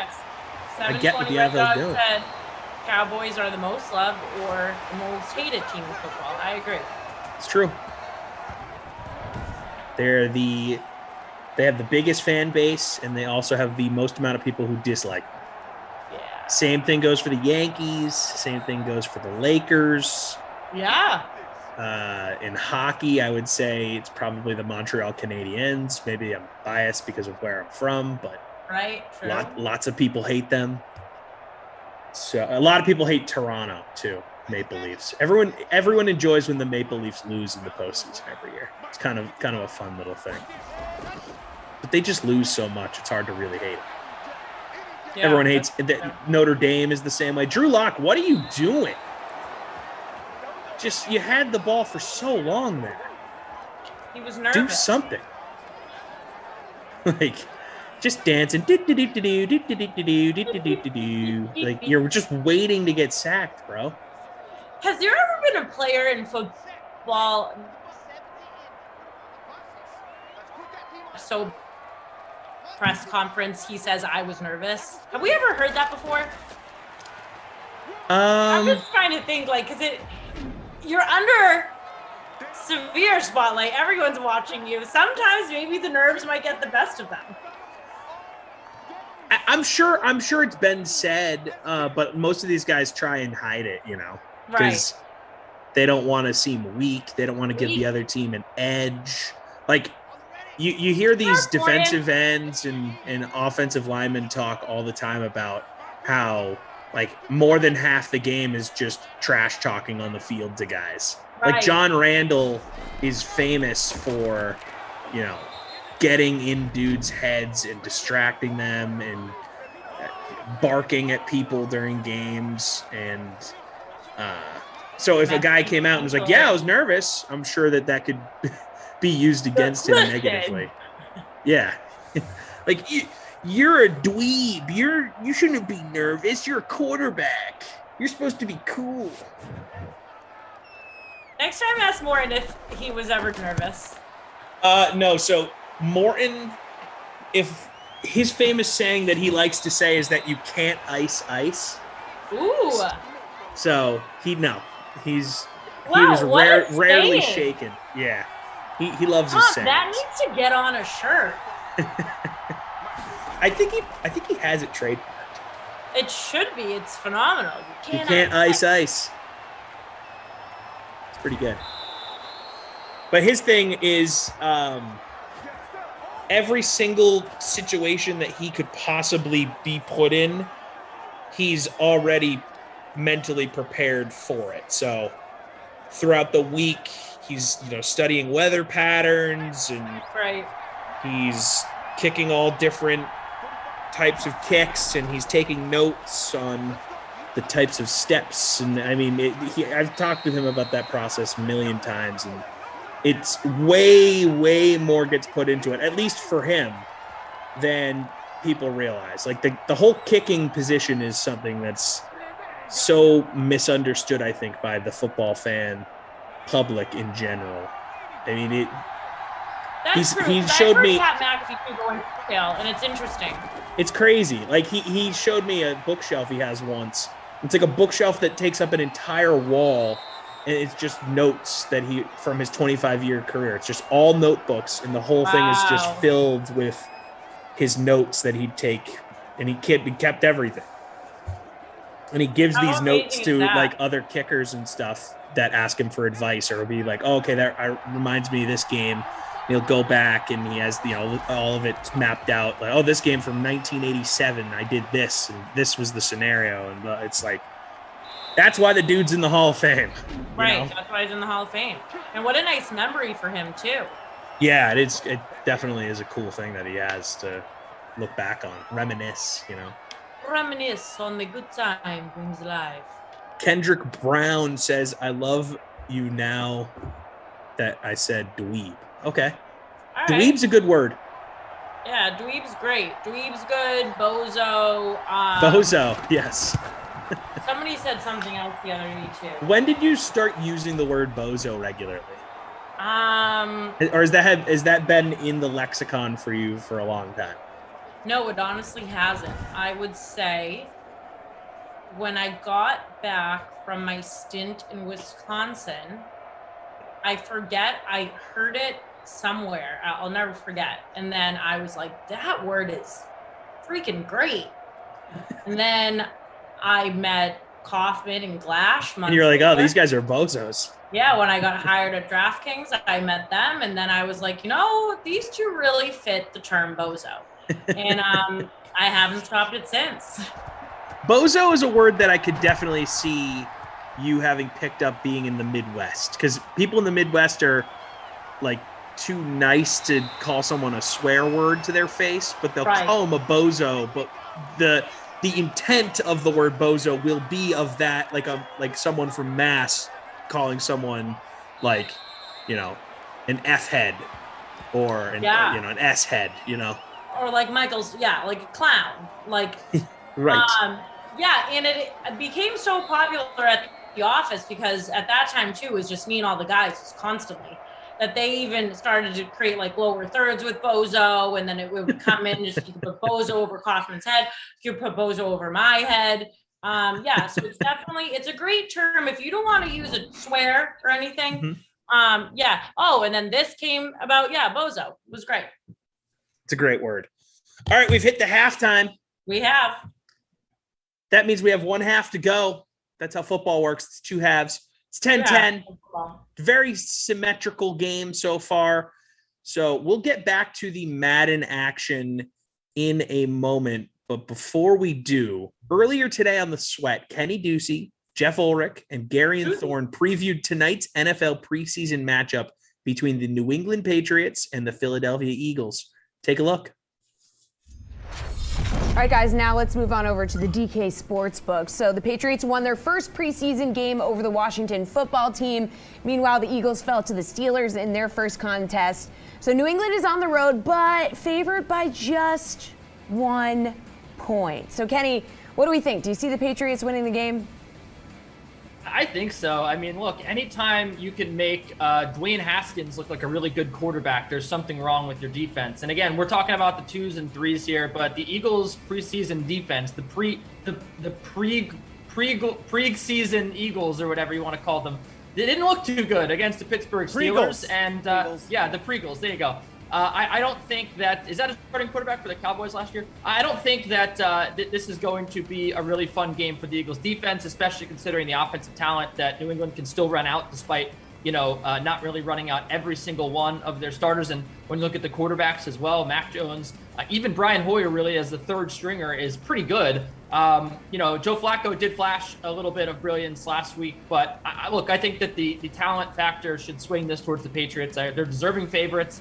And when you look at the defensive battle, I think that they win it pretty easily. So I would say the Eagles, I'm willing to take them as the favorites. And the Lions have actually been pretty sharp in the preseason so far. Jeff, what do we think? Do you see the Patriots winning this game? Yeah, I actually really like this bet. And I'm not like someone who tries to get overexcited about preseason bets. But, I mean, you've got Bill Belichick going up against a rookie head coach. And maybe that, I know it's preseason. You're like, what is this guy talking about, coaching matchups? But it really does come down to it. You've got Bill Belichick, who's done this a million times.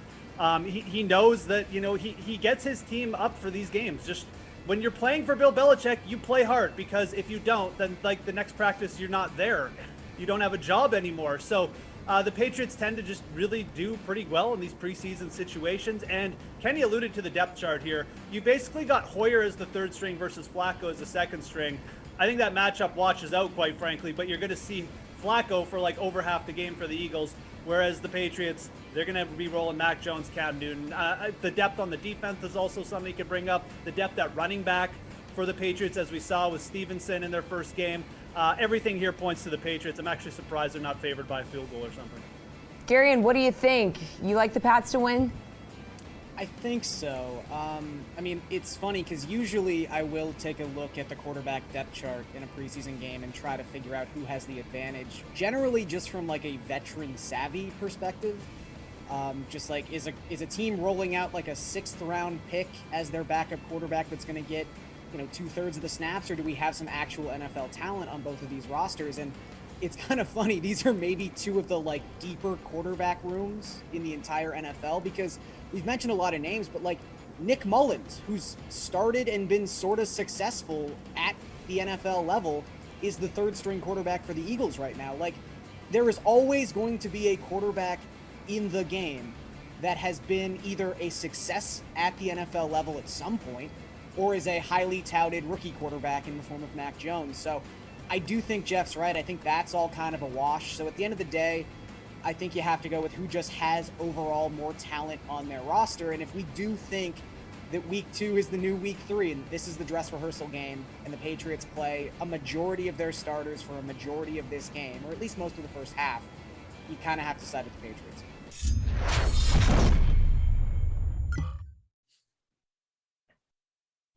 All right, that's The Sweat.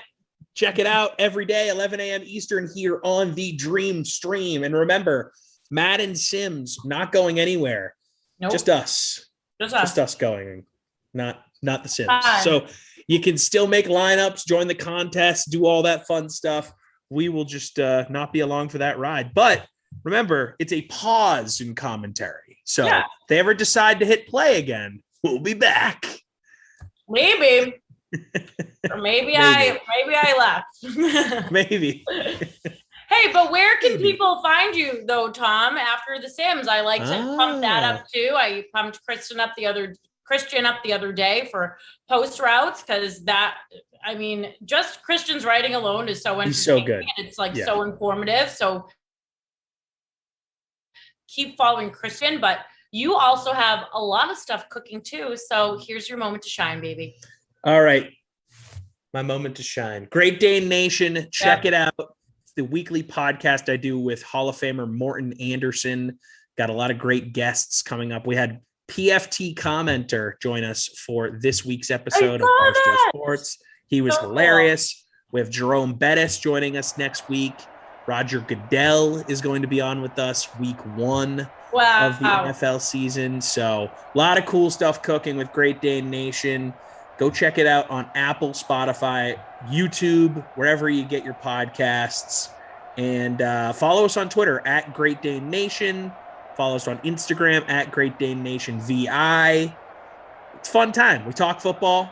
We have a blast. Morton is hilarious. He's got stories for days. The dude has played in more NFL games than anyone ever. So you have to think that he's got things to say and some insight that's definitely a lot more unique than your run-of-the-mill dude on one of those crappy sports channels. So it's a lot of fun, and he's a lot of fun to work with. It's actually his birthday today. Happy birthday to Morton Anderson. Birthday. It is his 61st birthday. Not a day over 30, that guy. Hey, Tom, I just want to say, so cool. Week 1, Roger Goodell, and then you had PFT. I saw that. That's pretty incredible. Yeah. So entertaining right there. Yeah, you're doing big things, man. It's been really cool because when you are a guy that played in the league as long as he did and you've just been in the world of football at that level for so long, he knows everybody. So his Rolodex is nuts. Like our guest list has been stupid. I kind of want to just scroll through it and read some off here. Yeah, and Tom, pump it up more on Instagram, dude. I try. I didn't see enough of PFT. I think that you should. So we've got stuff. We've got stuff rolling out over the next few days. Cooking. We got PFT commenter. When we were at the Hall of Fame, we got Tim Brown, Willie Rofe, Bobby Bell, Willie Lanier, Ron Wolf, and Joe DeLemure. We had Dan Patrick on. We had the owner of the Saints, Gail Benson. We had Adam Vinatieri, Dominique Wilkins, Brett Favre, comedian Bill Murray, Kurt Warner, Mark D'Antonio, Thomas Morstead, David Wells, Jason Garrett, Charles Barkley, it's Tommy Freeze Pops, Sean Payton, John Randall, Cameron Jordan, Troy Aikman, Jan Stenerud, Andre Tippett, Emmett Smith, Dermani Dawson, James Lofton, Jim Nance, Ron Jaworski, Kevin Green, the late Kevin Green. That's a really good episode back in December. Jim McMahon, Chris Berman, Michael Irvin, Mark Schlereth, Jack Youngblood, Bobby Hebert, Joe Namath, Ronnie Lott, Chris Carter, Dick Butkus, Jim Kelly, Terrell Davis, Franco Harris, Trent Green, and Archie Manning. That's the lineup, people. Go back and binge it. That's incredible. I want to listen to the Charles Barkley episode. Oh, it's so good. He is so funny. That might have been my favorite one. Him or honestly this most recent week with PFT. Those might be number 1 and 2 for me. I love that. So it's been good. It's been good. Go check it out, people. Thank you for giving me the platform here. Yeah, so check it out.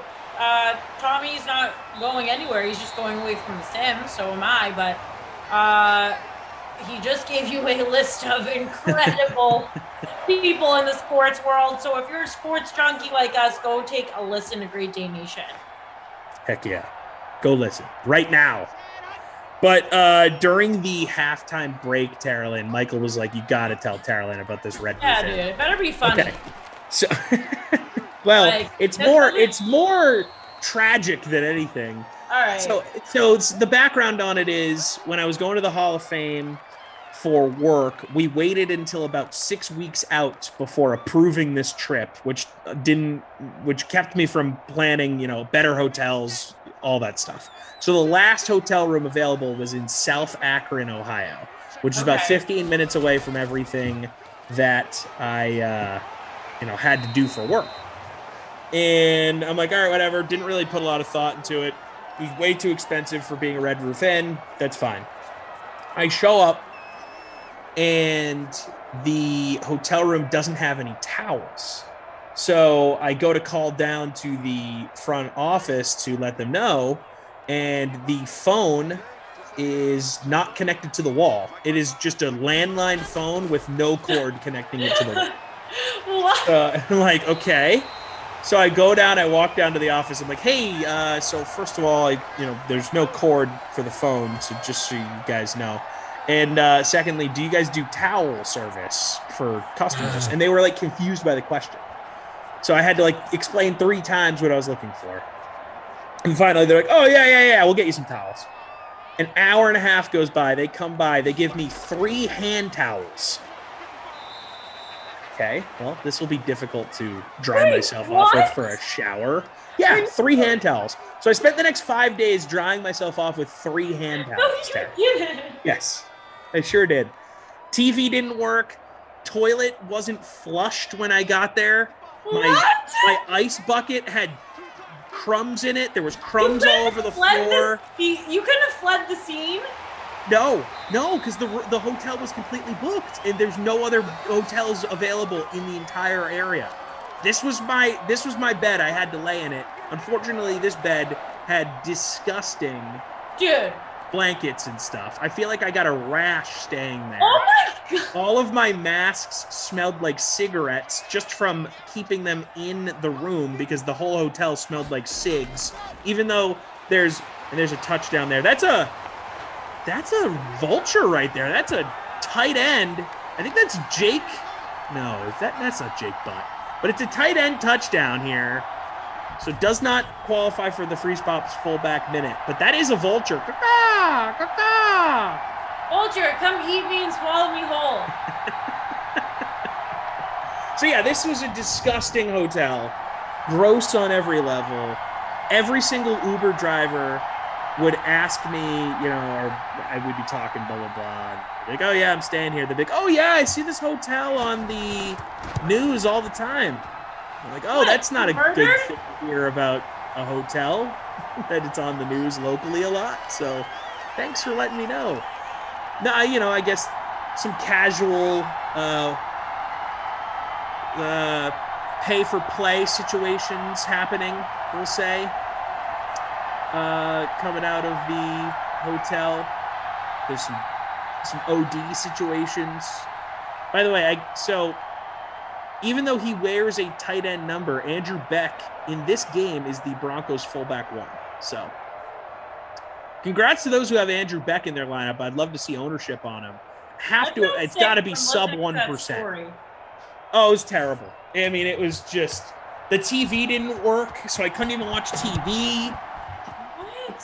Just awful. And it was, I'm doing all this cool stuff all weekend, and at the end of the night, I always had to take an Uber back to South Akron. So it was really humbling for me. I was like, hey, yeah, you're not that good. Remember. Humble yourself, boy. That sounds like a real-life Chernobyl. It was terrible. I flamed them, absolutely flamed them in the review, and received an email from Red Roof Inn saying that because of my troubles, I would be receiving a 15% discount at my next stay at the Red Roof Inn. There will never be another stay at the Red Roof Inn. I deleted that email. That's just gross, and I would have slept in my car. I didn't have a car. Andrew Beck, 0.07% owned in the flex? Wow. Okay, so you didn't have a car. No, because I flew there. Oh, I didn't rent a car. I maybe should have. Or maybe just created your own hut. There was part of me that was like, should I just sleep in the lobby of this Hall of Fame hotel where all the Hall of Famers are staying?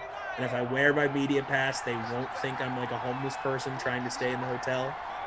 Right. But then I didn't do it. I thought about it though, because I mean, there were a lot of late nights, and we were up until like, 3 a.m.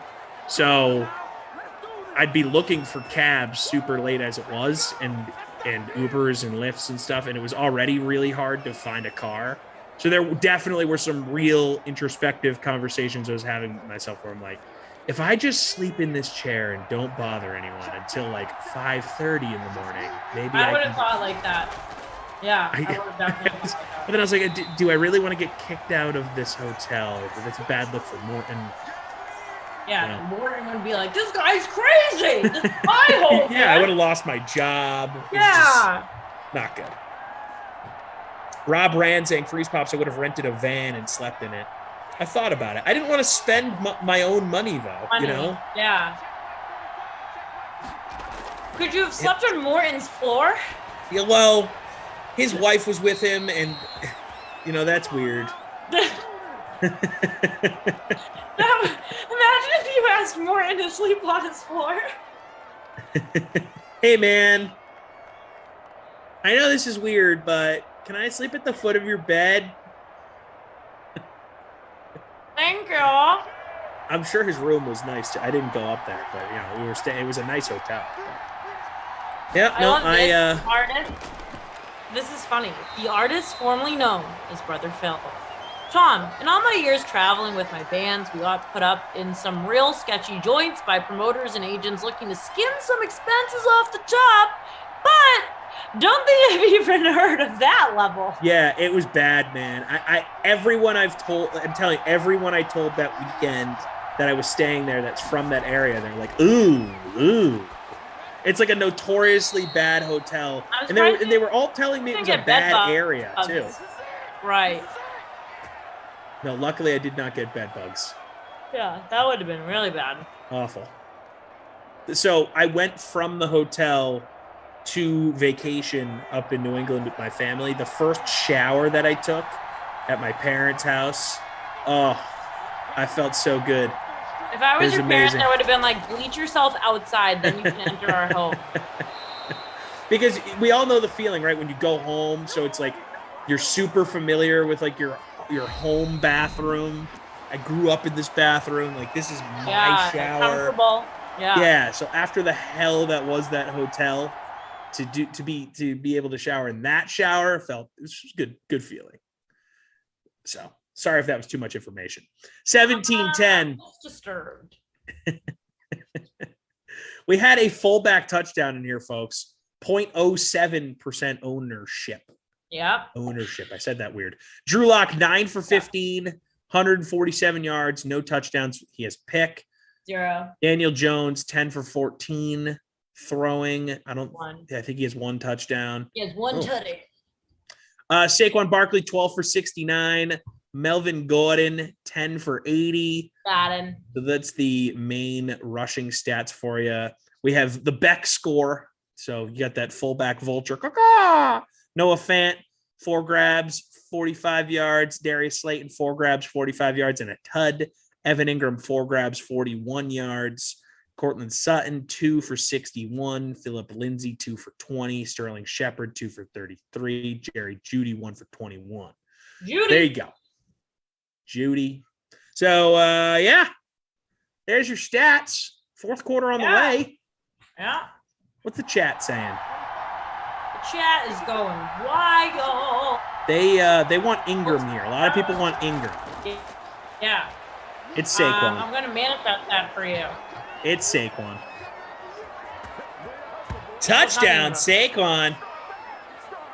That's a guy I'm excited to watch this upcoming season. He's a truly special player when he's healthy. Mr. Barkley. Mr. Barkley, yes. No relation to Charles Barkley, who was on Great Dane Nation. Go back and check that out. Apple, Spotify. Yeah, I know I'm going to. Go download it.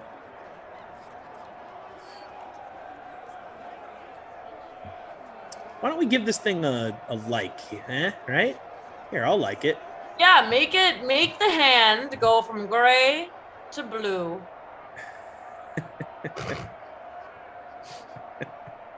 Saquon Barkley owned in 63.1% of the 7K Thursday night special. Barkley is currently in the leading lineup as well. You like to see it. People like Saquon Barkley in Madden Sims. Let's see how he's doing for me in my lineup for the free roll.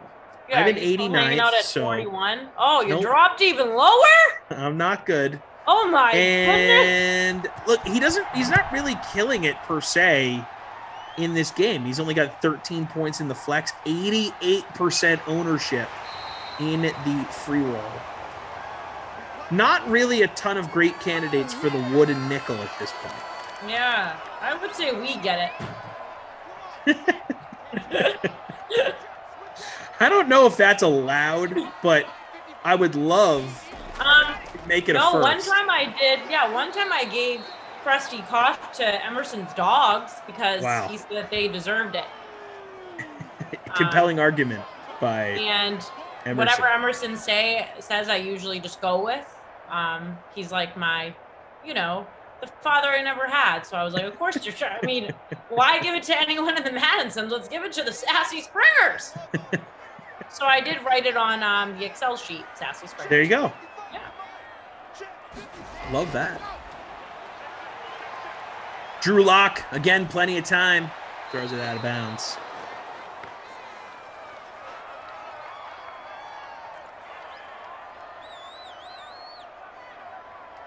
$17-17, 7:19 left in the quarter. Got to tell you, don't want overtime. I'll just be completely transparent about it. Sometimes I fake it and say I like overtime. I don't like overtime. I've never liked overtime. I hate overtime. We're not paid extra for overtime. No one here wants overtime. I don't care if it helps your lineup or not. We want things to end on time. So I am rooting for one more team to score, and for the other team to, if they are to score again, it be a different denomination of scoring, therefore not resulting in a tie, so we can end this game in a timely fashion. Thank you. Tommy, I don't know what I would do without you, seriously. Like, I don't know. I don't know what I'm going to do, everyone. You're going to be all right, Carolyn. I don't think I am, but... Oh, we already figured it out. You're going to hairdressing school. I'm going to hairdressing school? Yeah, you're going to be a world-class... I'm going to get my hair cut from you. Drop in the comment section. What should Carolyn's career be next? Oh, this could get ugly. I don't like this. Just I would like to maybe not be president. None of that. Sure. Yeah, I think we could still stay in this career. We could just, we could do a lot of things. Or if you think I should go work, I don't know, at Flappy Dunk, the new hit restaurant, you can say that as well. You would be great at Flappy Dunk. I see a real role for you at Flappy Dunk. I really think Flappy Dunk is going to be the best restaurant that we've ever created, I totally see a role for you there. Really any role you want. Bartender, hostess. Tater Hater. I love how Tater Hater completely disagrees with you. Tommy, I respect your opinion, but disagree. Yes! I don't care, Tater Hater. Touchdown. Tommy Jefferson. I don't care, Tater Hater. I don't care. All right, man? Raised your arm when you said that.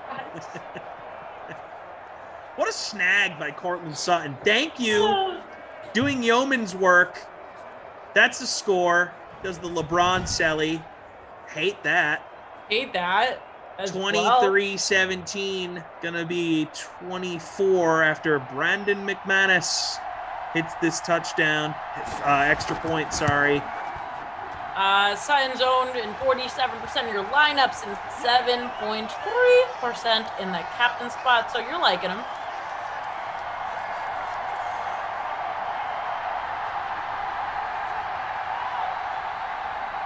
People, No Moon said Sutton is the GOAT. Over freeze pops, Noah, or what? Noah, if you were on an abandoned island and you had to get rid of Sutton or freeze pops, who would you get rid of? Oh, 100% getting rid of me. I mean, Cortland Sutton I don't know. No, is a professional athlete. You know, he can, I don't know. He could be more of an asset when it comes to gathering kindling or wildlife to eat, or reaching objects high up. Yeah. I all I'm good for really is talking, and you'd probably get sick of me.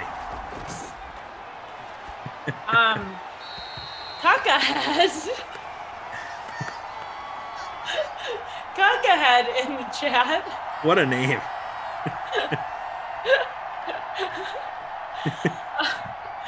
Breaking news. Kakahead said, TL, you should be a model, then start your own makeup line. Kakahead, thank you so much. I'm going to take that into consideration, actually. Easy enough. Just become a model and start your own makeup line. Yeah, okay. Kakahead, you kidding me? Anything else? Yeah, why have I been wasting my time? Why haven't you just become a model and started your own makeup line? Why don't you start your own clothing line as well? We'll start a reality TV show. We can start having you do some sponsored content on social. Yeah, swipe up. I pick Erin Andrews out of the spot. I'm the new Erin Andrews. Yeah, exactly. Like, you should host Dancing with the Stars. What are you doing on this sim, Taralyn? Go be a model and start your own makeup line. I've been wasting my time for 3 years, people. And now I've been talking about Flappy Dunk for the last 2 weeks, and I've developed multiple accents. And I don't know what I'm going to do. Daniel said I could be an influencer. I guess I could. Yeah, maybe when I find my happiness again, I'll try. You could, in all seriousness, you could definitely do like legit makeup tutorials and whatnot on social media. I think I've seen you do them. Like, you could somehow monetize that. Legit. I don't know how. I know nothing about makeup, but I feel like you have the skill set to do something with that. People have been screaming at me a lot lately that I haven't been really pushing that. I think maybe this will be my push. I mean, Kakahead just said... Yeah, take your advice from Kakahead. It's like 25 years from now, you're doing like a retrospective interview. It's like, Taralyn, you've had this amazing career in the makeup field. You're one of the most influential people in the space. What do you look back on as the seminal moment in your career? Well, I was commentating a Madden simulated game during a lame duck period at my former employer, and a commenter named Kakahead told me that I should pursue a career as a model and start my own makeup line, and that's what clicked for me. So I thank you, Kakahead, years later for being what I needed to push me through to the next phase of my career. Listen, when we do the reminiscing of Sims, I want this moment to be cut. I want Kakahead to be with me and Tom. Cut this, Twitch. Yeah, I want it to be here. Everybody in the chat, they always question if I'm like doing something crazy when I'm giggly and everything. No, this is actually my real personality. I'm a real life goofball. I really am.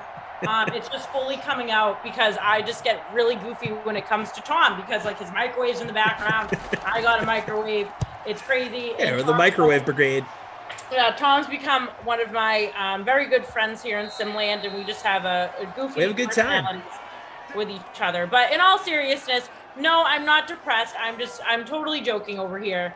I just want to say, though, if I don't get the opportunity, thank you all for listening to me, growing with me too. I mean, I started producing these. I jumped into Simland.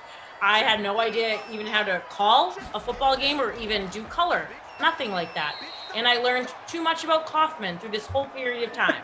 But I gained 14 new brothers, to be quite honest. And I learned, I think, every other day just from all the producers. And it's been quite a ride. So thank you all. Keep your eye out for where I'll go next. I don't even know. But it was crazy at first to think what this was going to be. And it turned out to be really amazing. That's beautiful to hear, and you're going to kill it. Everyone knows it. Way too talented to not kill it, whatever happens next. I have full faith. And you know that you have anyone that you did Sims with in your back pocket to help you out anytime you need. We're here for you. You're a true professional, and you're hilarious, and you're going to be great. So just like Kaka had said, you're going to be fine. And we have Kakahead. No matter what you do next, I can guarantee you Kakahead will be on the lookout. Oh my goodness. We avoid a safety here. Timeout. Under 2 minutes to go. Doesn't look like overtime is possible, so yay. They wanted 3 overtimes, Tom. No. God, no. I did double overtime once, and I almost quit after the sim. Really? I actually started drafting a letter of resignation. No. Wait, can you tell me who are you calling the game with? I think I was with BK too. And I was just like, it was like the second sim I'd ever done with BK. And I was like, I can't do this, man. I can't. Never again. I think the first 6 sims BK and I did all went to overtime. All of them. Funny. And he kept thinking it was like a funny joke. And in my head, I'm like, hey, buddy, this isn't funny. No, it's not funny. I hate overtime. No. One time I was on a sim with Glash, and me and Glash just went from working in the office, just cubicle next to cubicle, to now we're actually really working together. Yeah. And it was like, I was like, oh, damn, like they're going to rip me off of the air. And Glash thought the same thing. We were just fighting the whole time because I was like, no, I'm talking now. He was like, no, I'm talking. And he would go on there and upstage me with the costume, like, Jesus Christ, the costume again. But no, it is, you have to admit too, when you're in this field, and if anybody out there is an aspiring journalist, if you're watching or you just find these careers interesting, they are. Like, who would have ever known that we would have ended up here? Wild. And I'm not saying that in a bad way. It's just crazy that we did, and you get to use your talent in a totally different way. And you yourself, or you're just like, hey, that was bad, and why did I ramble on about chicken nuggets and barbecue sauce for 45 minutes? But it's just crazy. A lot of people don't get any opportunity in this field. I mean, me too. I've been told way more times no than yes. But Everyone. I think it's, that's how it is. You got to be, if you want to pursue this field, you got to be ready to hear no. You have to have a thick skin, and I think it goes for any career in life. If you get knocked down, you really just have to, you got to keep going. Just as Chumbawamba says, I get knocked down, but I get up again. Kaka says it too. So, no, I right there with you. I mean, I told this story the other day, but producer Madison and I went to college together.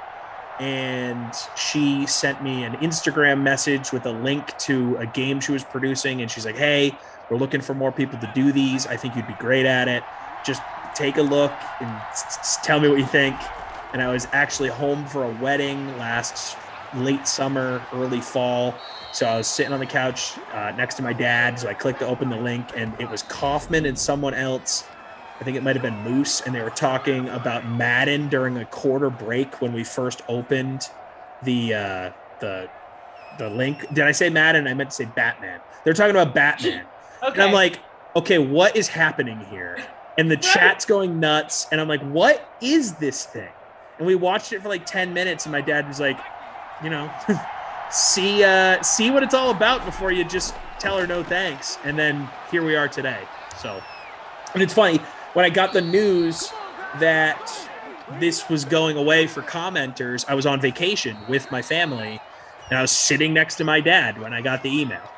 And it was just like, think about how much you got out of this after where we were basically a year ago when we looked at that link, and it was two bozos Absolutely. talking about Batman on a quarter break, and I had no idea what was going on. I'm like, yeah, it's kind of crazy when you put it in that context. So it's a weird industry. The world changed forever because of the pandemic. This industry specifically did. I mean, all of my jobs forever are probably going to be remote. I mean, not forever. Forever's a long time, but for the foreseeable future, I will not be going into an office ever again because of how the world changed. I do a podcast remotely with a guy that lives in Atlanta, and I'm moving to Rhode Island. Right. Like, it's just it's crazy. The world is crazy. Life is crazy. It's crazy, man. It's all crazy. But that's why you just get to wake up every day, people. Put the smile on your face, even if it's a bad day. Turn the frown upside down. I work on that as well, and just get after it. Put your underwear on if you're into that type of stuff, and get after it every day. That's what I do. Yeah, and we got football season coming up. How can you be sad about that? Yeah, and Sims not going anywhere. If you love these Sims, they're still going to be around. You're just going to hear Brandon Gowden and Charles Davis instead of us. I personally think that is less fun, but hey, what are you going to do? So there you go. No overtime. Tomorrow's game schedule is as follows. Let's hear it. The Sweat, 11 a.m. Eastern. That's a staple of DraftKings Dream Stream. Always check that out. All the best DFS conversations in the biz happening 11 a.m. Eastern here every single day. Bengals Jets, Jeff Christian. Cowboys Steelers, Glash Christian. Chiefs Browns, me and Glash. An early sim for me and Glash. We usually are Madden After Dark people, so that might get crazy. The Slate MLB edition, Meiselman, Lamaka, talking baseball. And 7 o'clock, the Ultimate Disc League, the Boston Glory. I love that name. I'm going to have to get some Boston Glory swag. And the New York Empire. Wow. Rivalry game, big disc energy. Yeah. Carolyn, award time. That's your job. Who gets the wooden nickel? Who gets the babysitter Billy? Should we give it to... I would give the babysitter Billy to Jerry Jeudy, who had one catch for 21 yards. Wow, he stunk. I'm trying to look at my screen. He stunk. So he was bad. Yeah, we'll give that to him. Can we see the rushing stats again real quick? How did Saquon do here? Yeah, that's sort of my thought as well. Only 72. You know what? Melvin Gordon is a decent. Yeah. All right. I was thinking between Melvin or Saquon, and we're going to give it to Mr. Melvin Gordon. Congratulations, Melvin. Wood and nickel. You're over here in St. Louis. We'll go grab a mini cone from Lion's Choice Roast Beef. Well, you only that's going to do it. Too. You could also get himself a roast beef sandwich there if you'd like. The sim is over. Sims for the day are over. Yeah. Carolyn and I have to go. No overtime. That's always a good thing. Yeah. Carolyn, any closing thoughts for the people?